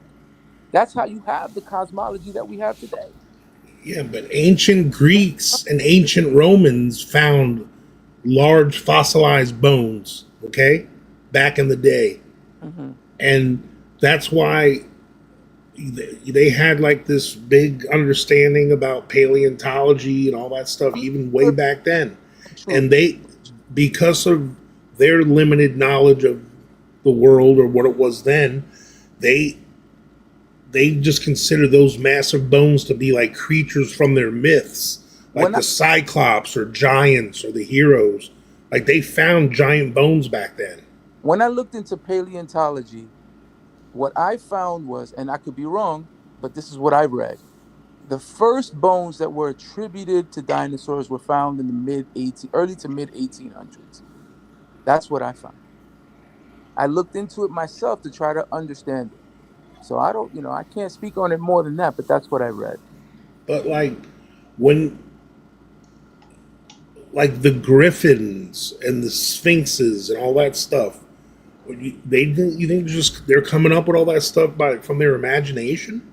Yes. I Like don't think it was imagined, but I have like what we're talking about is dinosaur bones, dinosaurs and the bones that paleontologists found and attribute to dinosaurs, right? Like this is the like as far as I know, 1800.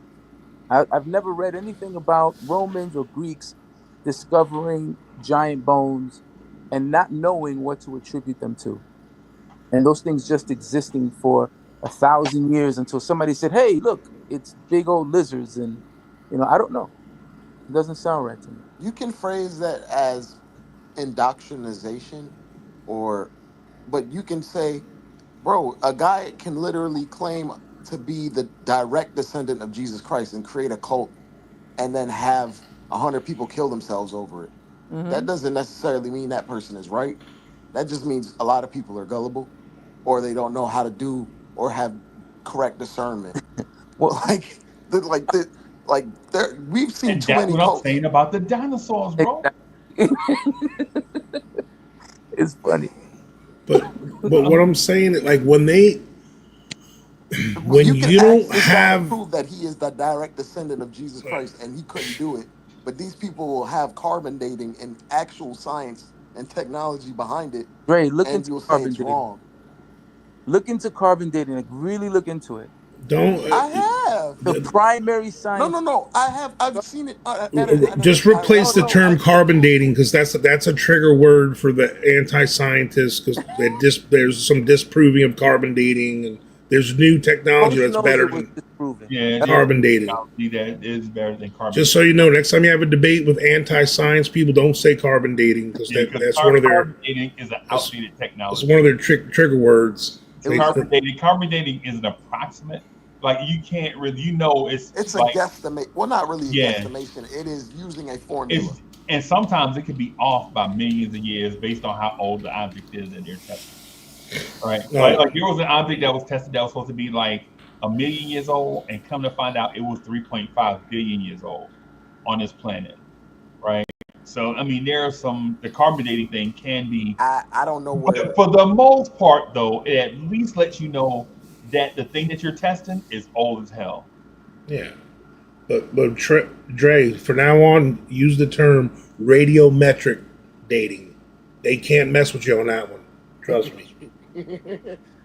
It's it uses actual the emission of certain radiation and Dre. like it's the methods that's used when they found out how to date volcanic rock and See, they can Hey, Dre, measure Coach, you mentioned the Greeks, right? Coach had a point with the Greeks. That's yeah actually that's ancient fact. Greeks and Yeah, Romans they found some stuff, but it wasn't. Dre, you got to understand. they found Carbon bones. dating is science, and radiometric dating is super science. So we got super science now. So we're good.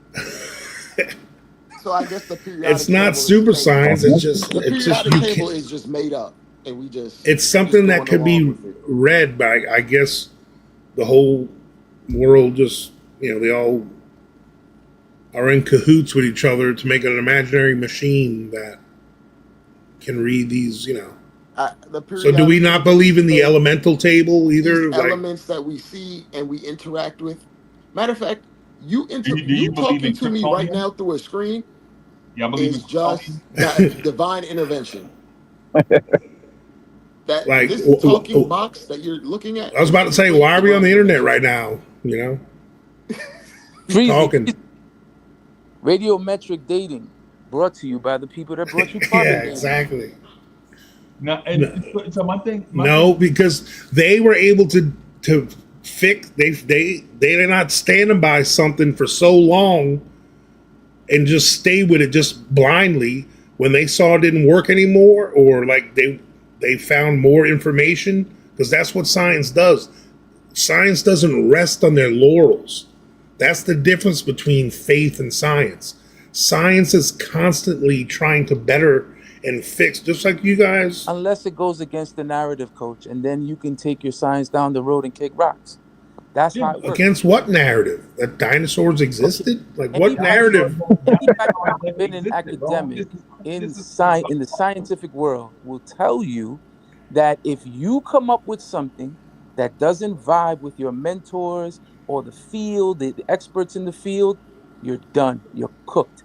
First of all, you're not going to get any grants to study it, and if you do Because if find you a can't replicate your claim and other people try to you, replicate it, And it's then pseudo. yeah, you're gonna Dre, be cooked You as don't an even get to the unreliable point. narrator.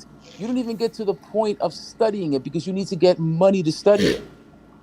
Okay, so you got to get private funding, and even if you get private funding, the peer-reviewed journals that people, oh, that's the science, that's the proof right there because it's peer-reviewed. They Well, won't even accept your article or your paper.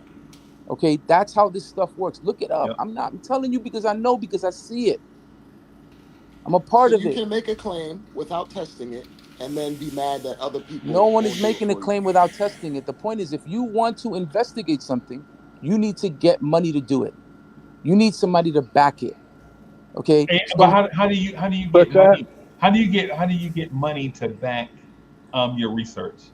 you have to present your research, your No, idea. I'm saying who is giving you the money? Who's giving you that These money? are private organizations.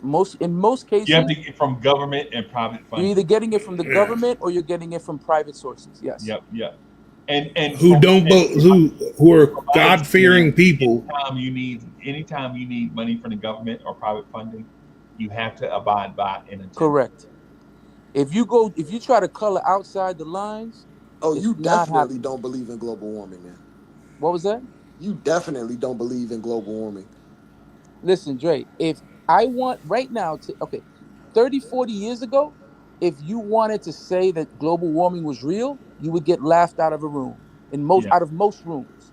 Today, if And you that's want, the thing about science. It hold on evolves. a second. Today, if you want to talk about global warming, they'll give you all the money in the world if you have the right credentials and the right people behind you. You're at the right university. Not if They you're laughed at it. Republican. They laughed at a scientist for saying tectonic plates are real. You know that, right? What I'm trying to say is that what can be studied has limitations.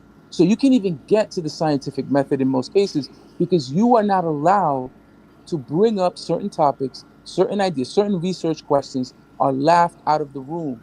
You know better, as a matter of fact, to even bring them up because if you do, you're cooked. That's how this stuff works.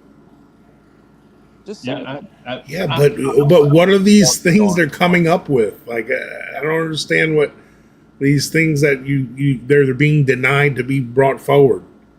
yeah, I basically don't. saying is that there are gatekeepers in science. It's I, gatekeepers in everything. There's gatekeepers in religion. There's I, gatekeepers in everything. I I, agree. I understand that, but what I'm saying is we think it's a free enterprise, but there are actually gatekeepers, and that's the difference. The But thing, not in the sense that Miguel is talking about. There's some guy right now that's trying to prove scientifically there's no dinosaurs, and everyone's saying get this guy out of here.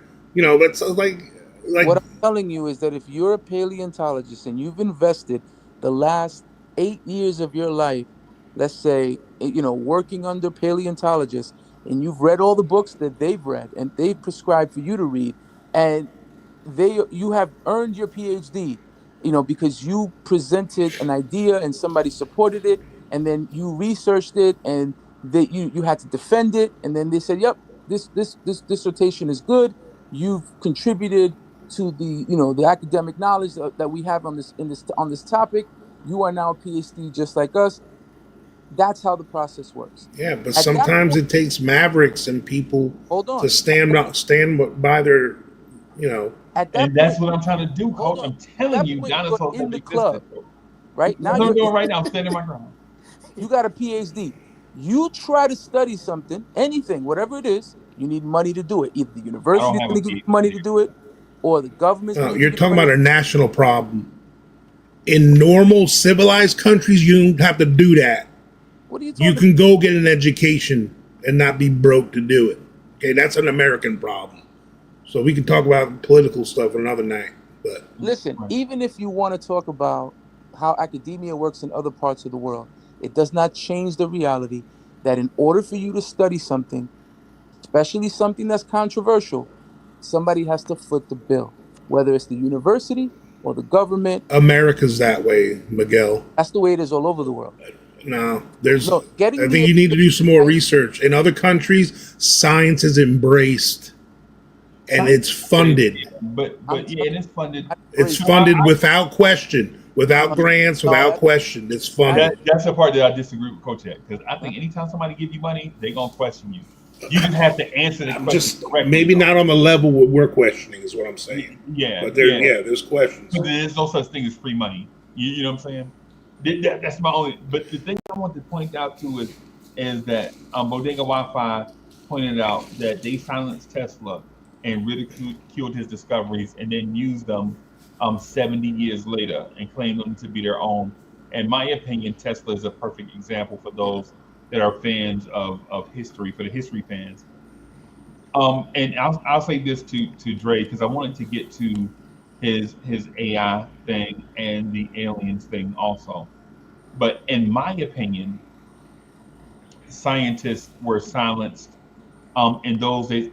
If, in my opinion, this is just my opinion, but if the Tesla early discoveries were used, like the dispensation of electricity, I think the internet would have been in its full-fledged state probably in the late 60s. It'd have been refined in the late 60s instead of being invented in the late 60s, right? And then the other discoveries that come along with having internet, like artificial intelligence and things of that sort, will probably have come along in the 80s, maybe mid 80s or whatever. But we all know that we live in a capitalistic world, in a capitalist world, where you have to make money over it. There's no such thing as free whatever, whatever. Coach, y'all know this. Dre, y'all know this. Y'all live in New York. Y'all know this. There's no such thing as going into a restaurant and paying your bill without paying to park your car.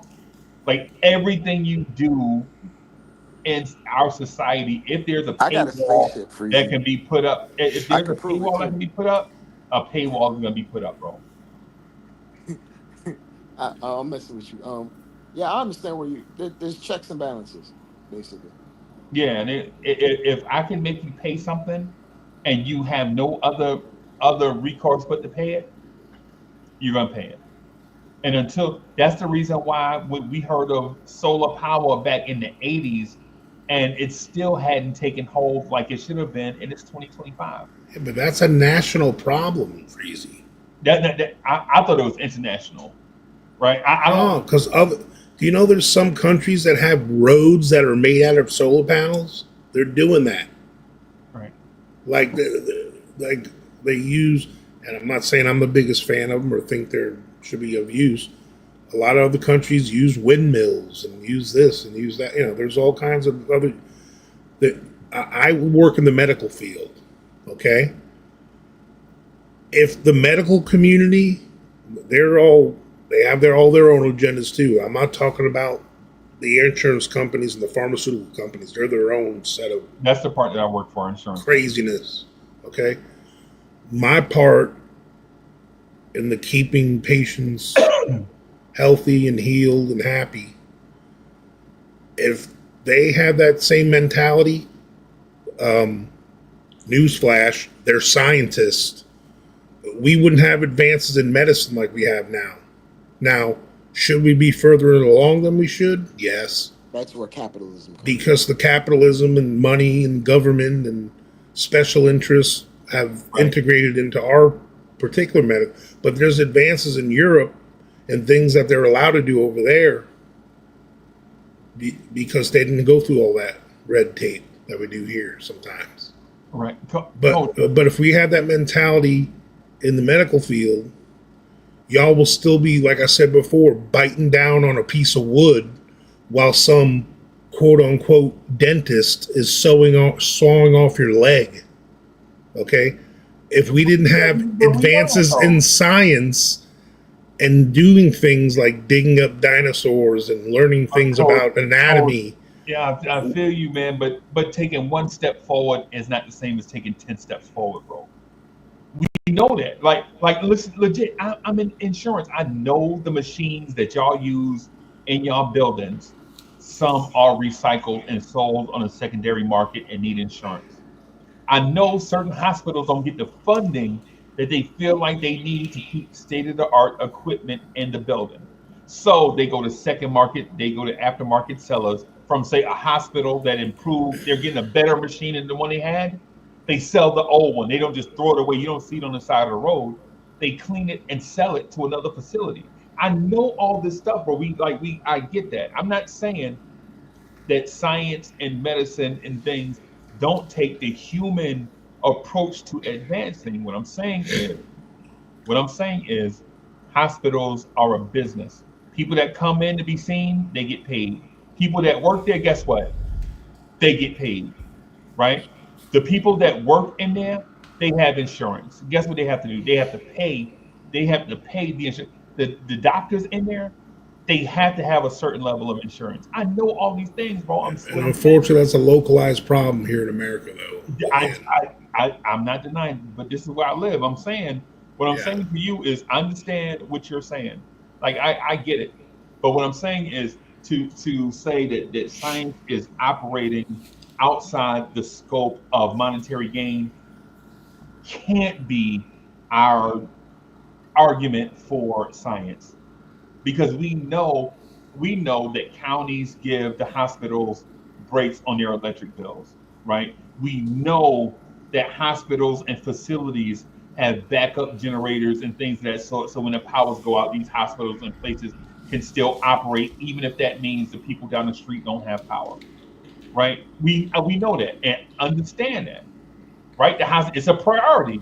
Why would I have this person over here playing their PlayStation when the lights are out at the hospital, right?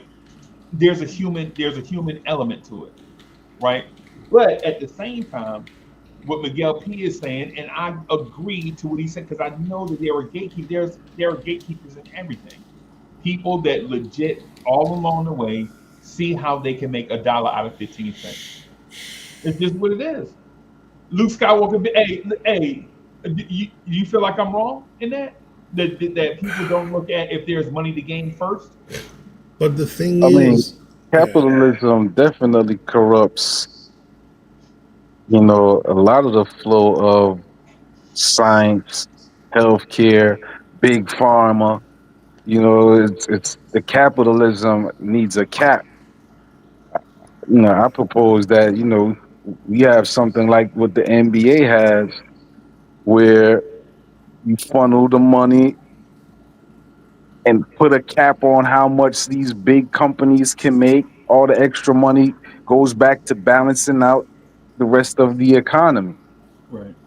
But that's another science. That's the science of economics that needs to be implemented to help everybody get the proper health care, everybody get the proper education, everybody get the proper opportunity to have a fulfilling life. Liberties and quality of life. These things are important to us, right? but, These things. but the thing is, when a paleontologist, right, is funded to excavate fossils they find, he personally, yeah, he gets paid for his work. He does. Not as much as he should, though. No, right. But the people that fund it, which most of the times it's like an academic institution or a museum curator or something. And yes, there are some government grants involved sometimes because it's for educational purposes. Just like people get Pell Grants and educational grants for just going to school and learning how to do all kinds of stuff. So the financial gain comes into play for the museum that gets this said excavation because they have like, oh, look at the cool new Brontosaurus butt bone he found or whatever. You know what I'm saying? And like they stand to gain a little uptick in people coming to the museum. But come on, let's face it, it's not like museums are the go-to for people anymore. You know what I'm saying? It's not like Disney. It used to be, taking someone to a museum was, something pretty cool. I personally love museums still, but I'm old, But, museums, I mean, how much does it cost going to a museum? I don't even know anymore. I haven't been to one in a When while. I went to DC in the 80s, bro, in the 80s, I think it was like 82, 83. It was $10, bro. Yeah. I was What was like, that, the God, Smithsonian? heavy on there? This is like a big ass library to me at the time. Yeah. I mean, I remember going on a field trip to there, when I was a kid. We all took the train into the city and, Let me do this. I got one last question. I'm just put on the board for y'all, man, and y'all pardon me with this. Y'all think aliens exist? Yes, not the way people think they do. Well, do you think? Okay, I think the universe is too big for them to not exist, but I also feel like the technology that would have to exist to interact with them would be something that doesn't necessarily exist, or if it did, we probably wouldn't be talking to one another right this second. If we reach that point, if we reach the point of interstellar travel, like human wise, we would be too far gone as a society. We wouldn't even be a society. We'd probably be this other form of humanity that I can't even envision. Man, that's the thing with the 25% of our brain thing is that there are certain things we have the answers to, like we have the pieces to the puzzle. In my opinion, we just don't know that we just don't have the know-how to put the puzzle together. yeah. You know what I'm saying? Like we know a lot of stuff. I mean, we And know the man keeps us dumbed down for a reason. right. Like if you look from the advance from right at the start of the industrial age, about 1870 to 2025, and then look at from 1870 all the way back to the beginning of humankind, it's crazy the leap in technology, bro. That's where I was gonna be like that. That's where you're gonna see another leap when AI completely takes over. Yeah. That Well, leap that we took from the 1800s is going to be dwarfed well, in like 15 that's years. where, like for me, which the original title of this show, Conspiracy Theory Talk.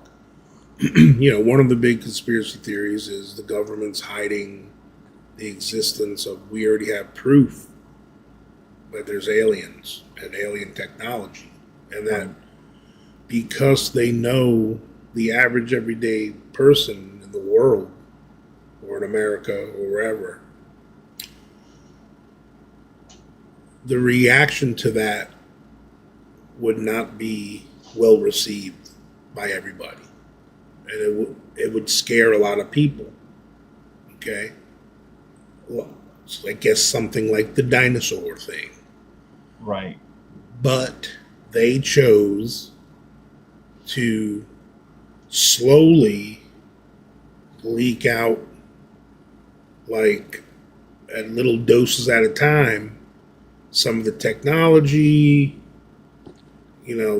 slowly letting out some of the info, like, well, maybe UFOs are real, and maybe there are aliens. Let's make some more movies about it. But then they went on that little. There was that kick, that little time where they made it seem like the aliens were going to be bad if they come. You know, that was the scare tactic. We don't want the aliens around because they're going to take me to your leader. They're here to hurt us and not help us. That's where they're controlling the narrative through, Right. cinema. I'm gonna just ask you. Yeah. But yes, I believe in aliens. I'm gonna play to y'all sensibilities. Do y'all know in a 15-year stretch we went from a dude, the Pony Express to Morse code? Y'all know that happened in like 15 years, right? Breezy. Legit, if I had to send Coach Coach, I'm gonna play this out for you, right? I'm gonna go call my son. Son, come here. I gotta send Coach a message. He gets the letter, get on his horse. Yeah! And he's calling at the coach house and give Coach the letter. And Coach is like, oh no! And then Coach write the letter. Look out behind you. Oh no, it's too late, or it hit me in the head. You know what I'm saying? So it's like we go from that to dudes sitting at a desk like Breezy. Check Bodega comment. huh? Check Bodega's last Oh, I comment. saw it. I saw it. I saw it. You know about Tartaria? Not much. I heard about it, but I hadn't studied it though. Okay. So the concept is that there was an entire civilization that existed Oh within yeah. within a gap of history that has been hidden from mankind. So Okay. we have history, and somewhere along that line, there was a break in that history, and an entire civilization spawned, and that civilization had extremely highly sophisticated, advanced scientific, everything, and they existed until they were wiped out with what they describe as mud floods. Yeah. So that history appears on some maps. There were countries. There was a country called Tartaria, and these maps are hard to find, but people are digging them up. And there appears to be a concerted effort to not let this information out. But apparently, even Putin himself has acknowledged the existence of Tartaria because it was in that region of Asia, with the part that we call Russia now. And they seem to have a lot more evidence about its existence than anyone else in the world. Now, these people supposedly had technology that was extremely more advanced than anything we have today. So Right. some people believe that the leaking out of technology that's happening is basically the result of having all of the scientific accomplishments of this civilization put Right. away, shelved, and doled out little by little to Little by us. little. It's like Wakanda. Kind Yeah. of, yeah. Kind of. That's what it's Except, exactly what it. except so here's the part of it that I believe to be true, and then here's the part that I think certain things that you do you just can't control. What we even in that even with the Tartarian belief, I think that we legitimately um, underestimate the human element of it. Right. Like I believe, like okay, so here's my thing. I believe if you show a young IKBM Dre the internet, a young IKBM Dre that's not from that civilization, and our civilization can create artificial intelligence, right? And I'm not saying that I use Dre for an example, right? What I'm saying is my belief is that people are smart, and if you give people the right tools and long enough to tinker, they won't need, or they'll need the technology, right? But they'll get to, they'll advance that technology eventually, right? Is my belief. But you need a feeder, right? You need something to get you going. right? For instance, the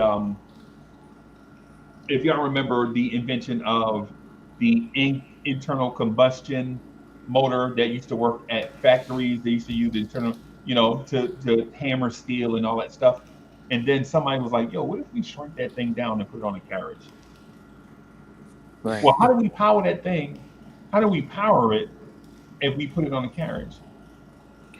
And Well, Well, somebody comes up with the petroleum that they were throwing away when they were making kerosene. Like, what is this petroleum stuff for? All we do is just pour it in the ground, and then it just is flammable. All that stuff, right? We take it way out here and just pour it in the ground, and then we mark it so nobody go out there and smoke a cigarette, right? So it's in my mind, I think humans are very, very, very smart and resourceful. res- resourceful, and we're discoverers and tinkerers by nature. well, think about. Go ahead. I'm sorry. Now, go ahead, bro. One of the things that, one of the gaps that you're talking about in technology, where there's no feeder that's obvious, Right, would be like going from vacuum tubes to transistors. right, I studied engineering, right? So right, when you look at that gap, when you look at where the technology was when it came to vacuum tubes, and you look at the technology that is transistors, there there's no bridge. There's almost no bridge. Like you can't even fathom how a human mind would jump to that. So it gets kind of like, I understand your point about there being, situations where you say, well, how do we get there? Because in science, that's one of the things, in engineering, that's one of the things that, especially electrical engineering, we laugh about it because you're like, you know, there's no way, there's no bridge for this. right, Usually you see the transitions coming, right, and I don't know, it just wasn't there. right. You So, see, yeah, yeah. You see, like the microwave, right? mhm. You see, it's a byproduct of something else, and then the dudes that walk by the microwave always found that the candy bars was melting in their pocket. They like, how the hell my damn? And this is a true story. The dudes didn't know. Dudes didn't create the microwave intentionally. It was like every time I walked by it, my candy bar melt in my pocket. Like Coke penicillin. Dude was like leaving dirty dishes and stuff, and then next thing you know, you know what I'm saying? Like accidentally find it. Most like true inventions or discoveries Accidents. are complete accidents, and then it takes literally sometimes decades, sometimes a millennia for you to actually figure out the use for it, the use case To for it. refine it, right? Like petroleum, like gas, like gasoline. It's a Yeah, byproduct from oil out of the ground. It had no use. but they didn't know it was oh, excuse me, they didn't know it was combustible in that way. Right, like in that way, they didn't know to that to it was. control it, to control it, or Yeah, you reel had it to in. have a vacuum and a combustible engine in order to have the explosion to pump a piston up one side and down on the other. And that's part of the reason why I was like, when when you brought up the Tesla thing, is like, bro, there were hundreds to thousands of other scientists that were ignored that Tesla used their inventions and their ideas to build further upon. Yeah, And he gets viewed as this outcast where like he definitely has the input in terms of the AC electricity that you speak of right now. He alternating current. Yeah, Yeah, he's almost a pioneer in that regard, whereas Edison had DC, right? But to even get to that point, there was painstaking hours by hundreds and even thousands of scientists that didn't get their credit. And to just completely pile on, hey, say, Tesla invented this, it would just be unfair. It would be unfair to do that to him and Edison at the same time, bro. yeah, Yeah. There are Like, just so many things that Tesla got wrong himself. And to be a scientist is to admit when you're wrong and go back to the drawing board. That's the whole point of science. right. yeah, it's all over medicine. Like the original use or invention and the use for a drug they found out the side effect was a better reason to use the drug. Yeah. Like one of the best is Viagra. Viagra originally was meant for people that had chest pain and blood pressure. Yeah. Then all of a sudden they found out people were All of getting a I could sudden, get the it back boy then on now, your man. and then all of a sudden, hey, let's try this for that. And then there's the other way where, to be absolutely honest, the times where we do outright seek answers, it comes to us in the most heinous ways. Yeah. Like, for example, everything that happened in World War II. Yeah. Yeah. Like Or condoms. a lot of the stuff that keeps you alive today Hmm. were found out because of experiments on people for for decades. Right. Yeah. Like they used to back in the 1800s when they just they had what was called like gas parties. They were inhaling like nitrous oxide and stuff. And like doctors and dentists noticed like they were like oblivious to pain. They're like, man, we can use this when we do our operations and stuff. It's like, and they were doing it recreationally, just like other drugs. They used to put like Coke was actually cocaine in Coca-Cola. And that's the part. And so that part that Coach just mentioned is the part of science that me and Fritz were trying to get to. Like, and not saying I want to rehash the old thing, but in science, the socially acceptable scientific answers for the day are not necessarily what we feel like is best in the long term. Like, how long have y'all eaten um red 3 and yellow 5? I think it's red 6 and yellow 3 or something. Whatever the preservative is, you know what I'm talking about? The one that keep the food coloring preservative. Yeah, red 40, blue 8, yellow number 5, all that. Yeah. Like, how many years did you eat that before you knew that was dangerous? Exactly. Yeah, the same thing with asbestos Yeah. and lead paint. Bro, my whole I school mean, was asbestos and lead paint. My whole elementary school. That's all it was. or swimming in the Hudson River. Oh. Yeah, you feel me? Like, yeah, man. Hey, but you know what?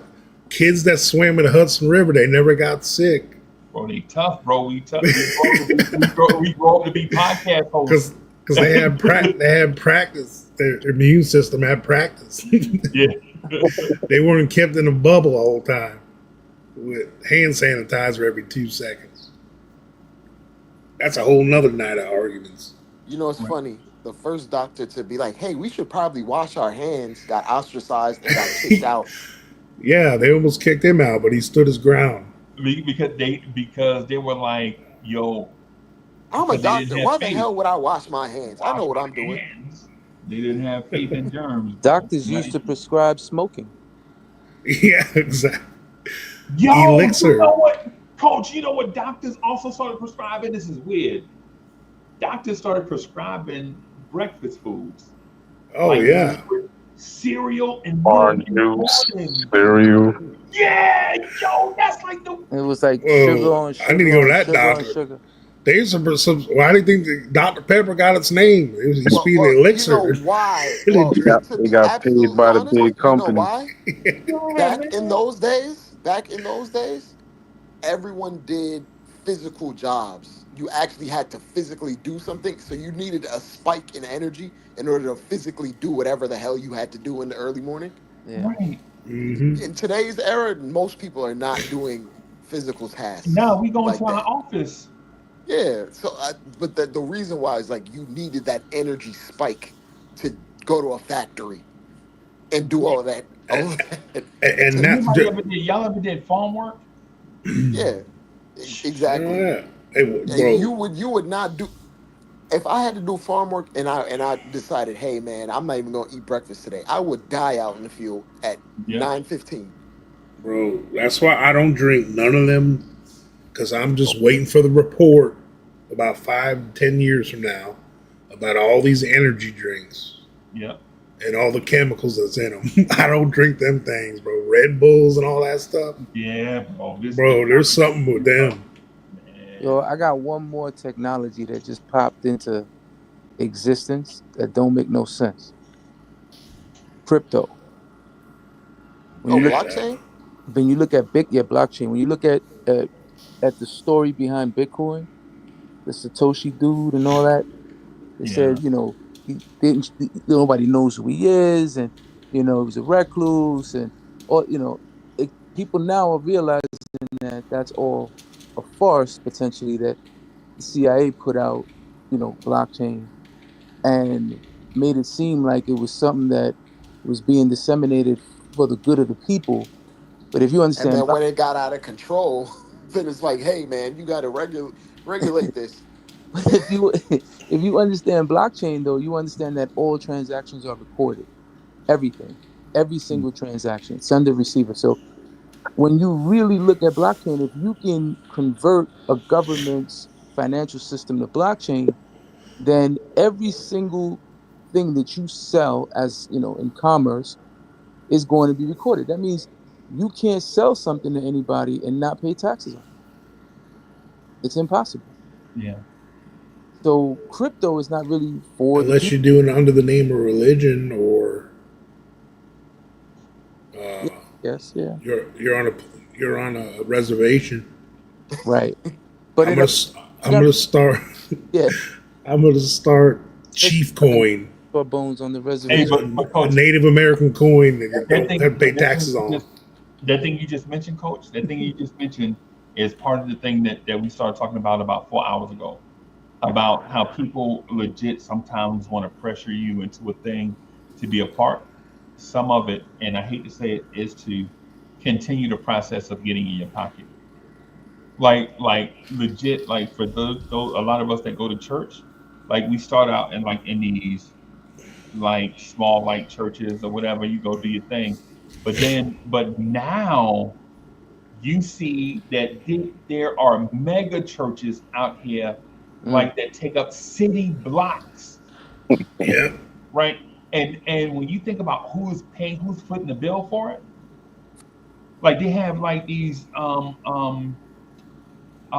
Miguel, what's the thing that the fund you get with the government, where the government kind of help you become a subsidiary because of religious, because it's 501c3. 501c3. That's exactly yeah. it. They get these 501c3s, and next thing you know, these pastors have private jets. And you're yeah, like, what you need a private jet for? It's the same thing that some of these dudes got in trouble in Florida when they try to run these youth football organizations, right? Because it's a nonprofit. I ran one, 501c3. Mhm. They they gave themselves salaries and stuff out of it, bro. Yeah. There's a whole bunch of fake schools and fake organizations and institutions that Yeah, Dr. Umar, we are see you, self. bro. yeah.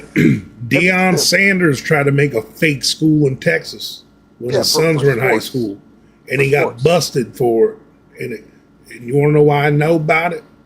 Because I was coaching in South Florida at his old high school, North Fort Myers, He was recruiting. and he we was supposed to play in Florida. They have the spring game, which is like a, you know, like in college they have this. Sometimes they have the spring scrimmage and stuff. But in Florida they have you have a spring game against another high school and stuff. So Dion was supposed to bring his Texas school over to us for that game, and that game's kind of important.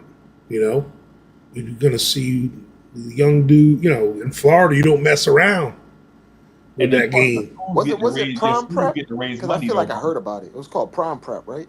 Yeah, I think it was something like that. I forget the name of it now, but and he was supposed to come, and then he nope, and we didn't have a game, man.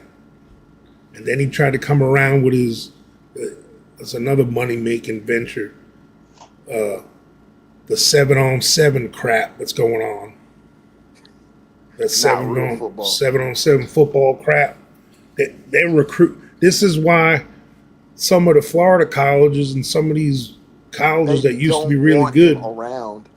suck because they're recruiting kids from 7-on-7 instead of real football. Wow. Man, look how he looks in that spandex, Mm-hmm. catching the ball and not getting hit or tackled. I can't wait to see him against NC State next week. Nope. Hey, I got one for y'all, man. Maybe next week or maybe in a week or two.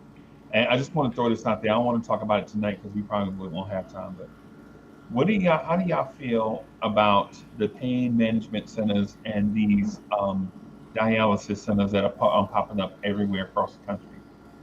If y'all feel some type of way about that, man, I want to talk to y'all about that maybe next week I'm or with it. Those are money machines. Bro, I worked at a methadone clinic, bro.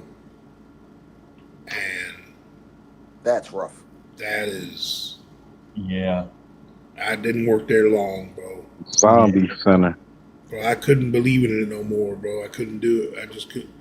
I'm sitting there and they're all coming in the line. I, it's all liquid. I'm just giving it to them. I was just, what am I doing here? yeah, man. I just didn't believe in it. I'm like, man, He was handing out I'm expensive sorry. Go ahead, dope bro. juice. I was giving out poison to people. Like I'm replacing their body's need for one poison and giving them a different poison. Yep. Meanwhile, that clinic is just racking up bread, bro. Just racking Bro, up I bread. just that's why I changed gears in my career. Like I can't work in the traditional medical, like a rehab center or a nursing home or a hospital. Like I can't sit here and just dump pills in people. Bro, So, did you know that Richard Nixon took started a war with sugar companies and lost? And when he lost, there was an outbreak in diabetes. Did you know that? Like Richard Nixon had a personal battle, and it was during the Vietnam War. He said that if we don't do something, diabetes is going to be an epidemic, and he started a war with sugar companies, and they whooped his behind, bro. Yeah. And now in 2025, I bet you can't throw a rock without hitting a diabetic. You But know, anyway, you know I, what's ironic though? I'm Your forgetting. your boy Nixon was the one that basically wrote the law that enabled HMOs. Yeah, yeah. I mean, I'm sure a blind squirrel finds a nut here and again, but And I'll for the give record, Nixon credit though, for that one. But yeah, yeah. there's For some the other record, things. I'm for HMOs and Wait, you live PPO. in Indiana, Coach? No, I'm in Texas. Oh, okay, okay. I, I'm I'm I, for it, bro. I'm what he screwed up. He started the whole crap of the making weed a Schedule 1 narcotic, That's where, yeah, bro. Come on, bro. And you want to talk about a lot of the stuff you were talking about, people shunning the scientists, it's something they've done for years and years. And with marijuana, the whole law enforcement community, they don't want that shit legal because it gets rid of whole divisions and whole task force of people yeah. and all jobs. Eliminates These government guys, funding, the funding they would get otherwise. yeah, they don't want that legal, bro. That's why I'm dealing with that here in Texas. They ain't gonna legalize it here, bro. It's right here at the border. Bro, I'm in South Carolina. You know, come on, man. You know, I'm in South Carolina. You already Hey, know. I had to. And salute to my brothers that are in law.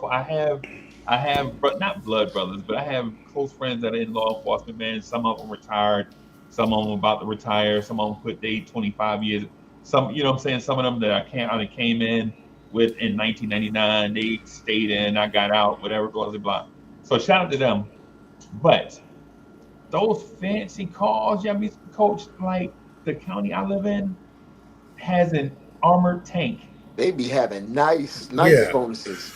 I was, I, Damn, bro. I was in this little town, Inverness, Florida, in Citrus County. Shout out everybody out there. One high school town, but thank God Florida's legal. I had my card when I was in Florida, but they had a SWAT, like the SWAT, That's uh, my tank. SWAT tank, and all, Yeah, they had SWAT. I'm like, what the hell you got that here for, bro? right. They like they were all posed there, and it was on the front page of the newspaper. It was like a big deal, you know. Bro, and you know what it looked like to say if you're not in law to me, and so I'm in politics around here a little bit. I'm not on a board or nothing. They try to get me to be on, Oh, okay, bodega. but But yeah. but but the thing is I understand it a little bit, like the show of force and being proud that you got something, your little town got something. But if you're not that close to it, and say if you're a joint smoker, you see that you like, yo, why they dressed up like guerrilla warfare and all I have is a joint? And I don't blame them for thinking that way, bro. I don't. Anyway, hey, coach, y'all, thank y'all for coming through, coach. Miguel P, you got to be on here more often, bro. You gotta stop hiding, Yeah, bro. Miguel, for real. Man, Thank Luke you for having Skywalker me. Shout Vision out, is shout out. my dog. Yeah, when That we talk next, too, come up here with us, bro. Yeah, man, my dog, bro. That's my dog. Hey man, you gonna come up here? Or what, bro? We gotta hear your voice. Thanks. I appreciate it, man. I think Yeah, y'all put me up tonight. yeah, man. We gotta get Luke Skywalker Visions up here. And Salute, salute. bro, you gonna come up here? What, bro? What's happening? I'll be busy. It's my free I know, man. time. I ain't gonna hit it. Nah, nah, hell nah, hell nah, hell nah. I ain't taking that shit. No answer. But I'll be coming in more, man. I need some Knicks therapy. The thought of Clarkson and Brunson on the court together is making me nauseous, man. Oh my god, bro. Oh my god. Bro, oh well, on there, however, over here though, where we all trying to get smarter, bro, we be needing input from you and Miguel P and from others, bro. The Hell yeah. conversation be fire, bro. They get tired of hearing me mumble. Yeah, they get tired of Uncle Freezy talk about dinosaurs don't exist. They never did though, and I'm trying to spread awareness.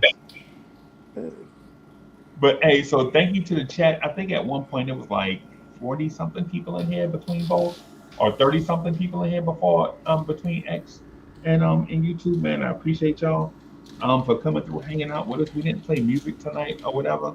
Thank you to Triborough, Fritz Sunday, everybody for coming through, man. I'm gonna get out of here, man. Peace, everybody. Oh, shout out to Hey. Odega also.